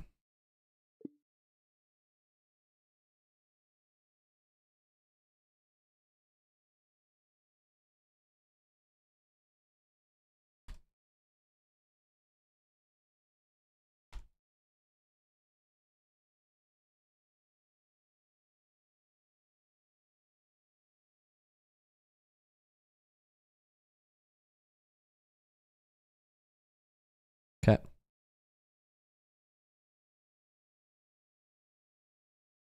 All right, we're on Thursday shorts now. Let's check out Thursday. Yeah, okay. Now it's Thursday. Now it's going on Thursday properly. All right, let's do it. You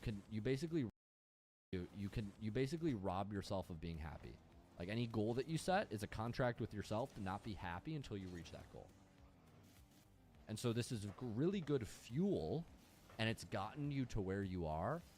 But what I would suggest is that there's a difference between positive fuel that makes you better and builds up your mindset, makes you and makes you fulfilled and at peace, versus a mentality that makes you successful in Rocket League, but that robs you of your peace.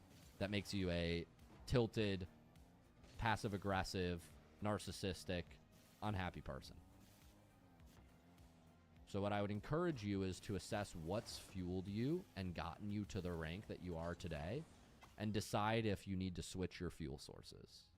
This has worked for me. I don't know if it will work for you. Maybe there needs to be a level before that of just like understanding, like, why do I care about improving? You basically rob yourself of being happy.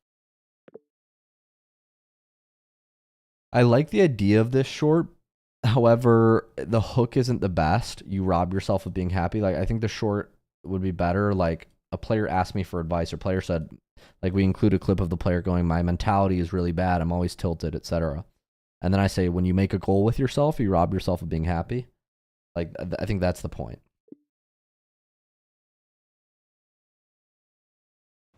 And this isn't improvement advice on ranking up. This is not improvement advice on ranking up. This is mentality advice. SSL asked me for mentality advice.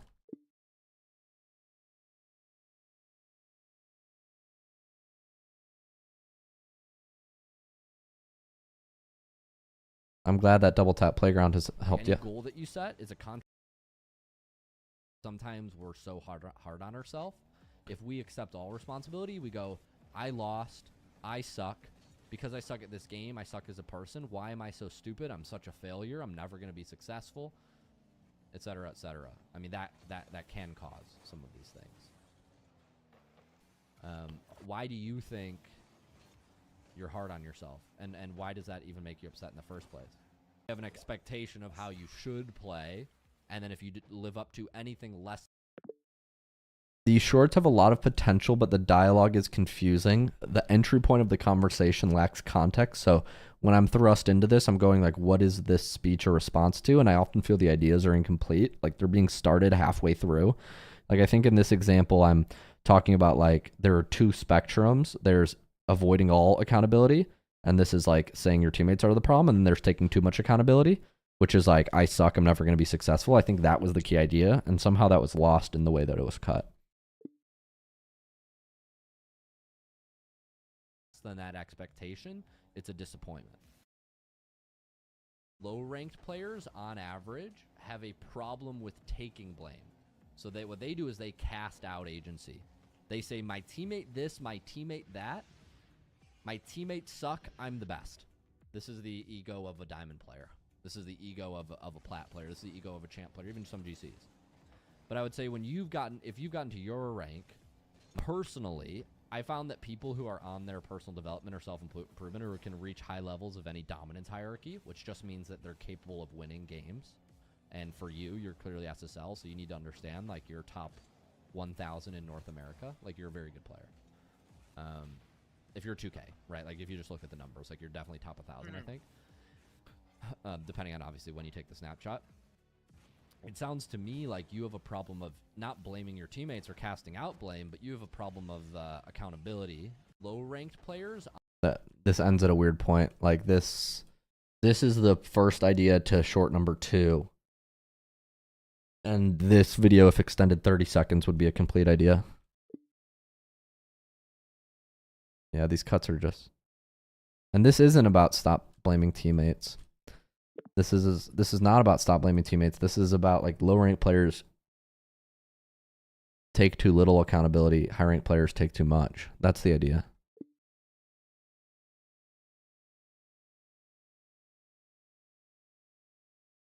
What's up, Marbles? We're just titling shorts. Yes, I'm live on stream reviewing them if you want to hear my thought process as we go. I've been reviewing for the last hour or so.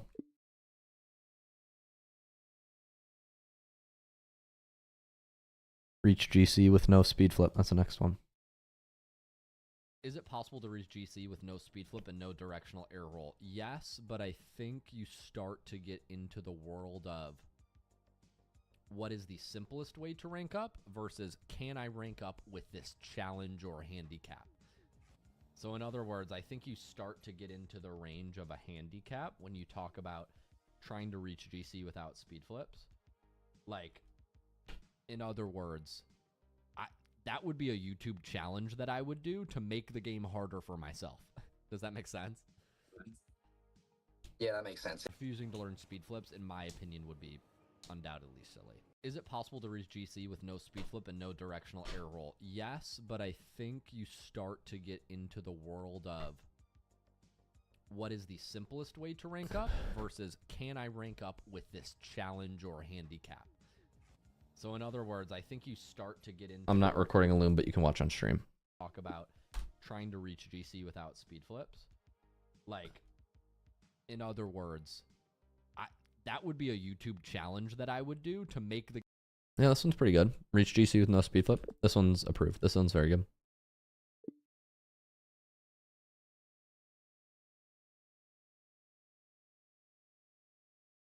game harder for myself. Does that... I'll just publish something today.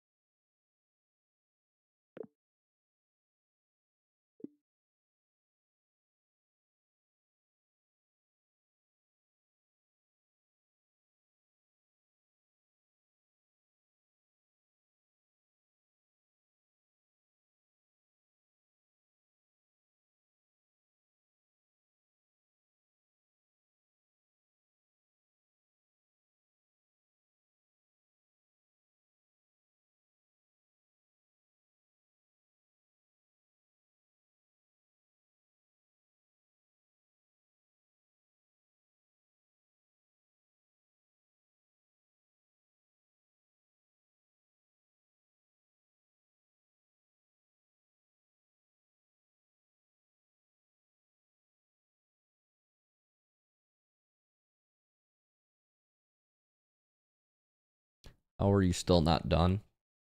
I would love to play ranked, but the business needs more important. I need to be making content right now. Do not have time for that. So I may be playing ranked, but not right now. I want to, but I'm almost done reviewing shorts. We're on fastest way to get supersonic after we publish this one. No worries. If you're just coming in, Rocket League lover, we are reviewing shorts. Oh, thank you for the Prime sub, Beluga Joe. I appreciate that, man. If you're still here. I didn't see that earlier. Thank you. Thank you for the Prime sub, man. Very kind.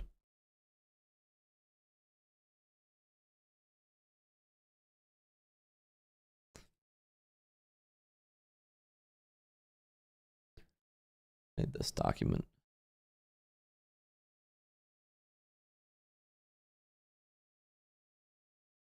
Thank you for all your attention to this, Fozzie. I also made this document for you. I hope this helps out with titling and what I'm looking for. Sent a DM to Fozzie as well with like titles and what I'm looking for, so hopefully that helps. When is the release date for the air dribble roadmap? I will work on a post and I'll let people know tomorrow. Announce release date for air dribble roadmap. Probably Christmas Eve. Maybe 23rd or 24th.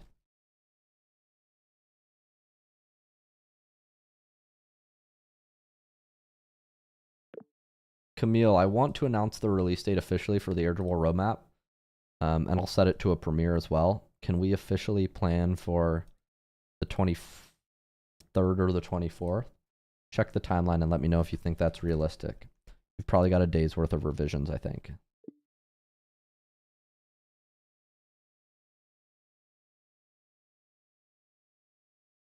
Let me know what you think is realistic as far as this goes, Camille. People are asking on stream. Appreciate the question, Rocket League lover. Does that make sense? Yeah, that makes sense. Refusing to. Luke, I don't get it. You have great game sense and you're still not SSL. It's a good question, England.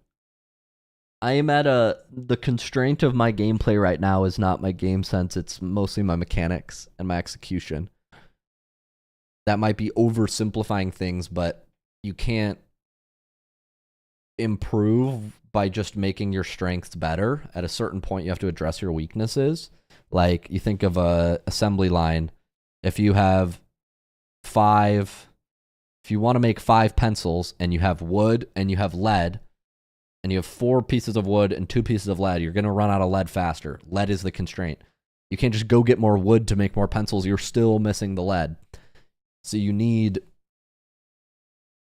equal parts mechanics and game sense to a certain extent to get to SSL. You can create different combinations, but for me, my constraint is definitely the hours I play the game, man. So that's currently how I view my weaknesses. If I get my hours up, I play significantly better. But I think this season might be the crossing point where I get my hours up enough. But like, as you can see, I'm just spending time reviewing content right now. I'm not getting my hours up. It's just, I only have so many hours in the day right now. Trade-offs. Trade-offs. With no speed flip and no directional air roll. Yes, but I think you start to get into the world of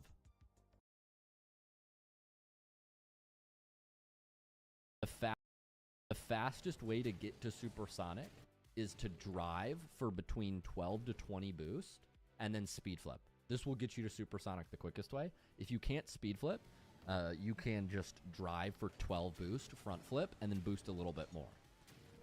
That's the fastest way to get to supersonic when you move across the field. Does that make sense? Yes. Once we get to supersonic, we no longer need to flip because you don't need to add boost to stay at supersonic speed as long as you drive in a straight line. The fastest. This is a good short. And would benefit a lot from gameplay clips. Sal, if you want to crank on that.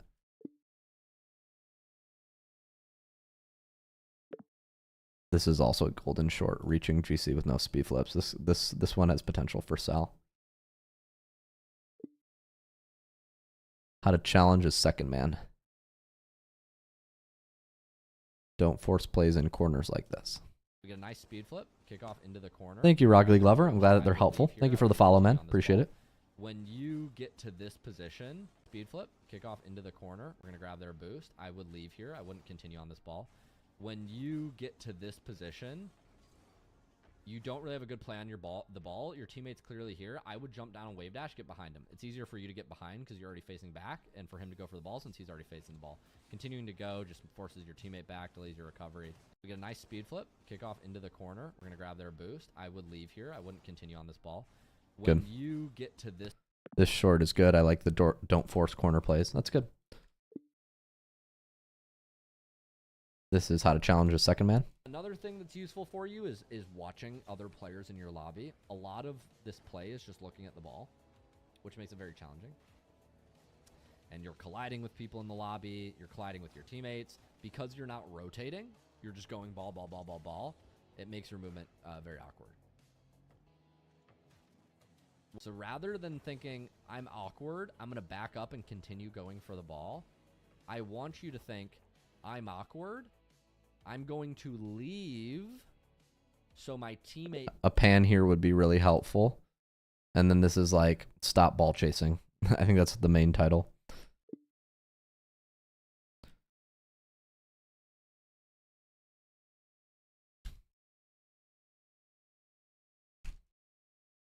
When to leave for a teammate. I remember this short. This guy was ball chasing really, really bad. This coaching session. This coaching session was crazy. This guy was not leaving the ball. If this one does well, we can make this into a higher quality short. I can give you the coaching session and the replay file, Sal. It was this one. This guy's like one of the biggest ball chasers ever. I mean that in a nice way. Like he's a nice guy, but yeah, he was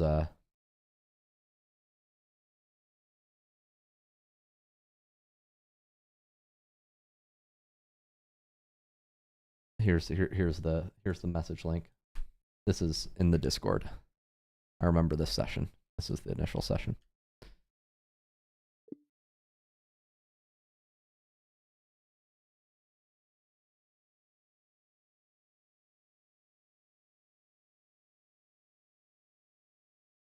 I have about 30 hours. Hello, cesspool badger.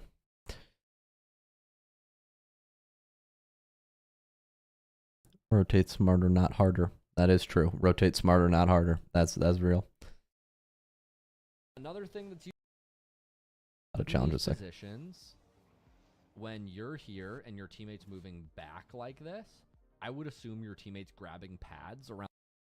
This is how to challenge a second man. He actually isn't second man here, so this isn't how to challenge a second man. Not sure if that's a miscommunication. This is how to challenge for your teammate. How to challenge for your teammate. Around your back post at this point. So he's going to move back post, he's going to move into net, and he's going to be facing the ball. Somebody needs to put up a challenge before he gets in your box, before he gets inside this boost rainbow. If you both are putting up a challenge at the goal line, this makes this much harder, because if this 50 goes... Also pan when I draw. We're missing pans when I draw in this Thursday shorts batch. This spreadsheet is proving very helpful, Fozzie. So I'm glad we're doing this. It's okay. Fozzie says, I'm sorry, we studied UK English to the feedback. He's the one editing these. It's kind of funny, lol.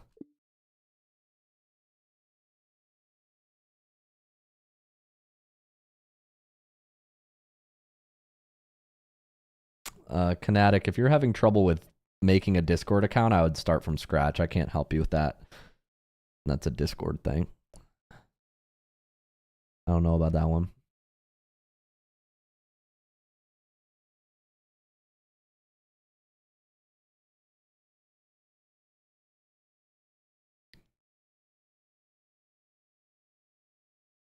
Alrighty. How do I speak and the words are there? What do you mean by that, y'all? Not sure what you mean by that. Turn, grab boost. I like this. Play mid boost here. Get behind your team as fast as possible. Okay, we're on the last batch of shorts. We're on Friday right now on stream, Fozzie, so making progress. Oh, text-to-speech? I have a plugin. I use Whisper Flow. It's very, very useful. I highly, highly, highly recommend. If you haven't used it, I would recommend using it.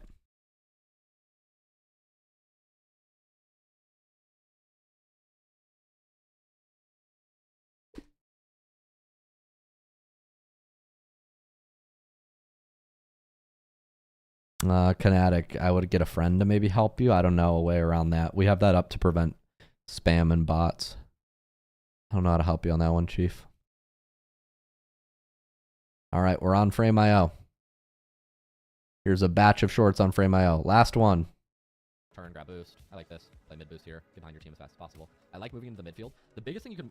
So far, your use of ball cam is very disorienting to me, Apple. I don't know if, like, you're comfortable with it, but for me, I'm having a very hard time. So, like, I saw the ball bounce. We looked away. I didn't see what happened. We looked away. I didn't see what happened. We looked away. Like, we do a lot of cutting, and it's really it's giving me a headache.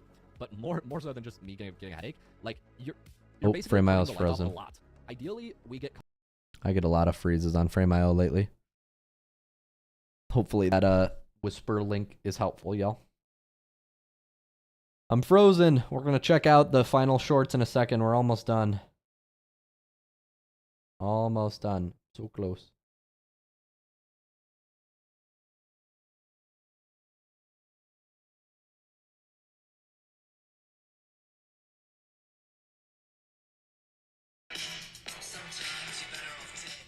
Dun, dun, dun, dun, dun.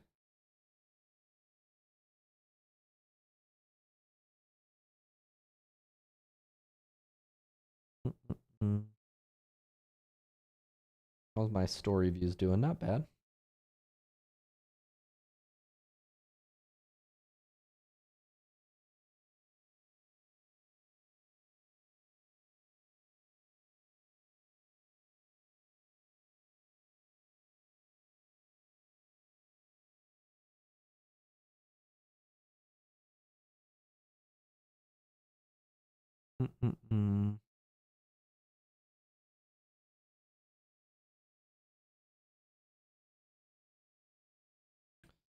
I'll go to this. Thank you, Kinetic. Appreciate it, man.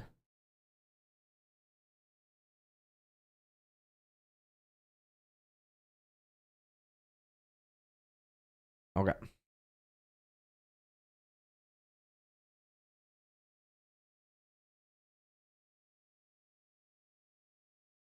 Turn, grab boost. I like this. Play mid boost here. Get behind your team as fast as possible. I like moving to the midfield. The biggest thing you can... So far... We're unfrozen. The ball camp Hooray. is very disorienting to me, Apple. I don't know if, like, you're comfortable with it, but for me, I'm having a very hard time. So, like, I saw the ball bounce. We looked away. I didn't see what happened. These ones were all off stream? Like, we do a lot of cutting, Friday. and it's really it's giving me a Or headache. off Opus Clip. More so than just me getting a headache. Like, you're basically, like, turning the lights off a lot. Ideally, we get comfortable enough with the map that we can rotate back while having ball cam on the whole time. Like, that we don't need to take ball cam off, because right now, like, you're seeing a collision, and the ball might bounce somewhere, and we're not really ready for it, because we turn off ball cam so much. Like you see what it is. Like, I'm getting a headache. Turn, grab boost. I like this. Play mid boost here. Get behind your team as fast as possible. I like moving into the midfield. The biggest thing you can... So far, your use of ball cam is very disorienting to me, Apple. I don't know if, like, you're comfortable with it, but for me, I'm having a very hard time... Okay. Good. The short's approved. Solid. This one's good. Enter details. I gotta enter my name. This is me. Hi, Luke. I'm subbed. Appreciate that, Siege. Cesspool says I do not. Like, I saw the ball bounce. We looked away. I didn't see what happened. We looked away. I didn't see what happened. We looked away. It's Like, funny. we do a lot of cutting, and it's really it's giving me a headache.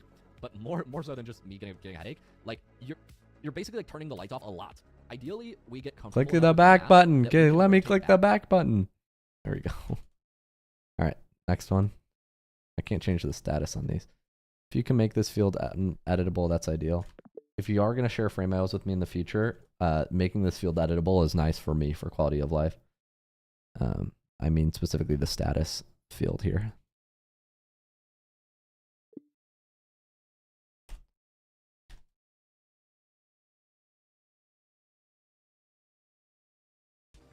We are following this player. We're moving very heavily to the right. I would be boosting. I would be full boosting at this guy, trying to demo him. If I don't demo him, I turn left. I don't want to move this way. This is confusing. You might jam your rotation on your team. We are...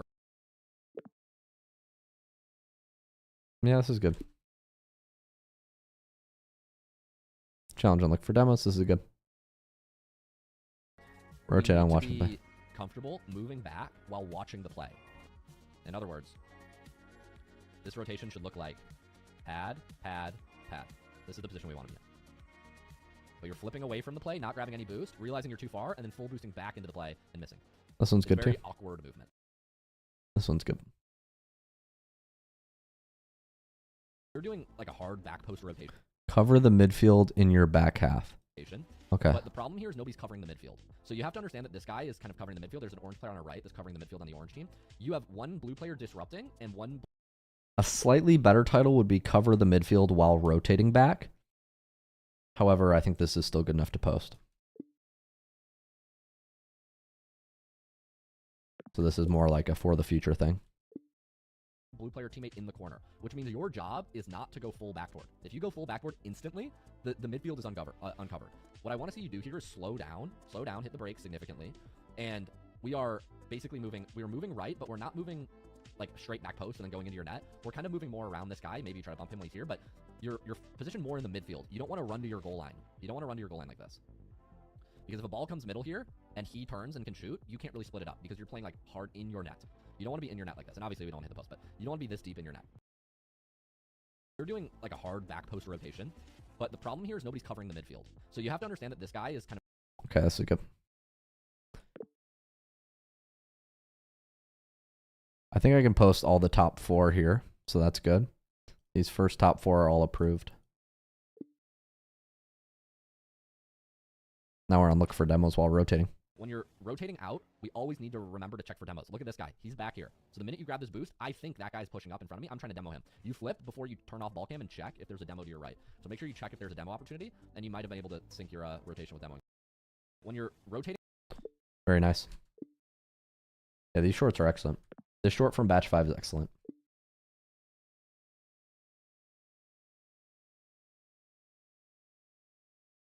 Rotating out. Good. Titles are pretty good here. unnecessary flips. You're supporting well, you're in the midfield. Yeah, so the main thing that I would stop doing is these flips when you don't know the direction of the ball. Here we don't know where the ball's gonna go. So he's about to hit the ball, right? We can all agree this ball's flying at him. He's gonna hit it in 2 seconds. So in 2 seconds, you're gonna know if the ball's going right, left, blue's not your color. You're gonna know if the ball's going right, left, mid, right. You're about to find out where the ball's going. But by flipping before you know, now if the ball were to go left, you would want to have been driving to the left. If it were, so you're just committing yourself before the ball bounces. And so now the ball goes left and you're turning right, which is confusing to me. You're supporting well, you're in the midfield. Yeah, so the main thing that I would stop doing is these flips when you don't know the direction of the ball. Here we don't know where the ball's gonna go. So he's about to hit the ball, right? We can all agree this ball's flying at him. He's gonna hit it in 2 seconds. So in 2 Random flips limit your movement is not bad. I would say like don't flip when the ball's about to bounce, but random flips limit your movement is also accurate. We got a lot of shorts coming in. I'm gonna upload all these. So when we're going for kickoff, one of the easiest unlocks you can get in Platinum, the fastest way to improve your game is by adding a double flip in your kickoff, or adding a flip in your kickoff. So you flip, drive, flip again into the kickoff. Driving the whole way is slow, and it uses all your boost. So it's consistent, but it makes you really slow after the kickoff, and we do a lot of this like really slow driving around, as you can see, right, without any boost. Having 12 or 20 after the boost, after the kickoff, is very important. So we want to be flip into the kickoffs. This could be made into a golden moment short as well. Sal, I've given you a lot of moments, but this could be made into one.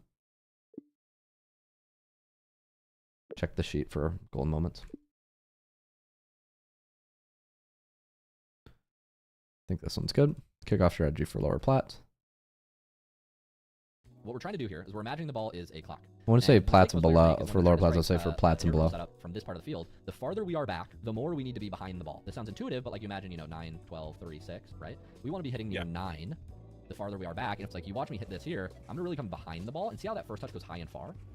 Yeah. I'll let this one play back. This is very important when you're doing self setups, at least in your back half. Right? See how I intentionally go behind the ball and then I take it at the net. Make sense? Yes. Yeah, that makes sense. Don't chase demos like this.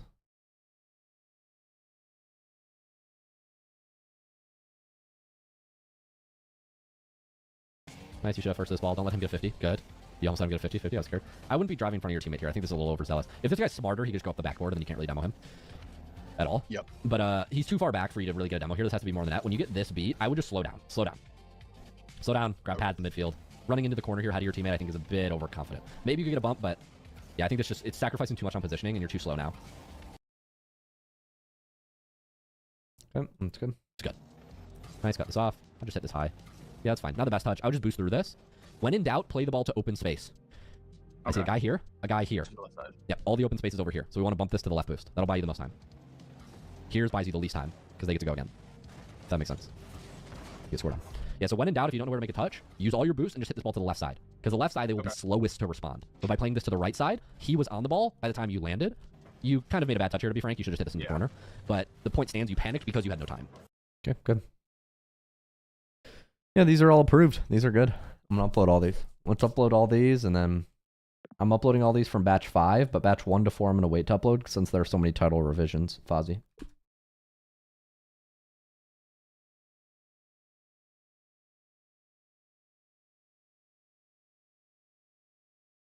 Yeah, I think it's a big opportunity for growth, but all in due time. You got this. All right, let's upload these shorts, chat.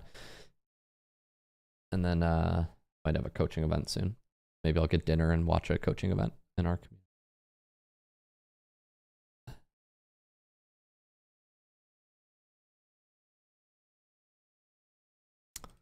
That's cool, Marbles. Appreciate it. Okay, let's upload all these shorts. Home. Calendar.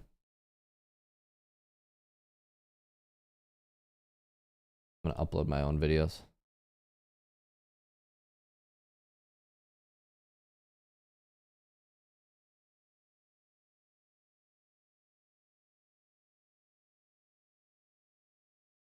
I have 10 shorts here. Nice.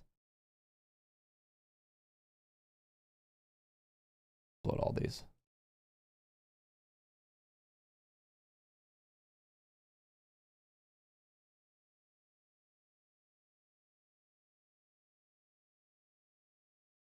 For some reason, I lost some shorts here. It's It's only letting me schedule one at a time. That's slightly annoying. It's only letting me schedule one at a time. Can I schedule 10 at a time? Let's see.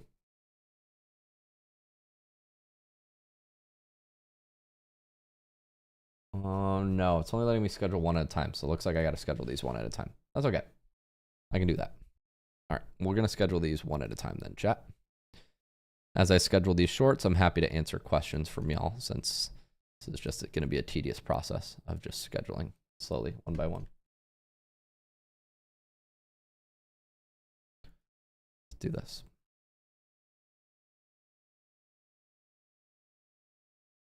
Actually, I could probably ask my team to do this. I'll ask my team to do this. Hey, Vazi, all of these shorts are approved. Can you please handle the scheduling on batch 5 tomorrow? You can use the titles that I've given you, feedback I've given you on Frame, but if you could upload these all via Opus Clip and just make sure they're published to each platform, that would be ideal. I'm going to show you how to do one right now.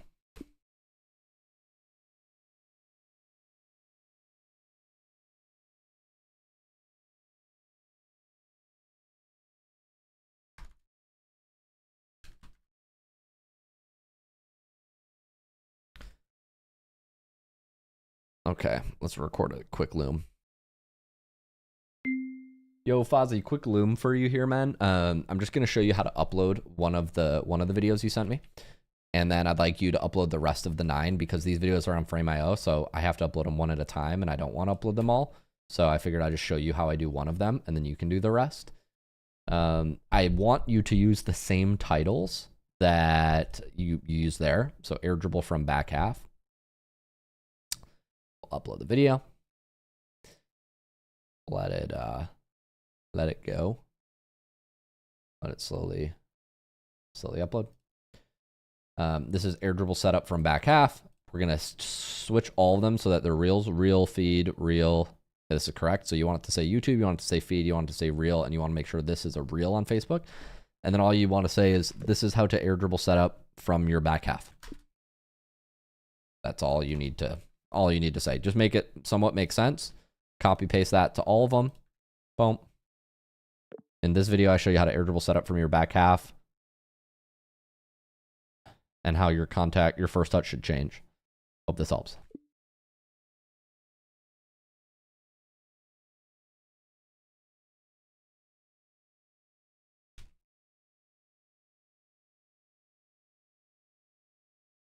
Make sure these are separate words. So in this video, I showed air dribble setup from your back half.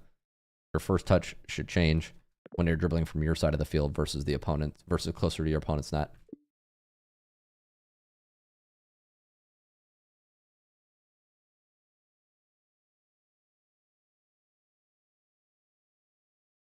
And so then I can just publish these.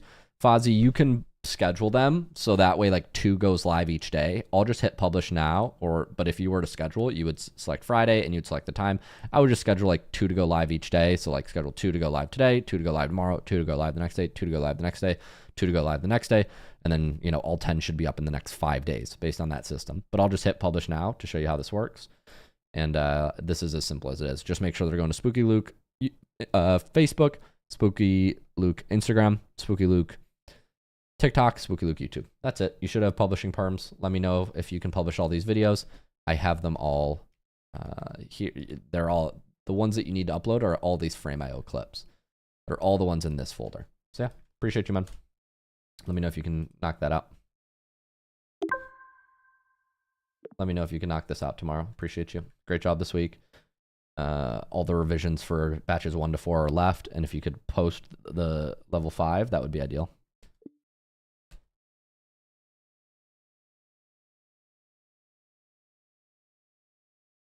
From Frame.io onto Opus Clip. What's good, Telowy? Yo, Fozzie, quick loom for you here, man. I'm just gonna show you how to upload one of the videos you sent me. And then I'd like you to upload the rest of the 9 because these videos are on Frame.io, so I have to upload them one at a time, and I don't want to upload them all. So I figured I'd just show you how I do one of them, and then you can do the rest. I want you to use the same titles that you use there. So air dribble from back half. We'll upload the video. Let it go. Let it slowly upload. This is air dribble setup from back half. We're gonna switch all of them so that they're reels, real feed, real. Okay, this is correct. Alrighty, y'all. I'm going to go get some food. We have Shock's coaching event in the Clubhouse community in a second. If he's still planning on doing it, I'm looking. Starts in 3 minutes, it looks like. Let me check the event announcements. Yeah, his replay analysis starts in 10 minutes, so I'm gonna go sit in this. And let's listen.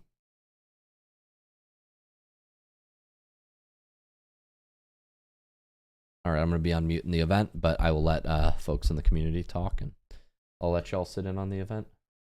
All right, I'll be back. I'm going to go get some food while Shock, the pro coach, shows up. I don't think I have a replay for him today. Do I have a replay? Oh, maybe I have a replay from my strong streak. What was the day where I went on that win streak? Let me find it.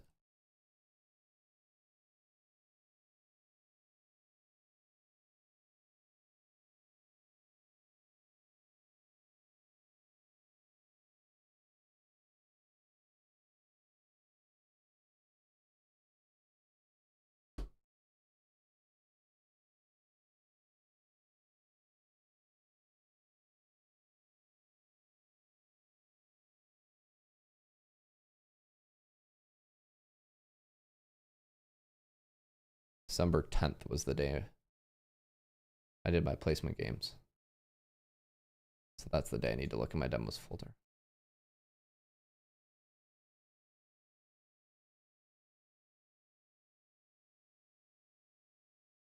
December 10th. I lost all of them. None of the replays are here. On December 10th. I wonder where I moved them. I must have moved them somewhere.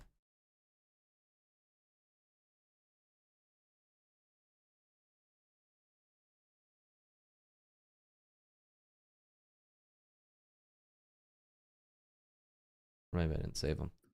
Let's go try to find where I saved them.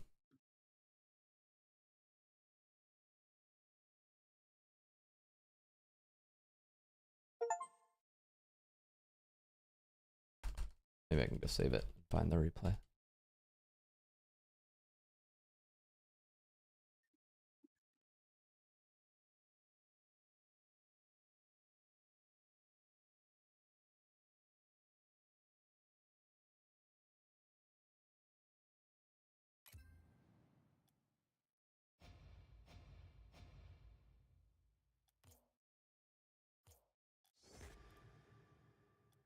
I got Hufflepuff. What does that mean? I don't know how this works.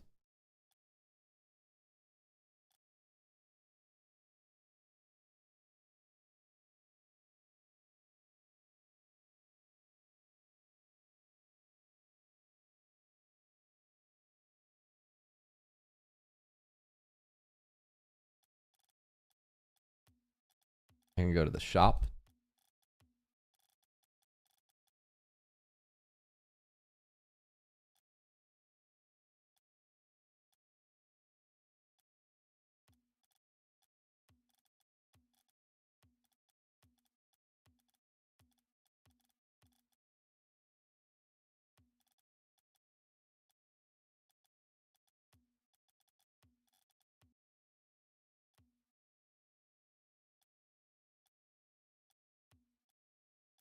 Those are all CS.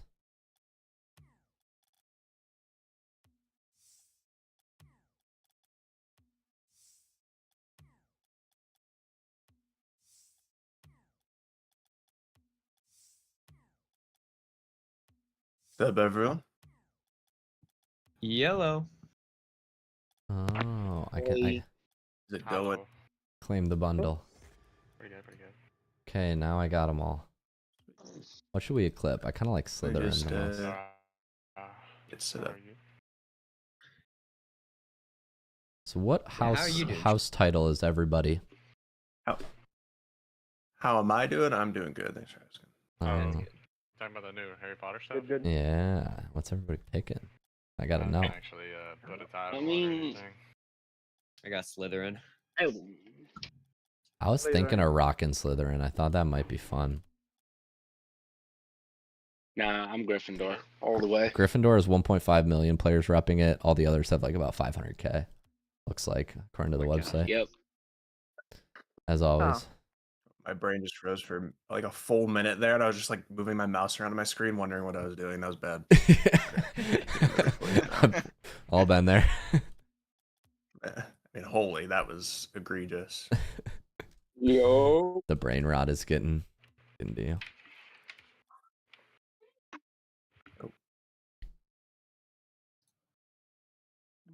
Yeah, I just recently signed up for your VIP stuff, so fun.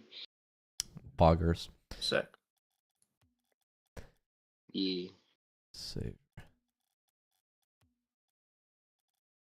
What the hell? Why did I get a special? Yo. Oh, did I do one of the? Oh, I won 10 competitive matches in any mode. Oh, I didn't even realize. Interesting. I watched the video of how to post your clips, but I could never figure it out because I'm on Xbox and I don't have a PC. Yeah, there's a new updated one that has a section on that, but long story short, you need to you need support. You need support from a PC player. Well, dang. Yeah. It's all good. Yes. Yeah. Speaking of which, Shock, the replay I submitted is for Astro. Okay. Yeah, it's common that folks have to do that. The video in Shock's announcement, I'll put in the chat, that there's an in-depth video that I remade this video for that exact reason. I think Dragon Bites, you're the one who asked. I just pinged you in the chat. It's this link that I just gave to you. This is console and PC updated. You'll need to watch this video and send this to a friend or make a friend in the server. There's instructions on how to do it. You just got to watch to the end. Okay. All right. I appreciate it. Yeah, of course. Sorry, it's kind of loud in here. There's like 5 kids and 5 baby mamas out there. Only 5? Only 5 baby mamas? We gotta get our numbers up. So, yeah, for real, get the numbers up. No, there's 3. So how's right. how's everyone enjoying the 2v2 Eat Seeker mode for ranked? Terrible. Play it. Play the game's You for guys- I'm never gonna touch it again. Yeah. I knew it. Okay. I knew people were gonna say that. Almost done getting the replays. Honestly, Appreciate it. the I worst swear thing my for brain me is operating at 20%. It's the opposite of the limitless pill. No, don't worry. You took a pill. Yeah, I mean, I have very limited power. Let's say that.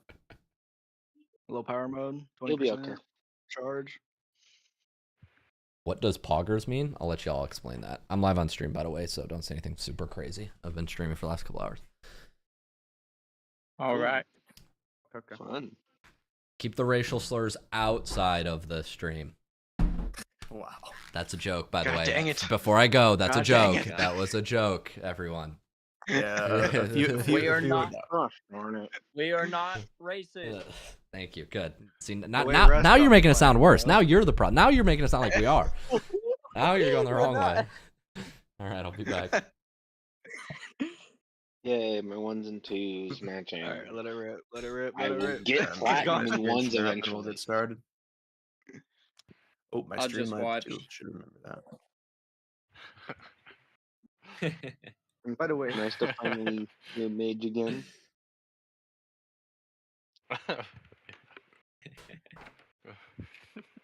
You on your phone, laughing, Ash? bro. I will, yeah. But, well, no, I'm on my I'm on my console right now until you fix up my replay. Okay.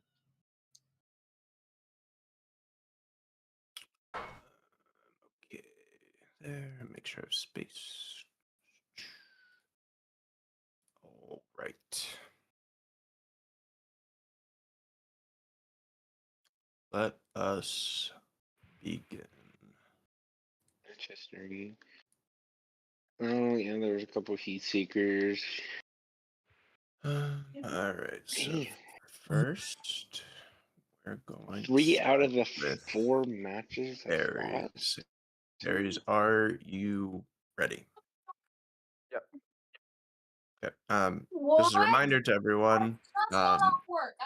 You can ask questions, make comments, you know, on other people's replays. You don't just have to wait for yours. It's supposed to be interactive for everyone. So when I ask questions or there's something you're curious about, please feel free to interrupt me.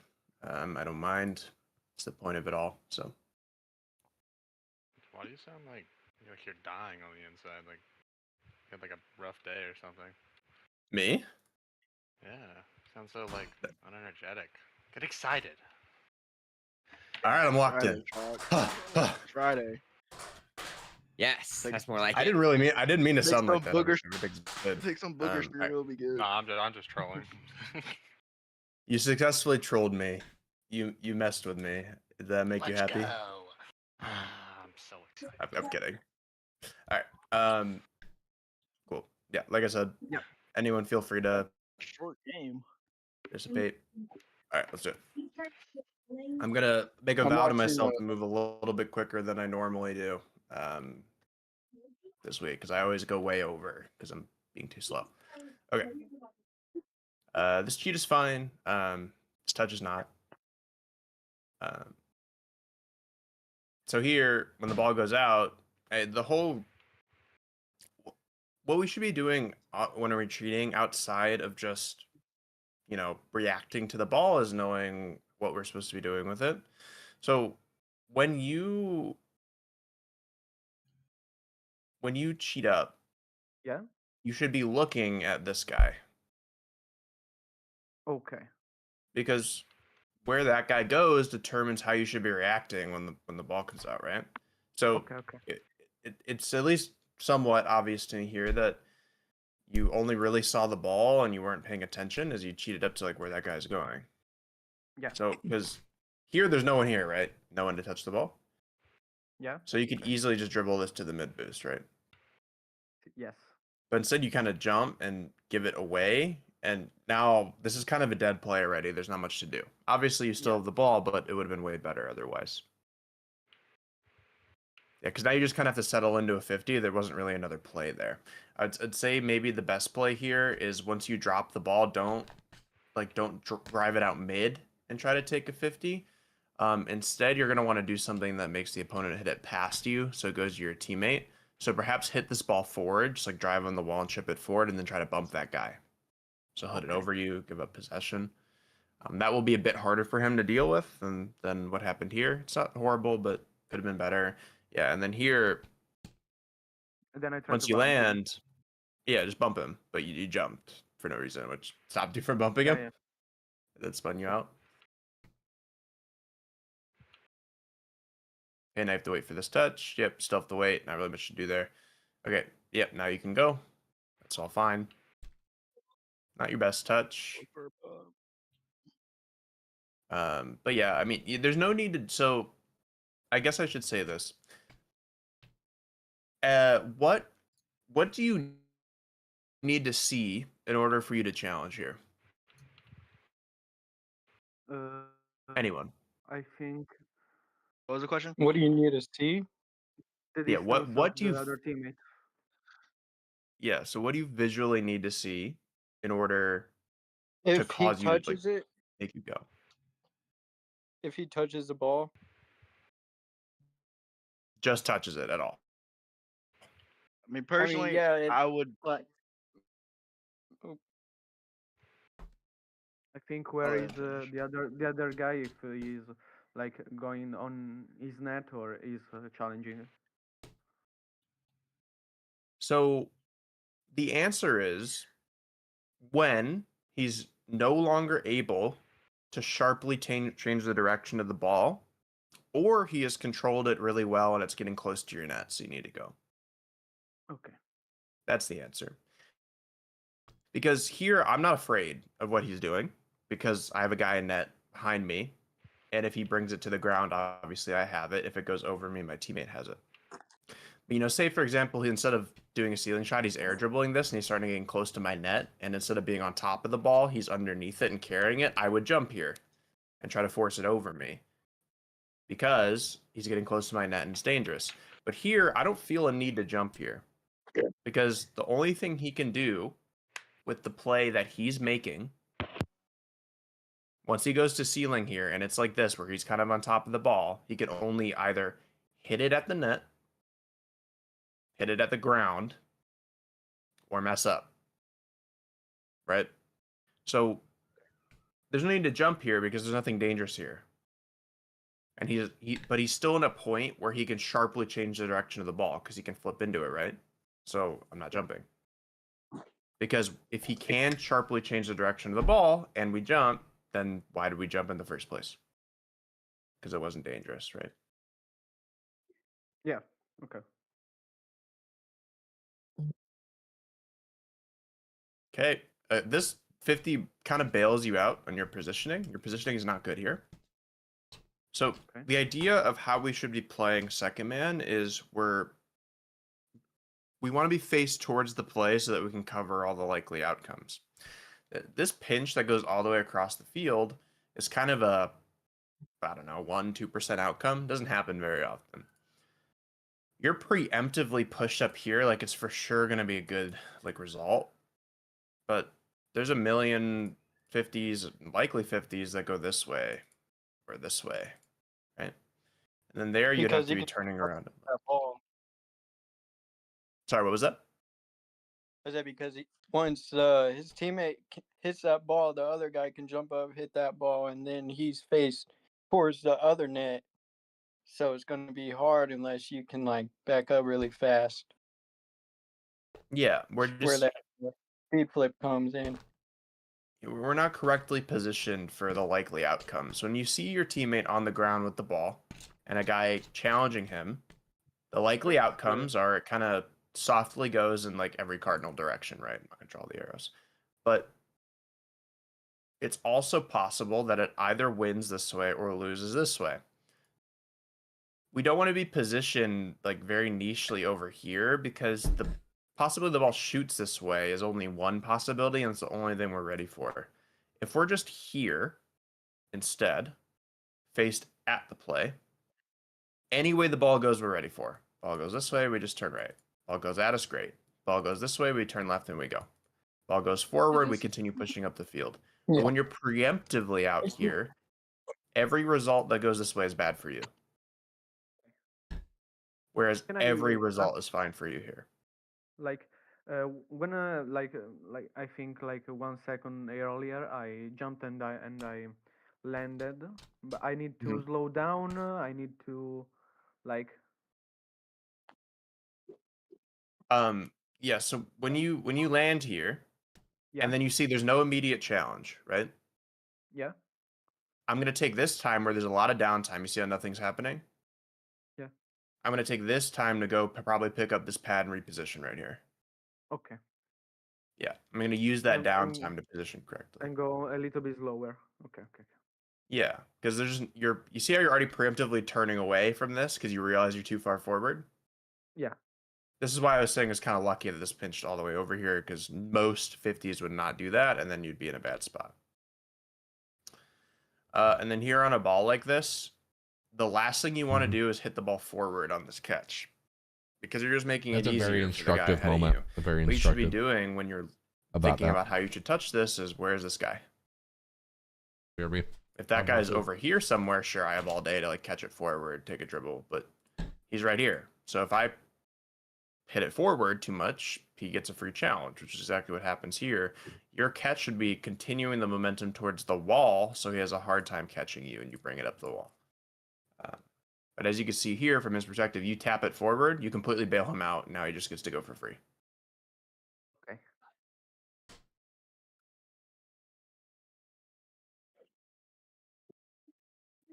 Definitely probably could have flipped into it there.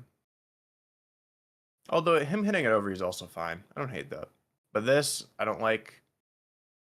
Super greedy. Again, it seems to me you're not looking at your opponents enough because this guy's made it obvious to you right here that he's going to challenge.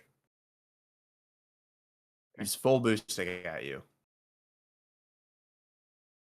Right in your face, but you don't even really kind of notice. When I'm in these spots, as soon as I have an opportunity to catch it, the first thing I'm looking at is where's my opponent. Because now that I see this, as my camera turns, I'm trying to push the ball quickly up here into open space. Yeah, to the left. Okay. Yeah. I'm just playing a game of keep away from my opponents, right? But it seems to me that you're really focused on the ball, and then it comes as a surprise when you get challenged. That probably jump scared you. I was. Yeah. I like that bump though. Slows him down a lot. Bad recovery though. Obviously, you do want to be in the habit of wave dashing when you get off the wall, which I've seen you do a few times this game, which is usually good. But here you're already close enough to the play. You should just drive down. Yeah. You landed wave dash, and you're like, oh, I'm too close.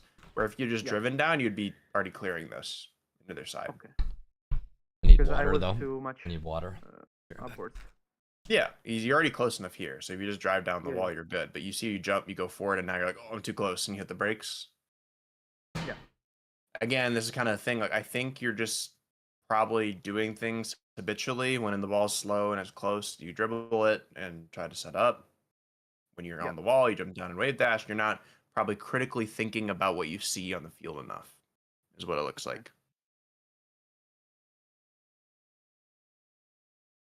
Okay, yeah, touching it to your corner is fine, but there is no need to jump this early. Again, it's about like what you know. So you just saw this guy go back to his corner, and this guy hit the ball high and then leave, right? So I can wait. Yeah, you can just wait on the ground. There's no one there, right? But I think you're probably just looking at the ball here. Yeah. Which causes you to feel like you need to jump, and then that slows down your recovery. You do speed flip to the boost, which is fine, but now they have the ball for free, which you'd prefer not, right? Good that you challenge early. A little bit sketchy on the execution. Here you should be jumping out and then diagonal flipping at this ball and canceling your flip. Okay. So it's basically just a speed flip in the air, right at the ball. Yeah. And that, because I think you clean beat him instead of taking a 50. Obviously marginal there, but important to note that you might be too slow to that in other scenarios if you jump that way. Okay, I like that you were awkward, so you just got out of the way and like, okay, teammate, you go. That's fine. Okay.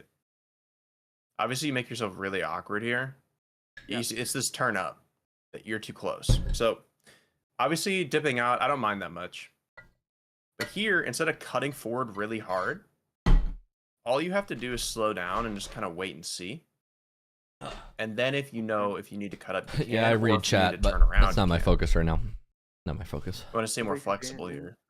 In my play, I really need to like set up myself in a better position, like slowing down a little bit, like see where.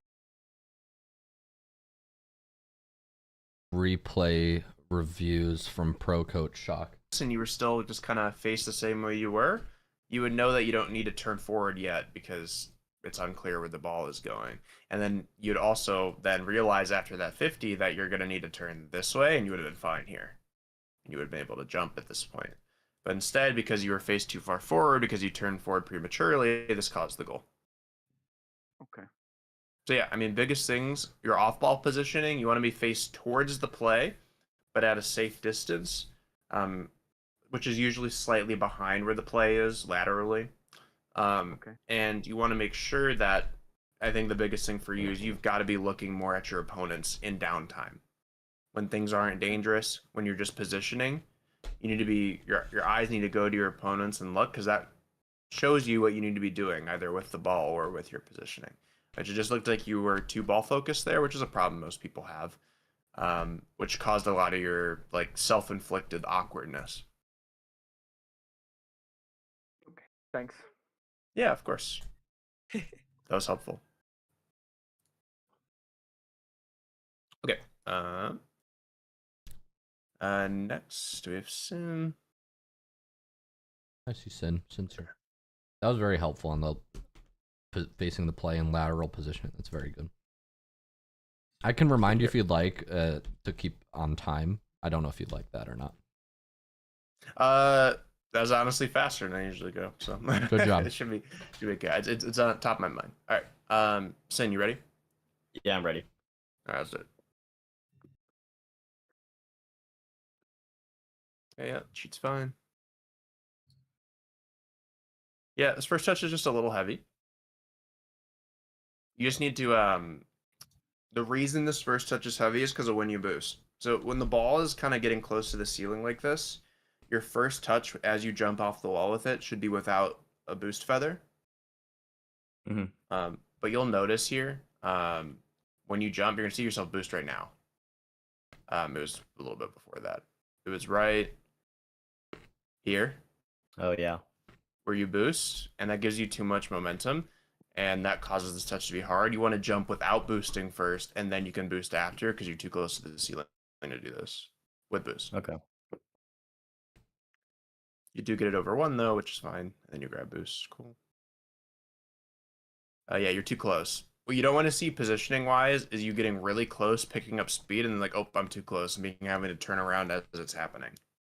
This is kind of everyone's big problem, because it's really hard to tell in the middle of a game because everything feels faster than it is. So right here, when you're in this situation, and arguably maybe half a second earlier, you need to slow down and just sit here and look at the play like this and wait.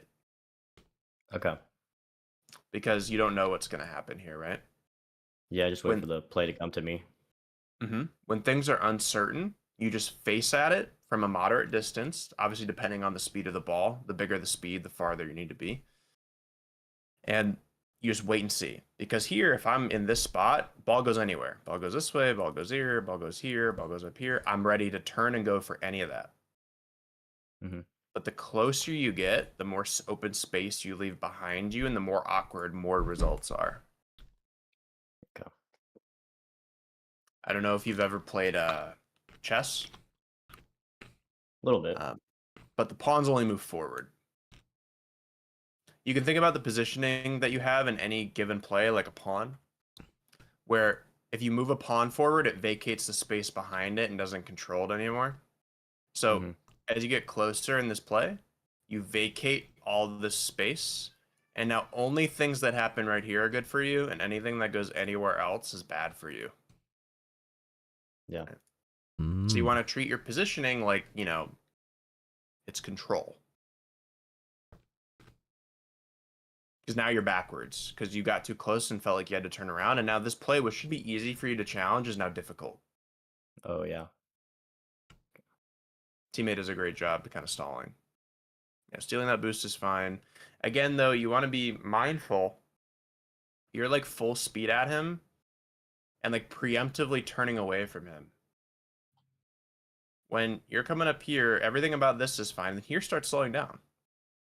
And then you can go up the wall, but when you go up the wall, don't start turning away. Just go straight up. And if he starts leaving the ball, you can just turn left and go right at the ball. Yeah. But you're kind of preemptively, again, expecting something to happen, and it makes your positioning more difficult. And he messes up really bad anyway, but, better player probably punishes that. Again here, this one's fine, but you will notice, again, that, you're just a little close here. And it's causing this, circular motion you need to do. That one's more okay, though, because they were setting up to hard clear it. Yeah, this challenge is fine. Honestly, just a little bit unlucky. What were you trying to do here? I'm not sure, to be honest. I think I'm just being dumb. Fair enough. To me, it looks like you're trying to bump him. I'm not sure. Oh, yeah, that could have been it. Yeah. Yeah. Here, I find that risky. One, this guy's 0 boost in your corner, so I don't care if he's there. You demoing him actually helps him, probably. But also, again, so the concept of the field and controlling space, you have this tendency just to be too close while challenges are happening. This challenge happens, and this can go anywhere, right? Any cardinal direction.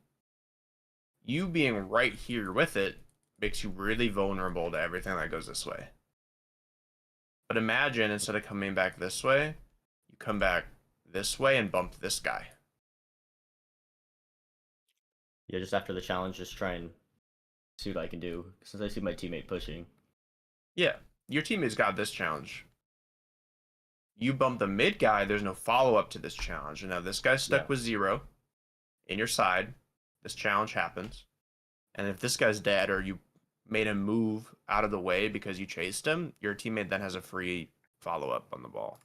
or you do, depending on where it goes. Or, yeah, depending on the challenge, it could be a 2v1 if we get Yeah, lucky. but here, now that you went for the bump, I don't know. caused you to stay. I don't know what's happening here. Maybe you just had to do something. I don't know. Yeah, it could be. It's from a little bit back replay. Yeah, and then here, this is just, it's a little bit lazy. Might be the wrong word, but it's kind of nonchalant on the challenge. The guy who's full speed at you, diving you. Mm-hmm. So like the only thing you can't do here is give him what he wants. What he wants is for you to jump at him and 50 it into your net. Yeah. Right. So all you have to do here is just fake. Fake and grab that corner boost and then turn around wherever he hits the ball, right? Because he has no angle in the net. Only way he can hit the ball is this way. Mm-hmm. So if you just let him do that, grab this boost, turn around, and then field the ball, you're in a perfect spot. But you don't want to be kind of baited in by this. Like, you don't want to give players what they want. Yeah.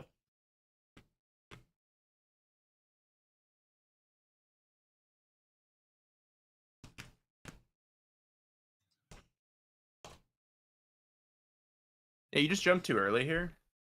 There's no one near you. Mm-hmm.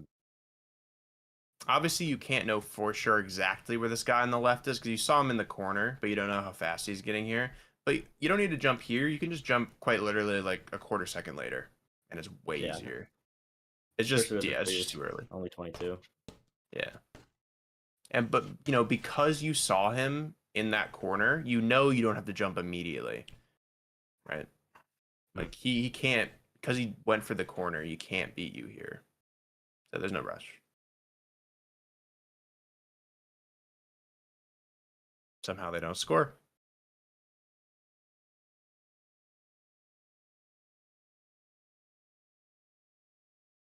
So it's not really that egregious here, but I again want you to notice how this play is like, there's going to be some sort of challenge, right? Mm-hmm. I want you to notice how you're still moving forward at this, even though you don't know where it's going to go. Yeah. Like, if you're just moving a bit slower, a bit more patiently, and you're here, maybe not that far, maybe here, anywhere in this area, you're good. Okay. I suppose you'd be faced a little bit more at the play, so it'd be here. But you're just moving towards something and then reacting. It's a bit it's kind of similar to last year, but it's a bit too like focused on the ball. Yeah. And the ball just, there's like a magnetic force on the ball that continuously pulls you in until a challenge happens and you have to react. Mm-hmm. Here, this is super rushed again. So, no one near you. All you need to do here is let this bounce to you, catch it, and drive it to your corner, pick up the full boost, and then start a 100 boost aerial play over here. Mm-hmm. But again, magnetic force of the ball, you feel compelled to go up and touch it. Yeah. And this is immediately a goal now because it's a perfect shot. Can't save it. And we'll see his last goal here.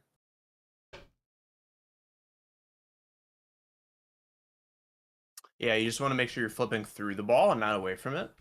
So here, you can either try to push the ball left or right, but you just got to make sure you diagonal flip the way you're trying to hit it. So, like, for example, if you're going to hit the left center of the ball, you need to be diagonal flipping right so that you push through. Mm-hmm.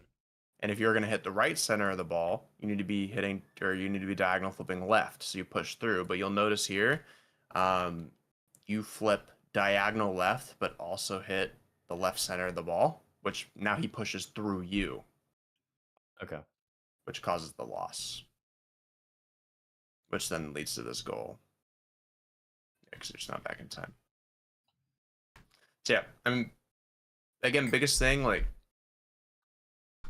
you don't want to be preemptively moving towards challenges and 50s. You want to be staying at a distance according to how fast the ball is moving. So if the ball in the challenge is moving fast, you want to be deeper. Ball's moving really slowly, you want to be a little bit closer. Not a lot closer, just a little bit.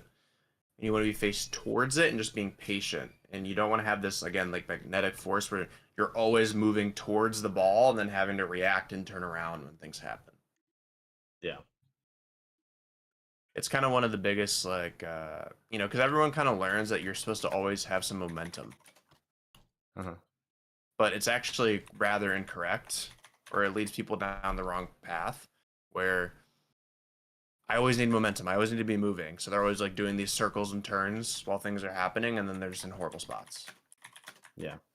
All right. So yeah. Hope that was helpful.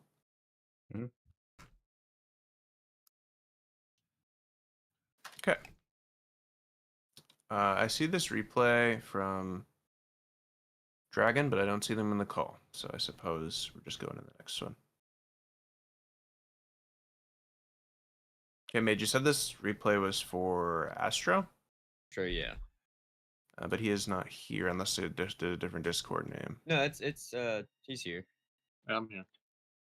Oh, sorry. I didn't read your name as Astro. I was only Yeah, seeing the yeah. X and I ignored it. Okay, cool.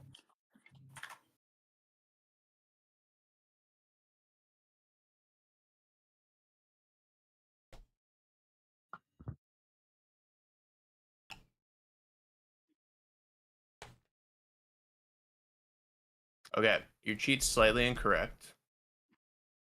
When we're cheating, we want to start slow and then pick up a little bit of speed. You start fast by boosting at the beginning and then slow down. So we want to end up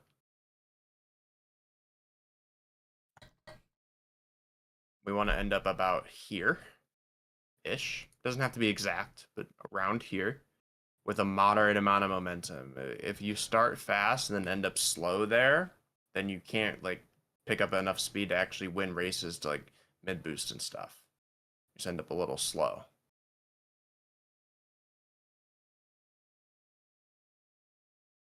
That's fine.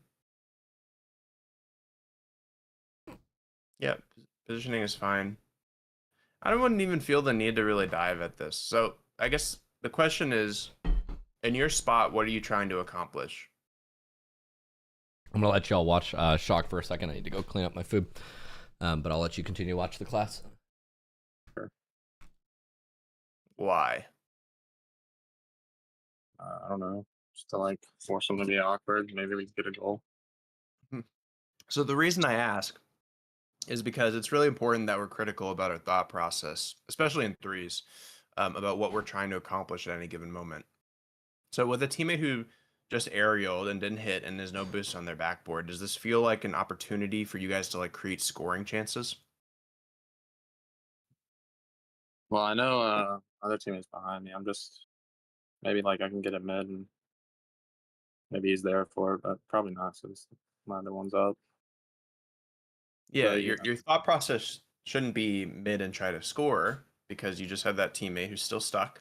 But also, you also know from the position that the ball just came from, as you came up here, you know that the defense is set up behind them, right?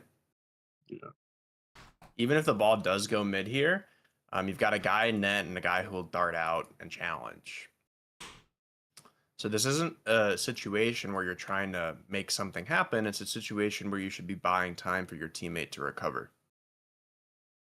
But you'll notice that you committing to this ball, again, gets you stuck just like your teammate was. And if this guy was a bit more aware here, he would take this boost from you and then move the ball out.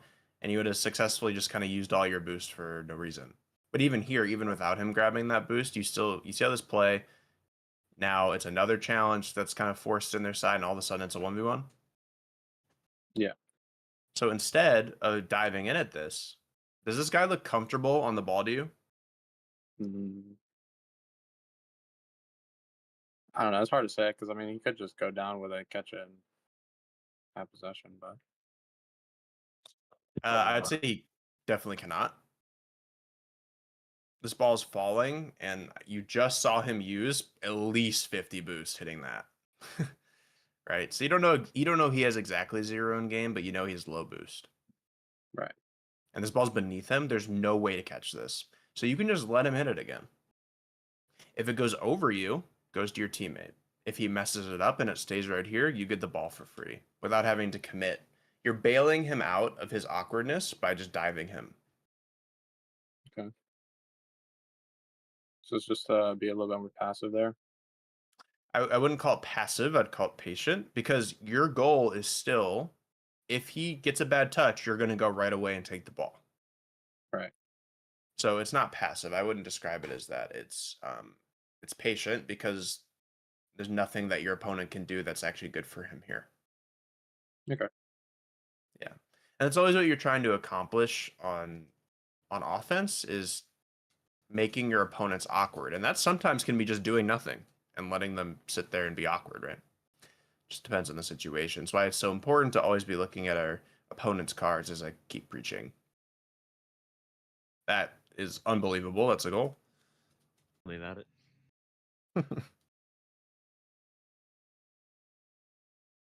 All right. Again, kickoff is important.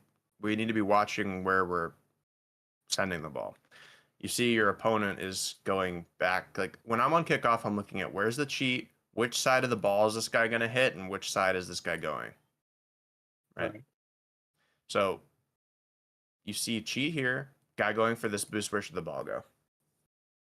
Probably to the right. Yeah, anywhere over here is fine. But the way you hit the ball is actively pushing it that way. Yeah. And you're just giving them possibly possession. Your teammate hustles really well off the cheat, which is good, but there's a lot of times you win this a little harder. You're giving your opponent full boost, full possession. Right? So when you're coming up on this ball and you see them going back to the boost, you should be hitting left center of the ball, diagonal flipping right, so that the ball goes this way. Okay. Yeah, and that way you're not just giving them possession. You don't want to play into what they want.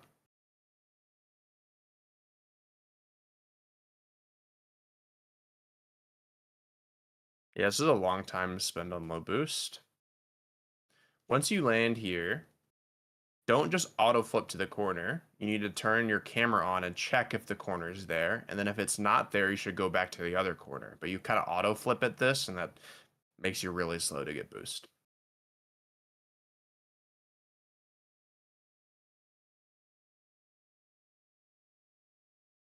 You positioned awkwardly here, but it's okay. Don't need to jump though, teammate behind you. Yeah, jumping gets you demoed here. Once you hear mage jump behind you, you know you don't Dogs need to. are out. What's up? I heard it late. Yeah. Yeah, his touch is okay. Like you have the right idea bringing it to the corner, but you really need to make sure this isn't too light because you wheel touched it. And if that's any lighter, this guy's shooting. He might actually, I mean, he could still jump and get this mid, which he just doesn't for some reason. Y'all could admit anyway, but this touch is a little too light. You need to make sure that this is actually going all the way to the corner, like your back wall corner area, so that they don't get a free touch. This guy had a free touch and just didn't take it. I don't really know why. And you got to get some boost. Yeah, you're going for a corner that isn't there. Here, you should probably just be picking up pads, waiting for the boost to spawn, and then taking it, because you don't know if that's going to spawn right then. Yeah, I do that a lot. I just don't get pads. I just don't rotate with them. No. Yeah, it's just you'll get bailed out sometimes from it spawning, but other times you won't. Okay, and here's the idea that I was talking about earlier in the first replay about when we should be jumping, like what causes us or makes us jump when our opponent has the ball. I see this and I don't feel any danger. Do you?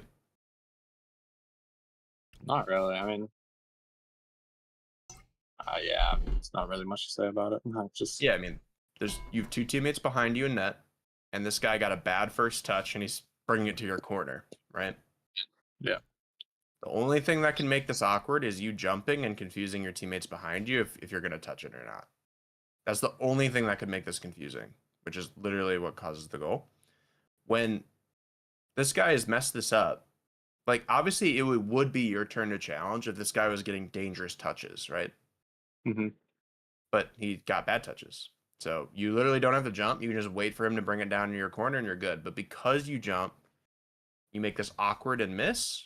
Now both your teammates behind you are stuck and don't know when to jump, and it causes a goal. I do like other games, marbles. Dota 2 is one of my favorite other games. That's a team game.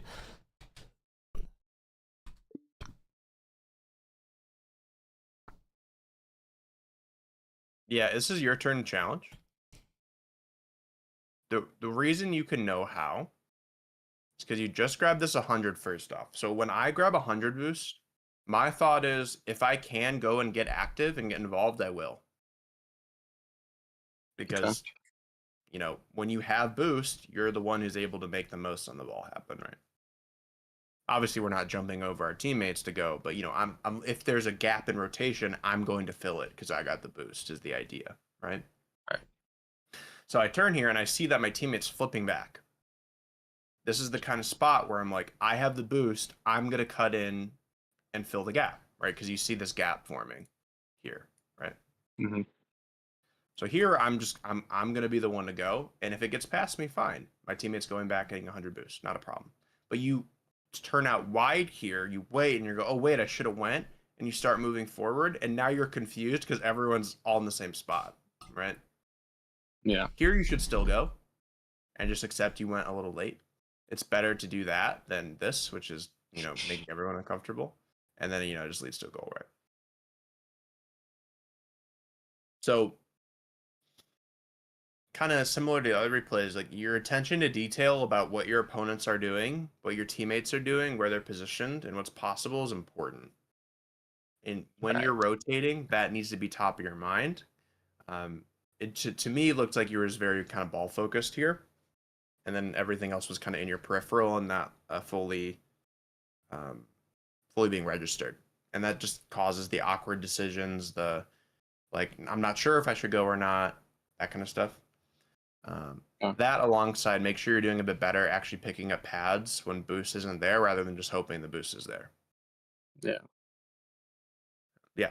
Kind of, it's funny. A lot of times with rapid replay analysis, you know, all different ranks, different games, you kind of see a lot of the same stuff. So, and this has been like we got to look at our opponents more, like section of replays, which is good. It's very instructive.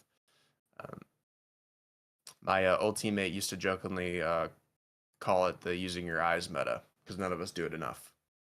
Using your eyes. Can you share which teammate that was? That's hilarious. Yeah, Hoxer. Is Hoxer using your eyes meta? He's hilarious. But you know it because I catch myself doing it all the time too when I'm playing and I'm not paying enough attention.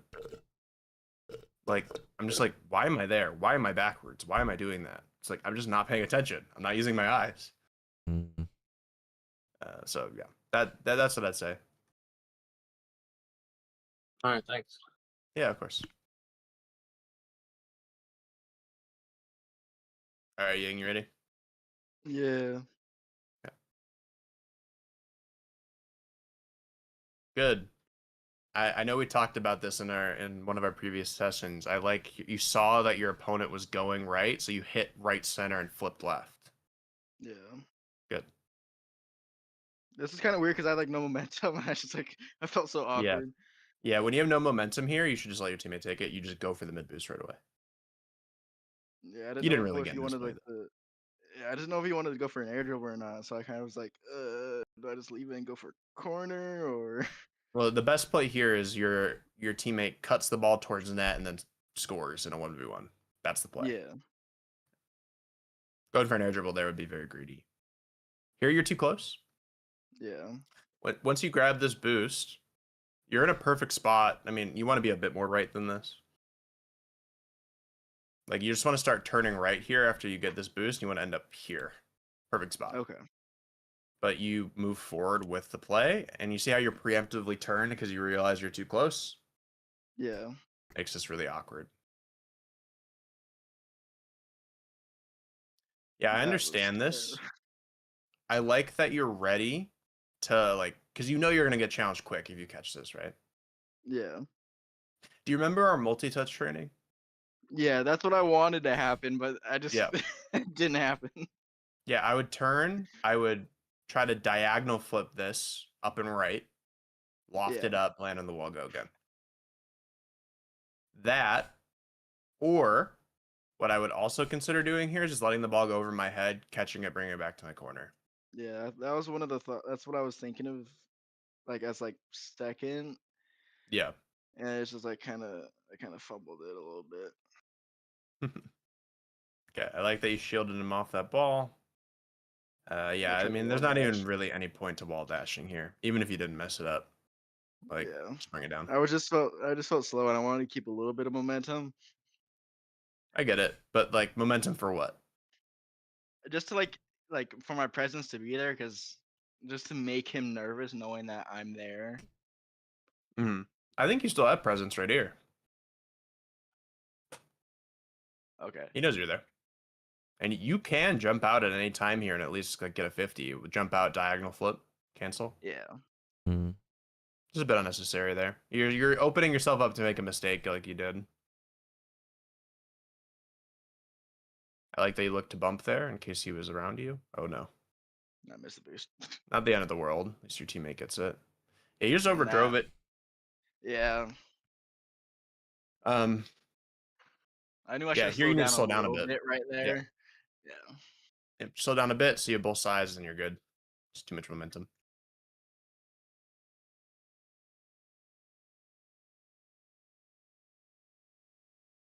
You're a little slow at the end here. Like you use a little too much boost, so you're a little close here. Not the end of the world by any means. So you probably want to be slightly farther than that and use a tiny bit less boost. Here you just wait. Yeah, I don't like this at all. So the question of when you're challenging here, what are you trying to achieve? A 50. Why? Just so they don't have like control of the ball, so it makes them not have it like on their car at all. Okay. Just to mess up their their rotation and to slow down their like progression of like settling into the game a little bit.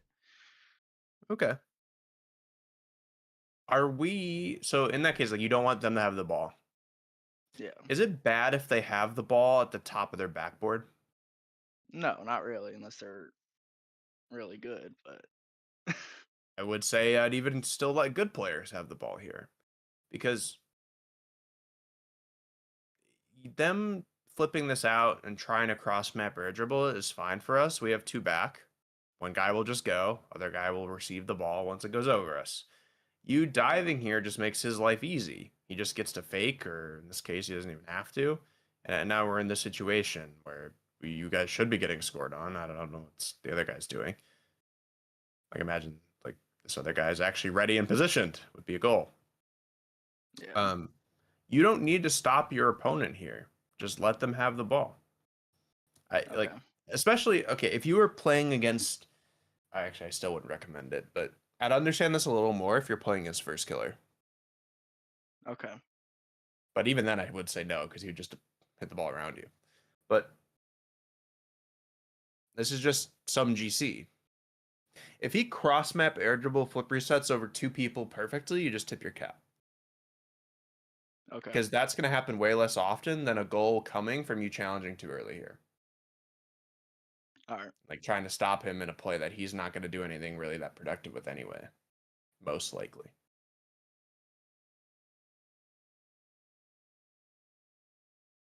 Okay, this is not the positioning you want here. Just wait.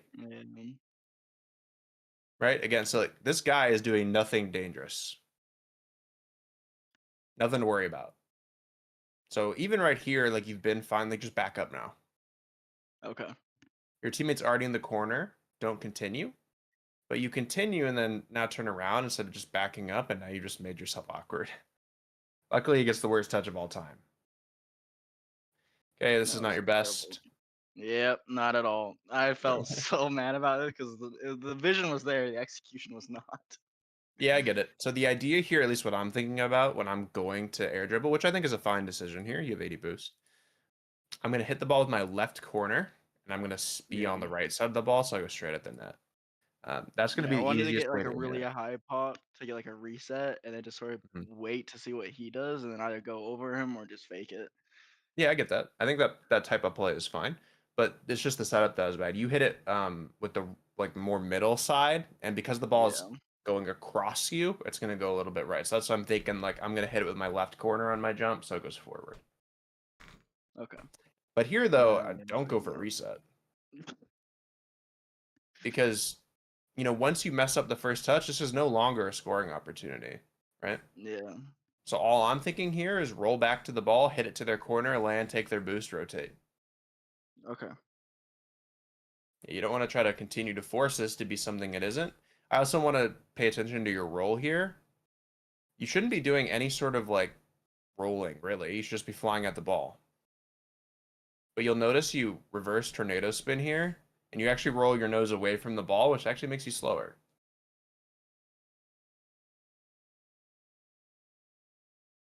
Granted, you were probably doing that because you were trying to reset. Yeah. Okay, that's very lucky. Yeah, I mean, you have to be jumping at the ball here and trying to read it off the backboard. It's going to bounce off backboard. I am not comfortable giving this guy a free shot if it bounces off the backboard. You should be jumping at this. Very lucky it goes down.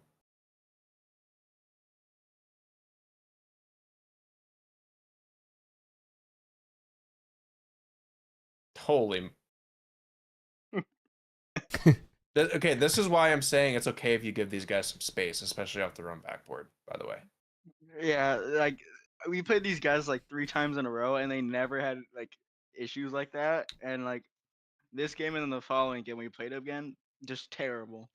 Yeah, but I mean, even here, like, well, one, I guess I should say firstly, this is a spot I would be going up and like going on the ceiling and kind of hovering and then challenging once they mess up, or if they don't mess up, I'm just forcing. Because this guy's already going up the wall, and this ball is really close to the ceiling. So there, I want to go up ceiling and kind of hover and wait and see what they do, and then go. Okay. Because waiting on the ground here will just make your challenge harder, because it will be your turn to challenge. Imagine this guy gets a good touch. You're already like pre-backwards, really awkward to challenge. Okay. So this would be a spot. I'm not going to full rush him, but I'm going to grab this boost. I'm going to drive up the wall, go on the ceiling, and just like wait up there. And then challenge him when a good moment arises. So it's funny. You kind of have it backwards.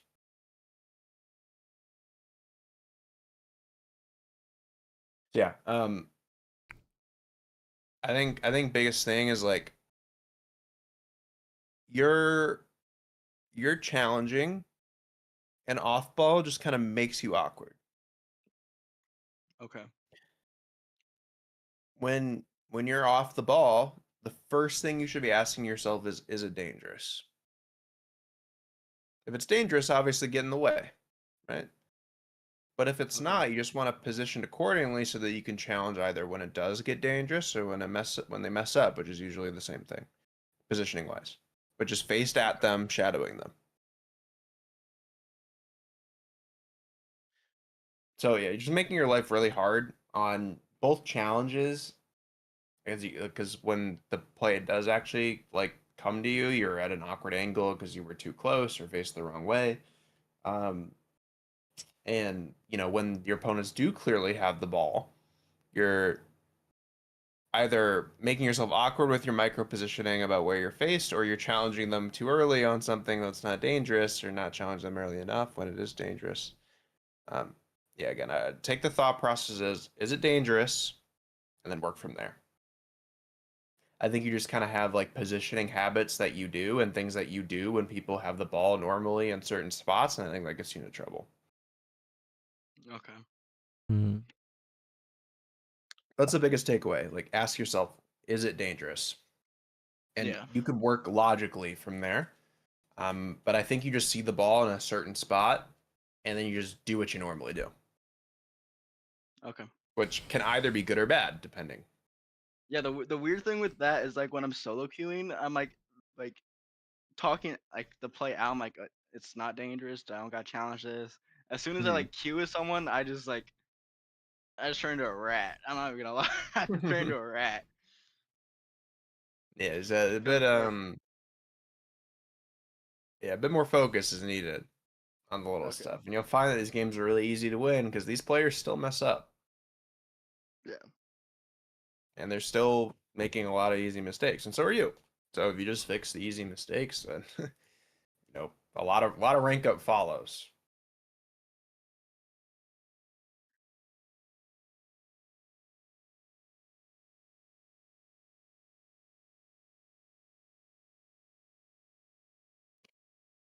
Okay.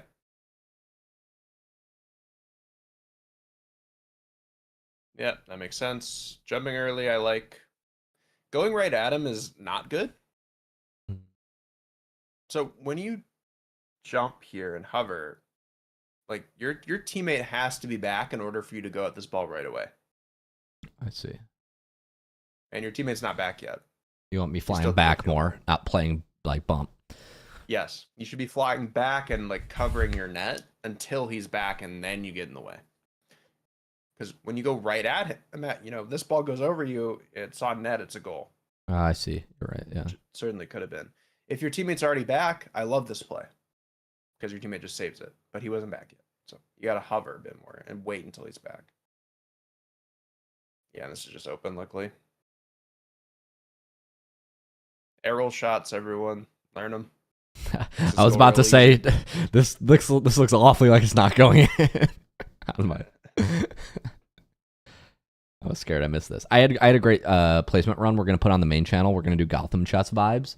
Levy's, he's like, I will be GM this season or whatever. Like, he's been grinding. So we're going to do something similar. We got some crazy clickbait thumbs. It'll be a good time. SpookyLuke getting trained? Getting SSL is the idea. I went 10-0 on placement, so this is GC something. I don't know.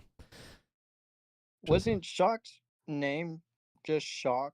Did he just change it? Wait, what are you talking about? I'm lost. Like your name, like it was just Shock, wasn't it? Did you just change it to Shock RL? On what platform? I don't even know. That's still my name and everything. Yeah. I don't know. I don't know. I don't know either. But yeah, anyways, sorry. I wanted to tell you that. Yeah, take it over. Sorry, guys. Yeah, no worries. No worries. No, you're good. No reason to rush the ball here. Either he dives at you and you see him do that and you take a 50, that just kills, or maybe hit it past him. And if he waits, you also want to wait with the ball and make him awkward, but you just kind of bail him out by flipping. Now he just gets a free ball. Yeah. Or he should have had it. I don't know why he didn't flip. Oh yeah, you can go quick here. You're faster than him there. Yep. 50 makes sense. Yeah, get out. And oh, I hate flipping forward here. Really, really hate it. You have 0 boost. Just pick up this pad and drive. Yeah. Flipping makes no sense because if this flick has any power, like it should, this is over your head. Yeah, it could go way over me. Now that I look. Yeah, it's just crazy. Very serendipitous that I get a goal there. Yeah, for sure. Or fortuitous, I think would be the more. Oh, this looks like you were trying to force it back right and just was not the play. I think I was Spanishing. This looks... Actually, I don't know. Maybe I lagged. I don't know. That looks awfully confusing. There's no way on my this screen. is Spanish. Yeah, no. I don't know why I'm just dodging. Yeah, I must have lagged. We're gonna say I lagged. Yeah, I don't know. I often lag when I miss. This guy should be dead. You should bump him here. Yeah, for sure. Right. You have nothing to do on the ball, so how do you help? Because you already have boost. It's bumping. This is something I'm kind of surprised you didn't do, because you normally do it. Yeah, I'm actually. This guy is free. He's so free, clean, free, safe. Yeah, I don't know why I don't go for him. And now he's gonna should have an opportunity to challenge it. Yeah, which is just there. Yeah, it's a good show. Yeah, you shouldn't jump at this ever. It's bound. Like it makes sense for you to be ready. Like you are supposed to be ready here. This positioning is fine because if it goes out, you will. Like if it goes out instead of down, you will jump at it and probably be faster. Mm. But this goes down, so now you just have to fake challenge. Can't jump. Yeah, fake challenge. Teammate makes a great keep away touch. I don't know why I don't grab that. I don't know if it's just not there, like it's a replay. Yeah, it might be a replay glitch. Isn't there? It's like their way you should just avoid that boost. Yeah. You gotta wait in case he lands on it. Okay, he doesn't, so you can jump. It's good. Yes, first touch is fine. Yeah, reset's fine. Yeah, that's all okay. I like that you're getting in the way there. It's pretty heads up. I think you kind of understood that your teammate looked awkward, so you were going to cut. Yeah, because that probably was a goal if you didn't. I like that a lot. That's very heads up in midfield. Something everyone can kind of learn from is that when you're rotating back, it isn't just about beelining it to net. It's covering what's the most dangerous, which is midfield here. This is heads up. Prevents a goal. Oh, yeah. Good hustle. Almost got the boost. I would have cut in there. That's bad. Yeah, we're struggling. Okay, right here, cut in. Keep the ball in your corner. Even with 0, just turn. Yeah, you think I can make it? Oh, yeah, you can reach this in time easily. Okay. Yeah, that's why I went back. Yeah, because here, I think part of the reason you messed up is because your camera wasn't on the ball in time. You kept your ball cam off too long, so like, yeah, you can check. That's fine. But turn it back on. It takes you a moment, and then I think you're a bit caught off guard by this. But yeah, you could still turn in here and just cut the ball off as it lands. But instead, you wait, and you're giving him an opportunity to shoot. Shock, were you chatting in a chess stream before this live? What's up? Were you in a chess stream earlier today? Or is that just coincidence? Yeah, I've been in chess streams recently. Why? Oh, there's a guy in chat that says, "No way, Shock's teaching." I saw him in a chess stream earlier. yeah, I literally was. I have been because I've been grinding chess the last like month, so I've been watching streams too. Yeah, that's awesome. That's that is really funny. I didn't know if that guy was getting you confused with somebody else. But I'm like, no, that does sound like Shock. He's using pawn analogies today. He might be on a chess kick. No, yeah, it's kind of on my mind. That's funny. Yeah, imagine this guy fakes you here, like instead of just jumping. Like he should know you're no boost. Yeah. Like imagine he just doesn't hit it. That would be really unfortunate. I would go flying across the screen. That'd have made for a better replay. Yeah, that'd be tough. You're kind of flipping randomly here. Like once you land, your objective is pads, right? Yeah. And you do get the 1, but then you're just yeah, that second flip is bad. And using your pads that you're yeah, this is really hard. I really don't like this. This is really goofy movement. Here, yeah, this is goofy. Like here, just keep your pads, drive through this one, maybe this one, reposition. Depending on where the play goes, obviously. But yeah, this is you're flipping the pads using the boost to flip more. I'm laughing. It's like so goofy. Yeah. And then I stop flipping, and all of a sudden I can play the game now. Oh, yeah, you need to go there. That's totally your ball. Okay.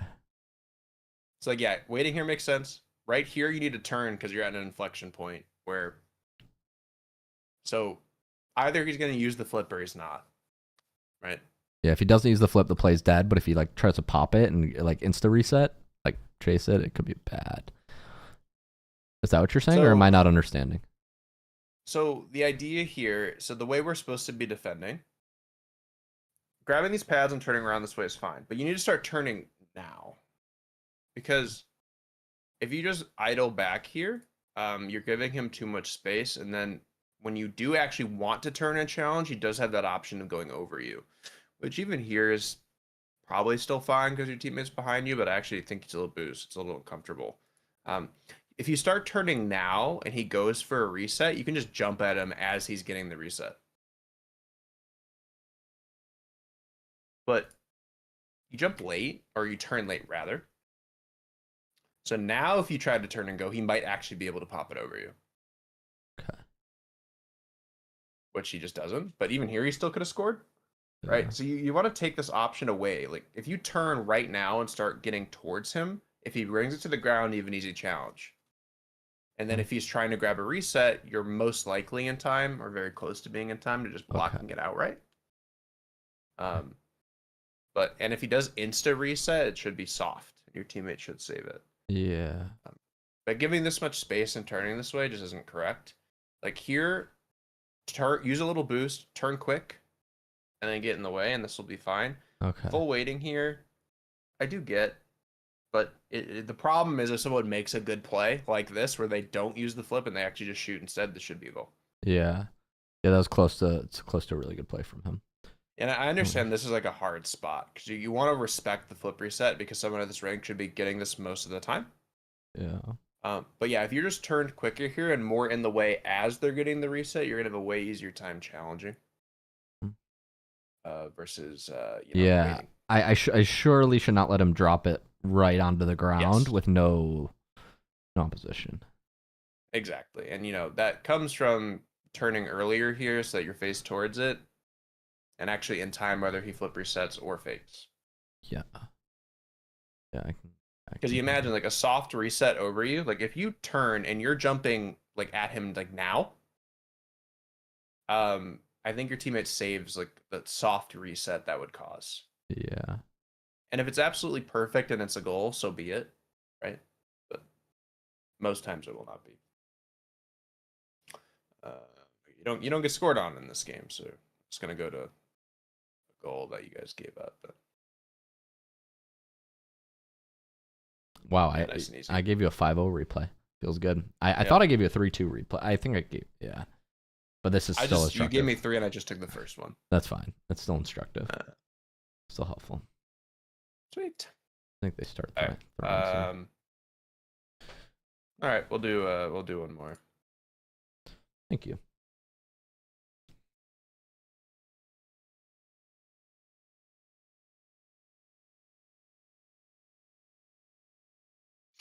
Orange, are you here? Yes. All right, cool. My game is freaking out. All right, let's do it.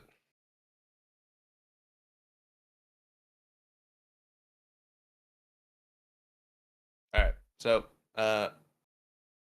again, so you see where your opponent goes, right? Yeah. He's going to the back left. So where should you push the ball? To the right. Mm-hmm. But you see where you push it? Yeah. Right at your opponent. Luckily, you actually lose the kickoff, so that gives him less possession. But yeah, I understand why you're going here because you do have the touch for free. But if you are going to turn here and jump, it either needs to be hit hard over the second guy or it needs to be controlled. It can't be the in-between, which is this. You're giving the opponent a free ball, right? How should I line up for a hard touch there? Exactly. So if you are going to hard touch it, you need to be wider than this. Well, not even necessarily wider, but deeper. Like would need to have boosted back more. Yeah. And then cut towards the ball quickly and went, which I don't even think is necessarily correct because you do have an opportunity to touch it for free. I think it's fine to turn and go here. But what your touch should be is you should turn your car back and left so that your wheels are facing it. And then you tap it with your top wheels and bring it down. Okay, like the glue touch. Yeah. And that way Okay. you'll bring it down into your corner and that will be completely safe. Okay. Yeah.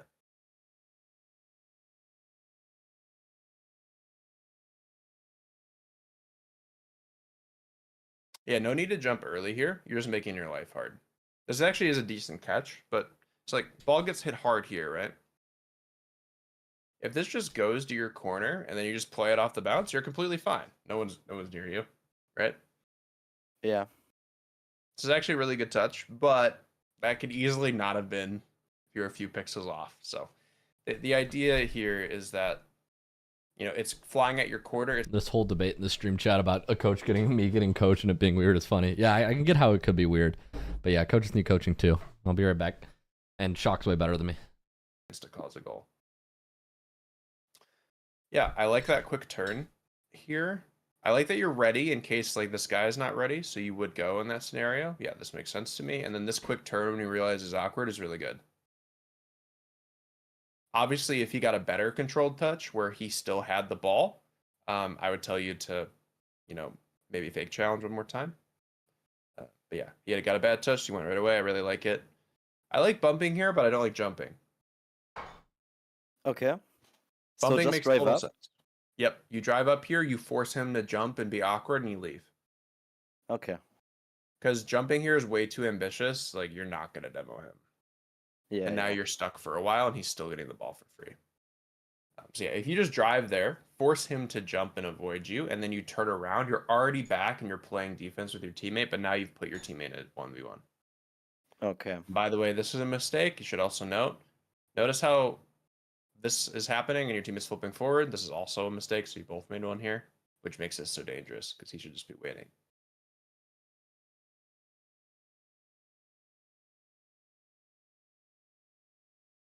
Yep, this makes sense. Don't like this 50 that much. It is a good recovery, but you're really risky here. Like, forcing the ball mid to where your opponent's about to be is dangerous. Yeah. So my idea there was to catch the ball and maybe try to flick, but yeah, I lost control. Yeah, this is a tough bounce to flick. So I would say, like, in an ideal world where you set up a bit better for that, you full boost this, but you break right here. Okay. So that you're a bit more separated from the wall. You'll notice you're supersonic all the way right next to it, and that makes this so awkward. Yeah, he's driving away. Yeah. Yep. So yeah, a lot of times this kind of 50 will punish you. What I would do, even if you mess up and you're too close, right? What I would do here is you want to subvert your opponent's expectations. What does your opponent expect here? That I will flick or play the ball into the middle. Right. So, and obviously what your opponent wants is to lose the ball back to his teammate this way, right? Yeah. So what you can do is you can use your opponent's vision against them. This is something I do in most games. When, if I messed up a play and I need to just take a 50 now, what I will do is I know that when he sees me, he's coming from my left. He sees me on the right of the ball. Yeah. So what I will do is as they're coming up and I'm on the right side of the ball, I will break just like a tap break and I'll go left and I'll 50 the left side of the ball instead. Oh, okay. So that the ball will go this way. And that makes it really easy for my teammate and hard for this guy because he's going this way. Okay.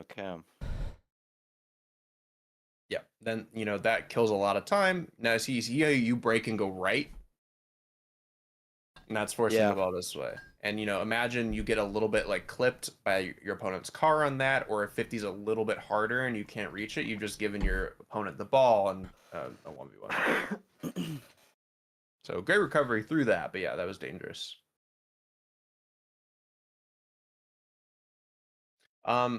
This is good, but it could be better. Yeah, I wanted to air dribble bump, but I thought too late of it, and then I don't know. I think air dribble bump's a great play, like great choice here. I think you just over air rolled. Okay. So why do we air roll?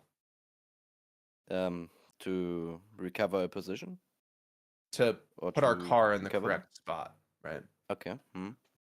So once our car is in the correct spot, we should no longer roll. Okay. So here you roll to get underneath the ball, which you do, great. Now right here, why roll? You're already underneath the ball and face towards it, right? So imagine you just don't roll and you're just pushing the ball right here all the way to the net, and then you just fly past the ball and bump him. Yeah.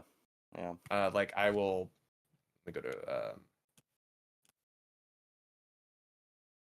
Just go to wild air dribble. Like, I bring the ball up and I roll and I'm underneath it, and then I'm here. If I want to air dribble bump, okay, as I get under it, I gotta warm up a bit. Once I get under it and I'm here, like, why would I ever roll? So like, what happens to you is you roll and then you touch it and then you kind of roll, and it kind of makes you lose control of the ball a little bit. And it actually made it so that when you got to the net, your car was placed like backwards like this. So he kind of bumped you instead of you bumping him. Yeah. If you roll and you're here and you get this touch, I don't need to roll anymore. I just tap it and then I bump, right? Yeah.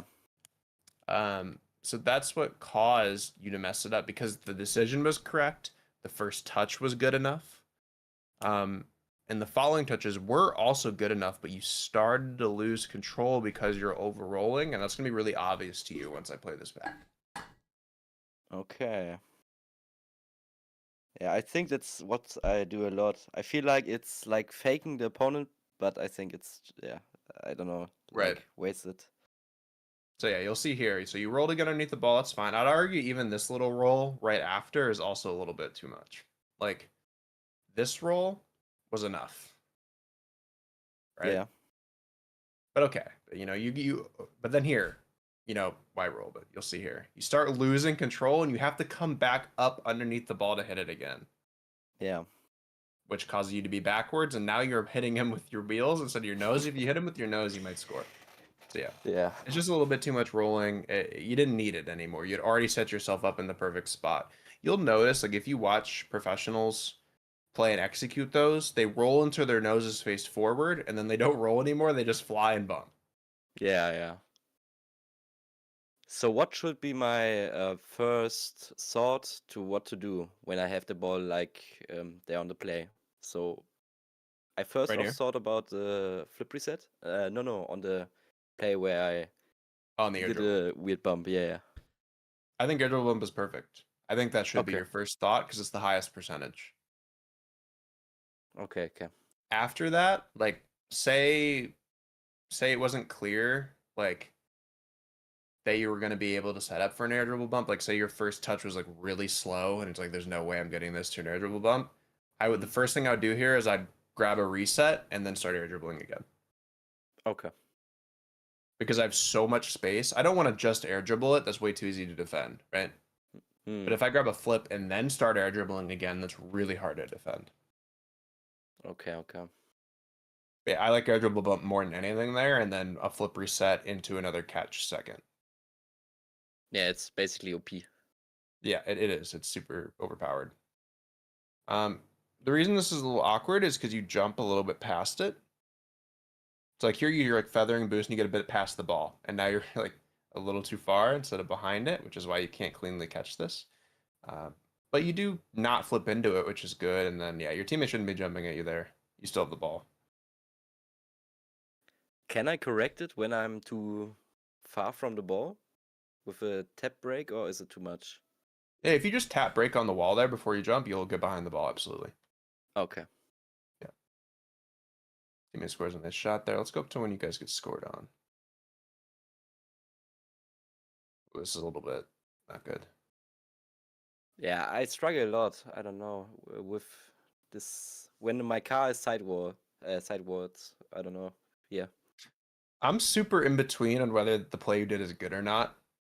Like, I totally get the idea. You're gonna go steal that boost from that guy who's recovering, and then you're gonna play backboard. At the same time, I think this guy should really be punishing you for that by not rushing this ball and just letting it float, and then shooting when you dive off the wall. Like, him jumping here early bails you out. Imagine he just doesn't jump. Imagine he gets the same touch, and then instead of not jumping here, he just lets the ball float, and then once you jump off the backboard, he just takes a power shot. So, in terms of, like, if your opponent is executing well, I think your play is bad. Okay, what would be the best play? I'm just going to rotate behind my teammate here. I'm just going to grab this pad, rotate behind him, let him go, and then I'll play the follow-up. Okay. Super standard. Yeah. Because I think I think this is a little too cute, like going in front of everyone, taking the boost, playing backboard. I think you're relying on your opponent not punishing you for that. Yeah, I'm there at GC1, and I feel like I'm smurfing a little bit there. Yeah. There's a lot of easy mistakes like this. Like, people are really jumpy with the ball. They try to do too much. Like, it's really often that, like, you could tell, like, a GC, like, just simplify the game. Just, like, slow down and take a shot. And, like, yeah. This is my advice very often is, like, just shoot the ball. Like, people are messing up. Yeah, here, the best play here by far, because this guy is really far away. So if this guy was close, for example, say this guy was here, I would tell you to hit it across. Yeah. But this guy's over here. So what I would tell you to do is single jump, roll your car so your nose is facing the ball, upside down or upright, doesn't matter. Yeah. And tap the ball. Don't flip into it. Tap the ball so it just like goes right here, and then you land and you start a dribble. Okay. But instead you flip into it, which kind of makes you lose possession. And you flip over the top of it too. Oh, you just flipped poorly. Yeah, I was panicking. I don't know. In like these situations, I'm not really aware of what is happening. I just see the ball in front of me. I'm like in a tunnel vision, and then I do like a lot of panicking. Do you Yeah, know so, I how mean- I could maybe fix it? Yeah, the idea here is like feeling that sense of like panic or like too much urgency when you shouldn't Yeah. is usually about how dangerous you think a play is. Like right now, you're in no danger, Okay. but you probably feel like it's dangerous in the moment because you just messed up your touch and Yeah. gave your opponent your boost, right? Like all of a sudden this feels really dangerous. It's actually not, right? Because your Hey, opponent's I done got, a ball. I got a question. Yeah. I'm about to leave. And it's just a short little question. So I practice like at least an hour, 2 hours a day, and then as soon as I get into like a real game, it's like I didn't practice at all, and I'm just whiffing the ball, and I can't hit my arrow shots or anything. Yeah. Like, is there something that I can do to like prevent that? Is it my mind, or am One I of the overshooting? So one of the best things that I can tell you, so that's the hardest part of this game, right?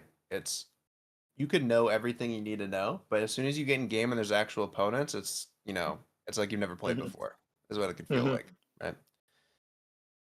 You want to go in, like, and this goes for improvement with anything, is you want to go in focusing on one thing and maybe two things if the one thing is small. So like you're probably practicing air roll shooting. You're probably also thinking about the way you're aerialing and the way you're fast aerialing. You're probably thinking about the way you're rotating and what decisions you're making, and all this kind of goes on in your head. Yeah. But you should go in with a goal in mind each time you play. It's I'm going to do this one thing right. Okay. And everything else I'll just play like normal. But I'm going to do this one thing right until I got it down, and then I'll move on to the next thing. Okay. Yeah. That's real. That's real. If you spread your focus too thin, then you end up being good at nothing. Yeah, pretty much. That's just what I had to ask, because I just feel like I suck. Like I practice so much, like just arrow shots and saves, and then as soon as I get into a game, like they 10-0 me, and I'm like, what did I just practice for? Right. So yeah, like whatever your biggest focus on, what you observe as the biggest hole in your game, I want you to go in with the mentality next time you play that this is the one thing I'm going to do right. It's what I'm going to focus on, and everything else is just, will happen. It's secondary. What do you think is the best thing that I should focus on? It depends. Like, what rank are you? I'm gold. I'm gold 2. So if you're gold 2, the biggest thing you should be focusing on is not missing. Now, I know that's kind of funny, but it not only is it not missing, it's being able to hit the ball with power consistently. It's not shanking it. So basically what I'm saying is you need to focus on whether it be like the way you're physically flipping into the ball. Like if you're trying to hit the ball hard and you're consistently just pushing it forward a little bit, then you know you're not hitting it with your nose properly. You know you're not timing your jump correctly so that you're hitting it after it bounces, right? Or, it's simply like I said, it's like kind of like a positioning thing. Like if you're always making it so that you're really close to the ball and you can't line up and hit it hard, then you're doing something wrong, because you're gonna have plenty of opportunities in gold where the person on the other team just hits it at you, and you should be able just to hit the ball hard over them. Yes. So in Okay. gold, I'd say your biggest focus is when you get the ball for free, you have to be good at hitting the ball hard and high, because everyone at your rank struggles when the ball's hit hard and high above them. Yeah.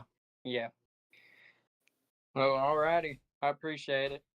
Yeah, of course. Oh, have a good night. Yeah, you Good too. night. Good luck with the games, all right? Yes, sir.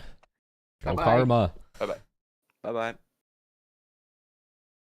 So here, when you're in the spot when it feels like it's too dangerous, and it's really not. The idea is, like, in terms of like not rushing challenges, it's understanding, like, as soon as you reach this spot, you gotta assess where everyone is. Perfect. Teammates behind me was 0. This guy's going back, guy in front of me. Right here, I have all the information I need. Yeah, so I know. Sorry, go ahead. Yeah, I know someone will challenge. So I'm like, okay, I need to get a good 50 or touch the ball good. And this thought is like so rushing in my head and making me, so shaky. You feel like you got to dive for the 50. I got to get there. Yeah. So the idea is in these spots, when you know that like someone's going to challenge and you need to buy some time, right? You know that. How do you do that? Can you please repeat? So you know that you're supposed to buy time. Hmm. How do we achieve that? I would 50. So Right. You'd Yeah. 50. So Yeah. only thing we need to change is the way you 50 here. When you feel like you have to reach for a 50, like you're not there in time, what I usually like to do in these kind of spots is I'm going to try to kill the ball in any way possible. So the same thing applies as the last time in the quarter when I told you not to 50 it this way, right? Because this guy gets the ball. Yeah. So Left I want the side. ball to stay here, close to my teammate behind me. Huh. So the way I'm going to 50 this is I'm going to drive up, I'm going to jump, I'm going to turn my car sideways, and I'm going to side flip into the ball. So the ball has to stay here. Okay. Then you could probably even beat him. Yeah, there's a chance if he takes the 50 wrong and he's trying to like push it really hard this way, you beat him around him like this. It's possible, yeah. Yeah. But most likely the ball will just kill right here. And then you'll land, you'll have a quick recovery, teammate behind you will have an ability to challenge because you kept it low and slow. Right? And that's going to be the way you want to buy time. What you're not trying to do here is desperately dive and try to dunk someone, which is kind of what you Okay. do here, which causes you to misflip. Yeah, this is like what I often think. Okay, how can I dive him and beat him? Right. But I should just think, okay, take a good 50, place it there so my teammate could follow up. Slow it down. Yep. Okay. Exactly. And we'll just go to this other goal here.